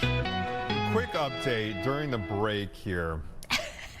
Gabriella Primus just graced us with her presence. And you can see the half-eaten. She just brought in one of the most delicious cookies I've ever had in my life. Aw, Gabby. It was, okay, so my pet peeve with baking is when the stuff comes out too dry. Gabby's Perfectly were baked. chewy and soft and delicious and banana-y and also chocolatey. Is that right, Gabby? You got it right. Here's the thing. Because you know what? I worked hard. She worked hard. So here at Fox 32 We had a competition today. we had a competition unfolding. That's why I got the loud sweater on. Gabby It's a didn't darling even sweater. Thank you. Gabriella didn't even place. Didn't even place Wait, in the who won? competition. What was the If flavor that that won? cookie. With the lace cookies. Okay, one of our assignment editors, Jen. I don't know what is Laced she? cookies. Laced cookies. Okay, so she. Truffles. Okay. Is that cheating? Anyway, I cannot believe if that didn't place the quality of the cookie downstairs competition, right which just started 5 minutes ago, by the way. Oh, gosh. All It right. has a little bit of saltiness on it. Oh, it was Delicious. perfect, Gabs. I would have finished it, but I had to stop eating because we have a segment to do. See what's you know? waiting for you for the next commercial break. So good. All right, we got some serious business to get to. Yeah, we do. Okay. Millions of Americans about to take to the roads. Driving. Chicagoland, luckily, we're getting pretty good weather. Yeah. Today is fantastic. A little bit of rain in the forecast for the next couple of days. Well, really tomorrow. Christmas Day is going to be cloudy but dry. And then Friday, we've got some rain. But if you are going to be traveling, we want to get you all the safety tips for driving in the winter, not only for the holidays, but of course, the couple of months ahead of us. So joining us is Allstate safety expert Brian Tidwell. Thank you for joining us this morning, Brian. Thank you for having me, and I want one of those cookies. We will save one for you, Brian. It doesn't look like you're too far away. It looks like you're right over there in the loop. What is that? Wells Street behind you? Merchandise Mart. Yeah, we're in Merchandise Mart. Yeah. You just walk on over. We got tons of cookies for you. All right, Brian, let's start with prep here. There are some must-have winter essentials that people forget every year. What needs to be in the car before you leave? That's a great question, and I really think a whole lot of this is based on how far you're going. And if you're going across the state, or you've got several hours you're going to be traveling, it's great. It's great to have, especially this time of year, maybe some traction material like kitty litter or rock salt, just in case. It's great to have a flashlight, a blanket for everybody in the vehicle, snacks, water, the different types of things. If your car gets disabled, you end up being stuck for a bit, you want to make sure that you have all the things to keep yourself comfortable and safe during that. You also want to check your vehicle. It's really, really important to do this before you hit the road. Make sure your tire pressure is right. Make sure all your fluids are topped off and at the proper level, including antifreeze, and check the oil, check your fuel. And the thing that a lot of people don't think of until they really need to have it is window washer fluid. If we're driving like we do in the Chicagoland area, and that sloppiness, so to speak, and you get that on your windshield, if you don't have that windshield washer fluid, even when it's pretty good weather, not terribly cold, you're not going to be able to see, and you're going to be in trouble, and it creates a lot of risk. Also, when you hit the road, make sure you have a full tank of fuel, a full tank of gas. And if you're traveling across long distances, make sure you don't really let that fuel get under a half a tank. Make sure if you're right around a half a tank of gas and you have the opportunity to pull off and get some more fuel, great idea to do it. We can't always anticipate with what's in front of us, or if that's going to be accessible to us when we get there. So also really important, it'll help you out a lot, download the Allstate app. It has tools in there like DriveWise. It gives you instant feedback on how you're driving to help you do a little bit of self-correction. It also has roadside assistance, and you don't even have to be an Allstate customer to use that. So download that app. It'll help you get back on the road if you do get disabled much quicker. Brian, I got to ask, so in my car, I actually got it as a Christmas gift. It was super sweet. A little emergency kit. So I saw that you had on there those like light up triangles, or the reflective triangles. Is there a specific kit that you would recommend people purchase online? Absolutely. If you can get yourself, you can either get the entire kit online or you can just buy the individual pieces for it. But the reflective triangles really give the people that are coming up behind you, especially on a highway, lets them anticipate the fact that you're there so they can get out of your lane. It really is a good idea. I remember one Christmas, we always used to head down I-65 to Indianapolis because that's where my mom's family was. I think it was some kind of oil or gas propane truck that crashed in front of us. We were stuck on the road for 11 hours. No 11 way. Hours. Oh. Yeah, it's a vivid memory for me. I remember my mom calling my grandma to tell her the situation on a payphone. It was a long time ago. But that speaks to Brian's point about having at least a half tank of gas because you don't know how long. Food, yeah, exactly. I'm not kidding. It was awful. There were tears shed. That's a great example of what that could holiday, happen. right? Wow. Okay, so Absolutely. hey, Brian, I understand that Allstate data show that people tend to drive a little more dangerously during this time of year. Do we know what's behind this phenomenon and what do we need to be aware of here? You know, it really looks as if people anticipate where they're going, and it's generally a fun anticipation. So they want to get there as quickly as they can, and that causes more collisions, causes more calamity. So really thinking it through. In other words, if I'm driving to Indianapolis from Chicago, I want to know what the weather looks like from where I'm at, where I'm going, and when I get there. And I also want to plan enough time so I'm never tempted to say, oh my goodness, this party's going to start in 2 hours and I'm still 2.5 hours away.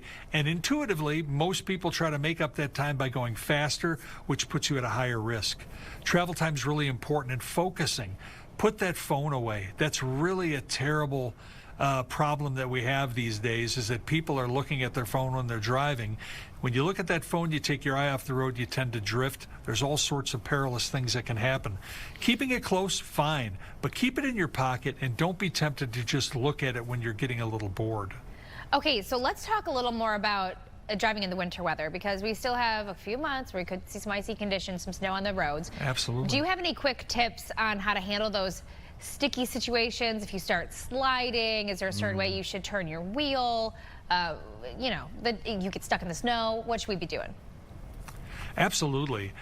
Skid recovery is an important thing, and intuitively, whenever we start to slide or lose control of our vehicle on snow, ice, or water, we tend to want to hit the brake, and that's really not what we should be doing. So if you find yourself on snow and ice and you start to feel like you're starting to lose control a bit, just take your foot off the accelerator. You want to gently steer into the skid, and when you start to regain that traction, then gently put your foot back on the accelerator and continue on down the road. Really important, though, too, is to keep that space in front of you. You know, if you keep that 3 vehicles or that 3-second pad in front of you, you can react. You'll have more time to react to that, to stay on the road and reduce your speed. But when you start to slide, take your foot off the accelerator and don't hit that brake. Try to, if you can, just steer into that skid a bit. It'll help you to recover quicker and get back on your way. There is like a few things more stressful for me than riding shotgun with someone who is following too closely on the interstate. You know what I mean? It's just like, come on, can you give a little more space? It's like, I've got a little story too to share. When I was driving home to Michigan one year, we thought that there was something wrong with our car because it would get a little bit like out of control. Only when we went underneath overpasses. Turns out it was icy under the overpasses because of the shade. The sun had melted the ice. So that's something to keep in mind too. If you're driving along and then all of a sudden it feels like slippery, it could be because you're just hitting some icy spots. yeah, that black ice is frightening too. Black ice. You can't see. Right. All right, Brian, anything else you want to get on record before we let you go? We're about out of time. Sure. Just real quick, I was driving the day or 2 days after Thanksgiving from Colorado back home here in the Chicago area, ran into a storm that covered 2.5, 3 states. And I just made the decision to get off the road and spend the night. And you have to know when to say when, because your family's health and safety is very important. And sometimes, no matter how well you drive, you're a slave to the person either in front of you, behind you, or behind you following too close, and it can cause a collision. So make good choices, enjoy the holiday, and stay safe. Say better safe than sorry. Brian Tidwell, thanks for the tips. We appreciate it, sir. Happy holidays. And to you, have a safe holiday. Come by Take and care. get your cookies now. We'll save you a few. Yeah, absolutely. All right, have a great one, Brian. We're going to take a quick break. We had the debate that unfolded on our Facebook page as well. Real versus artificial tree this year. Coming up after this short break, talk about the tradition of actually going out and chopping one down yourself. A lot of families make this a tradition, and nowhere is this like better executed than at Richardson Tree Farm in Spring Grove. We have a beautiful story to show you from that facility right after this. Get great gifts for the gearhead in your family at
Okay, so this is going to make me want to get a real tree. Yeah, I know. It's beautiful. Okay, so we are going to show you this tree farm in Spring Grove that's been making the experience special for decades. We're taking you along to see the magic for yourself. It began with pagan rituals of bringing evergreen boughs into your home in the wintertime to remind you that spring will come, that there is life everlasting even in the cold, bitter winters. You get fresh evergreen boughs in there and they stay green all winter long. That's kind of the start of the Christmas tree tradition. Our farm has been here since 1836, and this land we're standing on is part of the original homestead by my great-great-grandfather and his brother. Farming has changed a lot over the years. It was a dairy farm when I was a kid growing up. Brother and I each decided separately we wanted to come back to the farm, raise our families here. And my parents said, well, boys, what's next? And we're like, well, I don't know. What do you mean, what's next? But they knew that nothing ever stays the same, particularly in farming. You need to change with the times. We had some areas of this field that was pasture for the dairy cows. We weren't utilizing that ground. And we searched for, vegetable crops and strawberries and apple orchards. We decided we're going to plant some Christmas tree seedlings. So they're about 14 to 20 inches when we buy them. We planted 1,000 trees every year as kind of a nice little side hobby for raising pigs, corn, and soybeans. When we sold our first trees in 1987, we just put a sign up on the road, said we got trees for sale, and we sold like 186 trees or something. And we really got to looking forward to these happy people coming to our farm. We enjoyed talking with people. They're more fun to talk with than pigs all day long. Then we kept expanding. Then we planted 2,000 trees a year, then 3,000 trees a year. As business kept growing, we must have done something right because we sold more and more trees. People liked what they were seeing, and we were having a ball with it. Any type of evergreen tree can be a Christmas tree. There are different varieties that grow in different parts of the country. White pines are native through all of this part of Illinois and Wisconsin. They grow fantastic. They're fabulous trees. We bring up the Canaan firs, Fraser firs. Native seed source is North Carolina, Virginia, so it's quite a bit different here. When we buy the seedlings, they're about 14 to 20 inches tall, and they grow about a foot a year. So in 7 years, we'll have trees that are about an average of 7 feet. These trees behind me are in their 9th year, I think, and there's mostly, well, I mean, there's a 5-footer right next to me, so they're all different, just like people, I guess. What makes a good Christmas tree is how you trim it or shear it, shape it over the years. Almost every year, every tree needs to have a little bit of a haircut to keep it into that nice shape. And when you clip the tips of the fresh branches, it'll add more buds and fill out and make that nice shape. All of my trees are really, really good. So, and it's very fun. We're out in the fields and people are walking all around and there's hats and gloves on the top. And then you hear your kids going, "Dad, come over here," you know, and they're searching for the perfect one.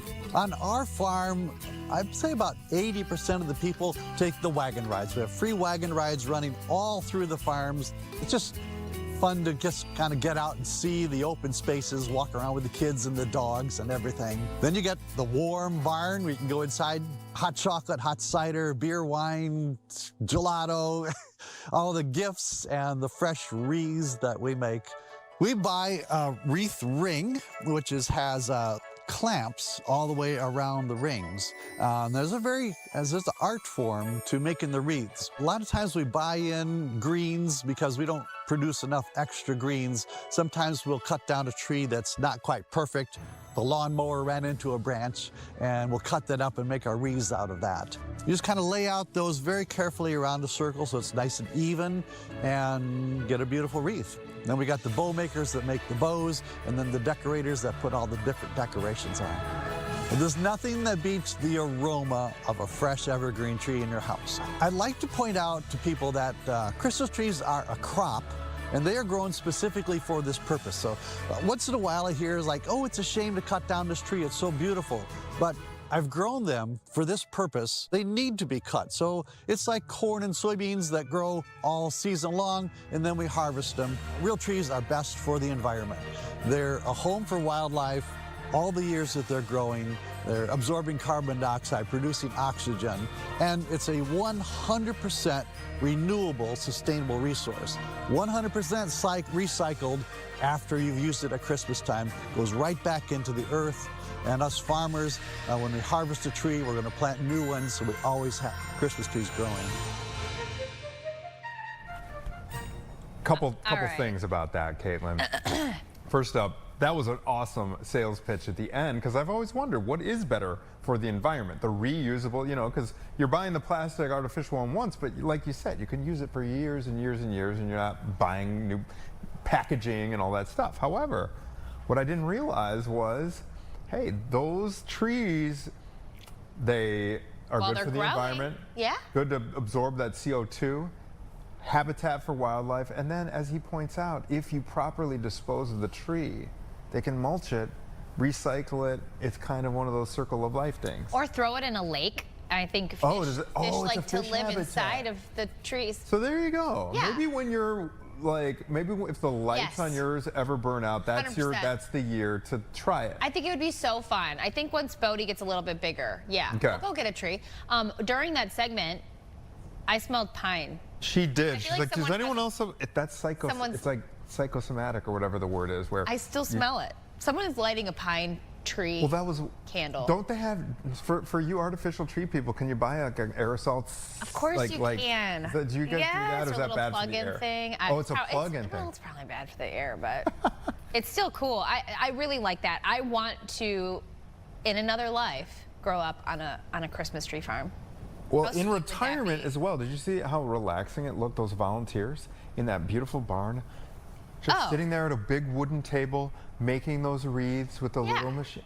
Like, I would Send like to me out just in the post field. up there. And I'll go trim those trees Totally. throughout the year, get some fresh air. I love that idea. I'm sure that there's been holiday movies. I really like it. Okay, thank you to everybody out at Richardson's. Can't wait to visit there one day.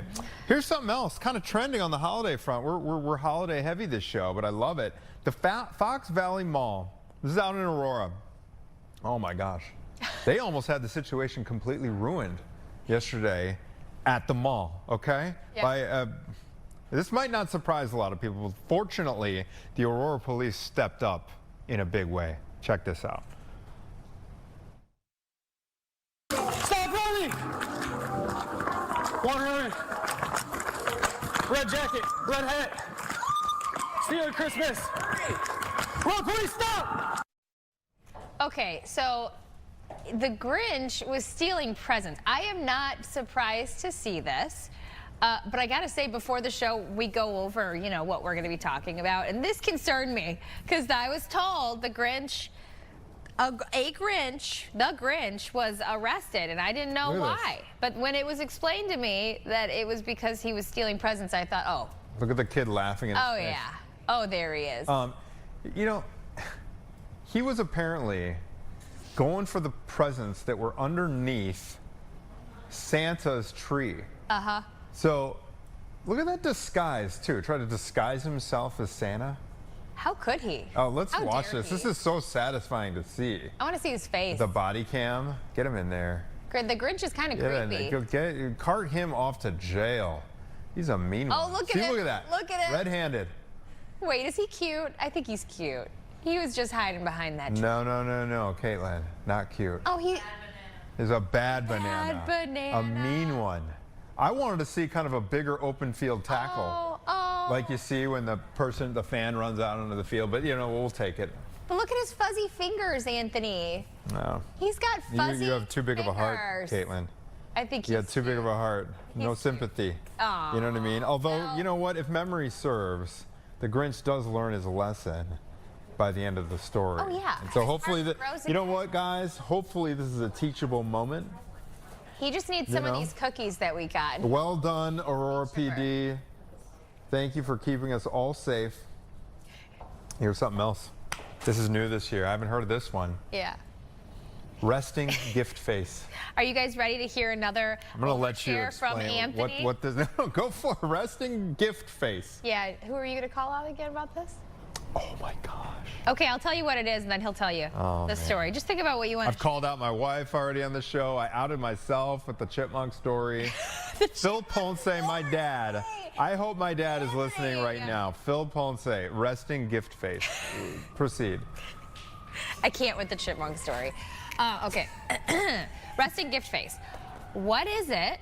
It's the awkward fake smile, the expression that people tend to make when they get an unwanted, confusing, or disappointing gift. People will try to hide their true feelings by avoiding eye contact, looking down at the gift or away from the gift giver, putting on a strange smile, higher pitched thank you. Over half of Americans have admitted to using it. Many say they can spot it, and people can also give it away by being over-enthused or having a blank or confused expression. Does that sound familiar, Dad? You watching out there? This is my dad when he looks down, and he's got this grin, and then if it's a real good one, the vein just kind of comes out in the forehead vein. Like it's not like he's angry or anything, but like he's just trying to hold it in. No. When this is his resting gift face. Like he's like, you know, you can tell he's holding something back because it's a little bit. That is so funny. Oh, everyone in my family knows exactly what I'm talking about. So anyway, resting gift face. You've been warned. It's like a poker face. So what can we do? Okay, we're told by the experts, here's what you can do instead to offset this. All right. Don't be over-enthusiastic because you don't want to overplay it. Be honest. Maybe tell them straight up about your gift preferences. Hey, proceed with caution with that one. Try out a gratitude face. Focus on slight brow raises, a relaxed mouth with a hint of a smile, and a slight head tilt to appear pleasant. You know what I like to do? Just find the little kid in the room and say, hey, you want to open this for me? Help me open this. Oh, there you go. Help me open this. Be Santa's And then it'll little make it helper. less awkward, because I do feel like opening presents in front of people is... It can be. It's just an awkward experience altogether. So if you could add a little bit of a distraction, that might be your solution. I think that's good advice, Caitlin. This has been a really fun show. This has been educational, Caitlin. Yes. I'm going to clip the part where you said you put a chipmunk in a garbage can. Oh and my couldn't gosh. escape. Yeah, make sure that goes far and wide. Master baker Gabriella Primus is up next with Tia. I don't know if she participated in the cookie challenge today. Okay, she can bake, she says. Tia can bake. Another hour of Chicago Now starts in just a moment. Stay with us.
Welcome back to Chicago Now. So here at the station, we are having, or we had, a cookie bake-off. I was going to participate, but then, you know, when you get busy, you're busy. Yeah, you're busy. I literally have nothing going on. You participated, but you know what? I'm a little. Is that my microphone or? I think it was mine. Oh, okay. I think it was mine. Because you know we hear these things in our ear. We're like, what? I'm gonna take this out though because it's having some feedback. Okay. Anyways, back to the cookies. Yeah, I made banana bread cookies. I want to do a little twist, okay? So I was like, what can I do? This is from I love banana bread. Yeah, this is from scratch. And I want you to try them because yeah, we had a cookie competition downstairs. There's a lot of great entries, I will say. Okay. But you know what? I had a lot of hope for my cookies, guys. And guess what? They did not even place. They didn't place? So this is a chocolate? So yeah, dark chocolate banana. Banana cookie. Flaky sea salt on top. Yeah, they're good, right? Mm-hmm. You want another one? It's like banana bread, actually.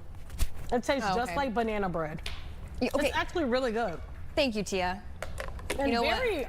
How much butter did you use? We don't want to know. You do not want to know how much butter and sugar it is. But I even tried putting on there calorie-free, fat-free, and sugar-free, and that still didn't work. Is that true? No. Why would you put that on there? Because. Well, that's probably why you lost, because you lied. No, they didn't even see it. They didn't even give it a chance. They did not even give it a chance. Well, I'll say this, in all fairness, okay? Since we're being honest. Yeah. Sloan down there, the 5 o'clock producer said you got to taste Gabby's cookie. Okay. There's no more left in the the break room. Because I stole them. Right, but tasted a little piece of mine. I said, wow, this is phenomenal. Maybe I'll give Sloan the rest because she just sent me a nice text. I did get some really nice positive feedback, but I guess the judges, I don't know. Maybe Who were the judges this year? We need a new set of judges, I guess. It was Vanessa, Tasha, and it was Nick. I will say, though, The others at Place were really good, though, too. Oh, no, they were good. They were I'm good, saying too. it was really tough competition. This but is good, though. You can sell this thing. You know what? Thank you, Tia, because I was pretty impressed with myself, too. I cook all the time. I never bake. And so my first batch, I will say, was really hard because I didn't know when to take it out of the oven because they weren't like, This you know, is, like perfect. shrinking. But but then that batch was better. This could totally be your future Christmas cookies. No, I'm good. You're good? It was Okay. too much. It was too much. Okay. I'm good. All right, let's talk about what we have coming up in More the show importantly. since owning a cookie place It's is not not in in the Gabby's cards. future.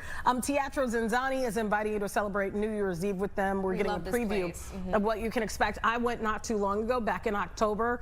What I love about this is, you know, normally when you go to shows, you're not really part of the show. Yeah. You're part of the show there. And like, they're very interactive. They bring you up. There's fun. You know, I really enjoyed it. So. But is it too And the food was good, distracting, too. like when you're eating and then having to get pulled off, or do they do it at the right time? They do it at the exact perfect Okay, time. that They makes have it all like down to a science. Okay, and then we're also learning about the rise of syphilis cases. We'll tell you why it's making a comeback. That's really a big deal. But first, we're learning about a new report that shows the most promising pathways for Illinois students to find success. Yeah, We so know a we new need report does say that the best pathway still is getting a bachelor's degree, and it's still the best way to get for a bright future for students across Illinois, especially those who come from low-income families. But we're learning more about this morning with Becky, Chalkbeat Chicago Bureau Chief. Thank you, Becky, for joining us. Thank you so much for having me. Yeah, okay, so let's talk about this report. What was it looking at? So this was a report put out by the Illinois Workforce and Education Research Collaborative in partnership with the U Chicago Consortium on School Research. And what they did was they compiled longitudinal data on students who graduated from Illinois high schools between 2008 and 2012. They compiled a couple different data sets from the State Board of Education, the Student Assistance Commission, which tracks financial aid and just college enrollment data, and then the Illinois Department of Employment Security. And I know that's a lot of different agencies, but really what they did was they were able to track the outcomes for these students over time based on the degrees that they obtained or the certificates that they got, and then the jobs they went on to have later in life. And really unequivocally, the researchers found that the bachelor's degree is the most consistently the most consistent pathway for people to have upward mobility, to get into a good paying job after their education. Yeah, it's sort of lifting your own self, you know, by your bootstraps kind of conversation there. Let me ask you, was there any indication of, you know, who outperformed who based on what the degree was in?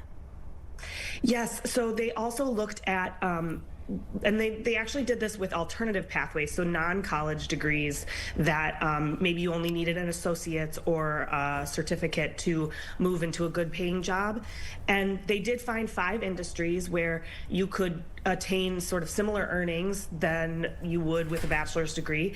Unsurprisingly, perhaps for many people, they were construction trades, electricity, veterinary and agriculture, healthcare, and the 5th one I am drawing a blank on. But the interesting thing about all those alternative pathways was that they found that those tended to be more inequitable, and they favored men over women, and typically white and Latino men, which again, when you think about like construction trades and some of those engineering fields, technical fields, those tended to favor men over women. And so again, the bachelor's degree is better. They also looked at socioeconomics. So as you mentioned, lower income students from lower income families tended to not move up the economic ladder as quickly in some of those fields, even though they were pathways that could lead to good jobs. So you're saying those were people who chose to do like trade schools instead of the traditional bachelor's degree path? Yes, the trade pathways were also leading to good jobs, but they heavily favored white and Latino men.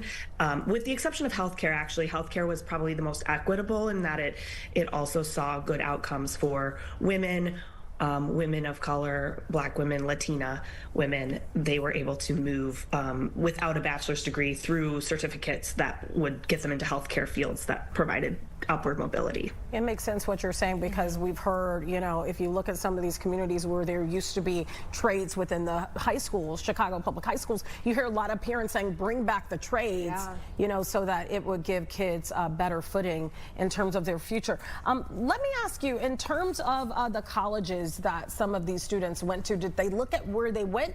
Did a lot of these students decide to stay local?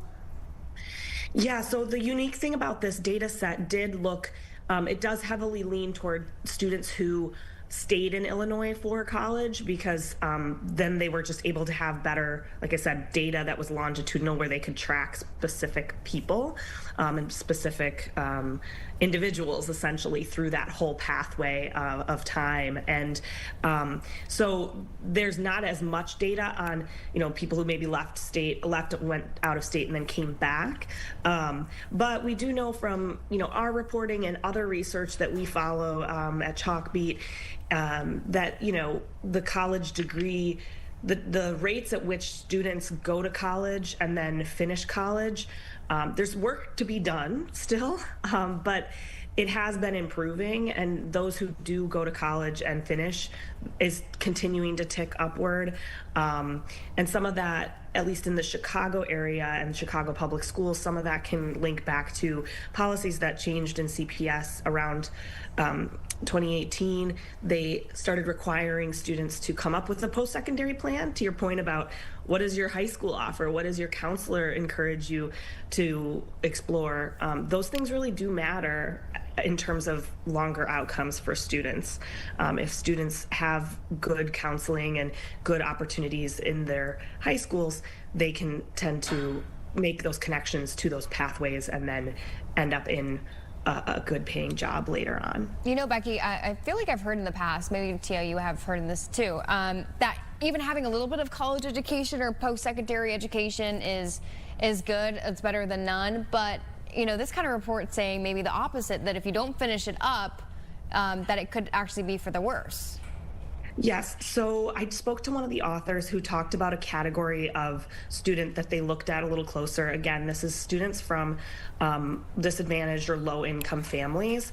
They tend to be overrepresented in the category known as some college, no degree, which is basically what she said was the worst of both worlds, where you've gone to some college, you've taken on debt, you have some skills that you've learned, but you never finished the degree. And so then the connection to the actual workforce, that link kind of falls apart and didn't come through. So that category of some college, no degree is really disproportionately represented by low income students.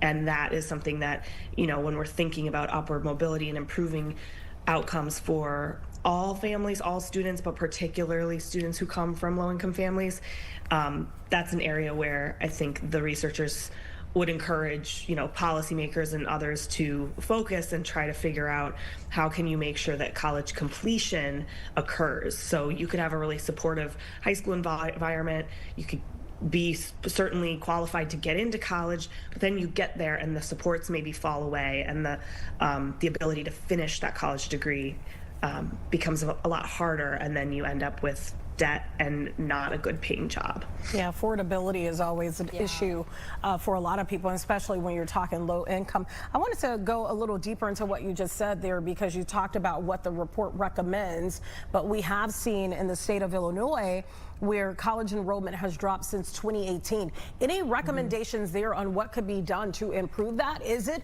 the affordability factor? You know, that's really interesting.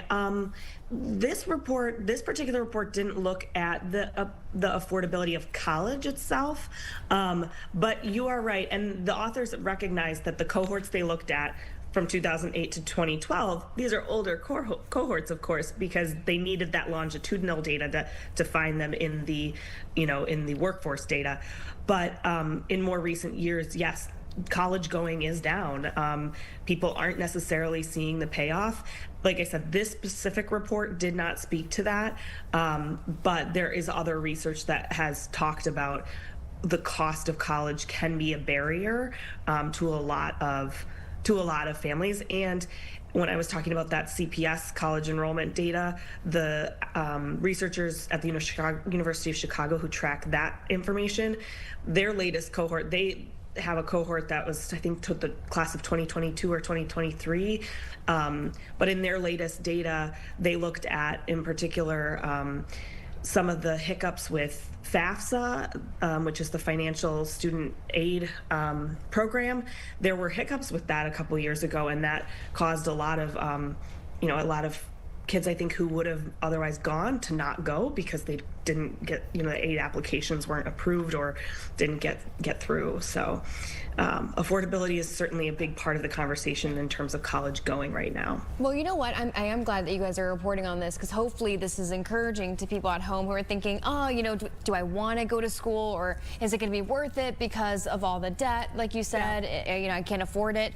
Have you had a good response? Maybe saying, readers saying, hey, this kind of changed my mind a bit?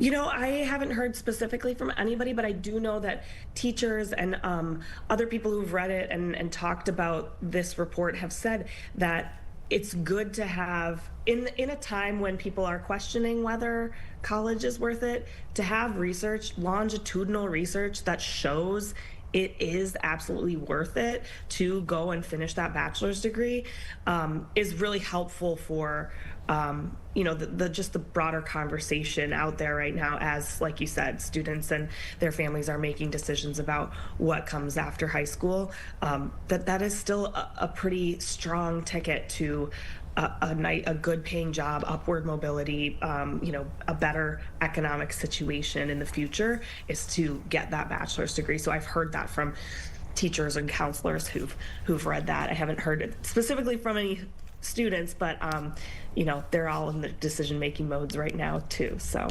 Becky, my last question for you that it comes to mind is, when we talk about low-income students, a lot of times being a person who's from that era and that generation, really understanding that maybe you are a first in some ways of going to college, that, it may not even be something that you think about, because you may be the first.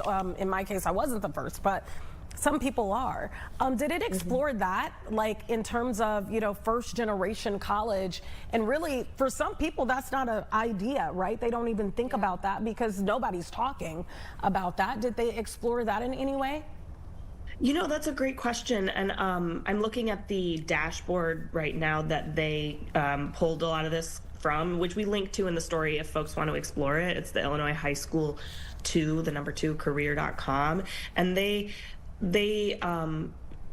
it's not clear to me if they parsed out the data as first generation, but I would assume that data, I know that there are studies and there are ways to look at first generation college going and the success rates of students who, like you said, are the first in their family to go to college. Again, when I talk about like the support systems to make it through college, oftentimes if you are first generation, that is hard to navigate. And if you don't have anyone who's been there before, who do you go to ask questions of, where do I register, where do I buy my books, where do I, all of those things that come along with heading off to a four-year college. And so this particular report, I did not see them parse the data by first generation versus non-first generation, but I do know that that is research that others have done, and that it may be in this data set that they have through the state agencies. Awesome. Well, Becky, anything else that you guys, I know you're always working on something at Chalkbeat, but anything else coming down in the future that readers should be looking out for? Sure, yeah. One of the things we're looking at, and probably one of our reporters will have some more in the new year about, is just the rise of what are known as dual credit programs. These are programs in high schools where students can earn college credits towards that college degree, which can often help make college completion more possible because you can earn some credits before you get there and maybe spend less than 4 years paying, again, if we're talking about affordability, paying college tuition for 4 years is quite an expense. So if you can finish it quicker, there is a rise of dual credit that we are seeing, and we're looking into that a little more closely. So hopefully folks can read those stories and learn more about what that phenomenon is. Yeah, very important topic. Those saved me, I tell you, as a first-generation college student myself. That was very helpful to have that experience in high school. All right, well, thank you so much. We appreciate your time as always, Becky. Happy holidays to you. We appreciate you coming on. Thank you so much. Happy holidays, everyone. Thank you so much. Happy holidays. Yeah, I like what she said there, you know, not having, you know, someone to talk to depending on the generation in which you're in college. But one thing I thought about as she was talking is you don't have to be necessarily first generation. There could be an age gap, right, of the people in your family that went to college. And so there is still, you know, some form of a disconnect, maybe what they go through versus what you're currently going through. Yeah, because things are changing, especially with FAFSA. She mentioned FAFSA. That's always, you know, that's changed definitely throughout the years. That was a big biggie for our family. You know, just navigating it. You want to ask the right questions. You're almost embarrassed to ask those questions too because it seems like it might be obvious, but it's not. Anyway, switching subjects over here. So a lot of people think of syphilis, right, STD, and think of another century. Well, actually, it's very prevalent today. So coming up after this break, we're going to go through some of the facts. It's actually the highest since 1950s. Scary. We'll see you in a couple minutes. Shop Meijer and save on their entire wish.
Welcome back to Chicago Now. We are taking a little bit of a turn here, something more serious that definitely involves your health. A lot of people hear syphilis and they think of another century, but this is happening right now. So this is something that you need to be aware of. I know that, you know, cases were much higher back in the 50s, but it's here now. And joining us to talk more about this is Dr. Joanna Bisgrove with Rush. Thank you so much for your time today.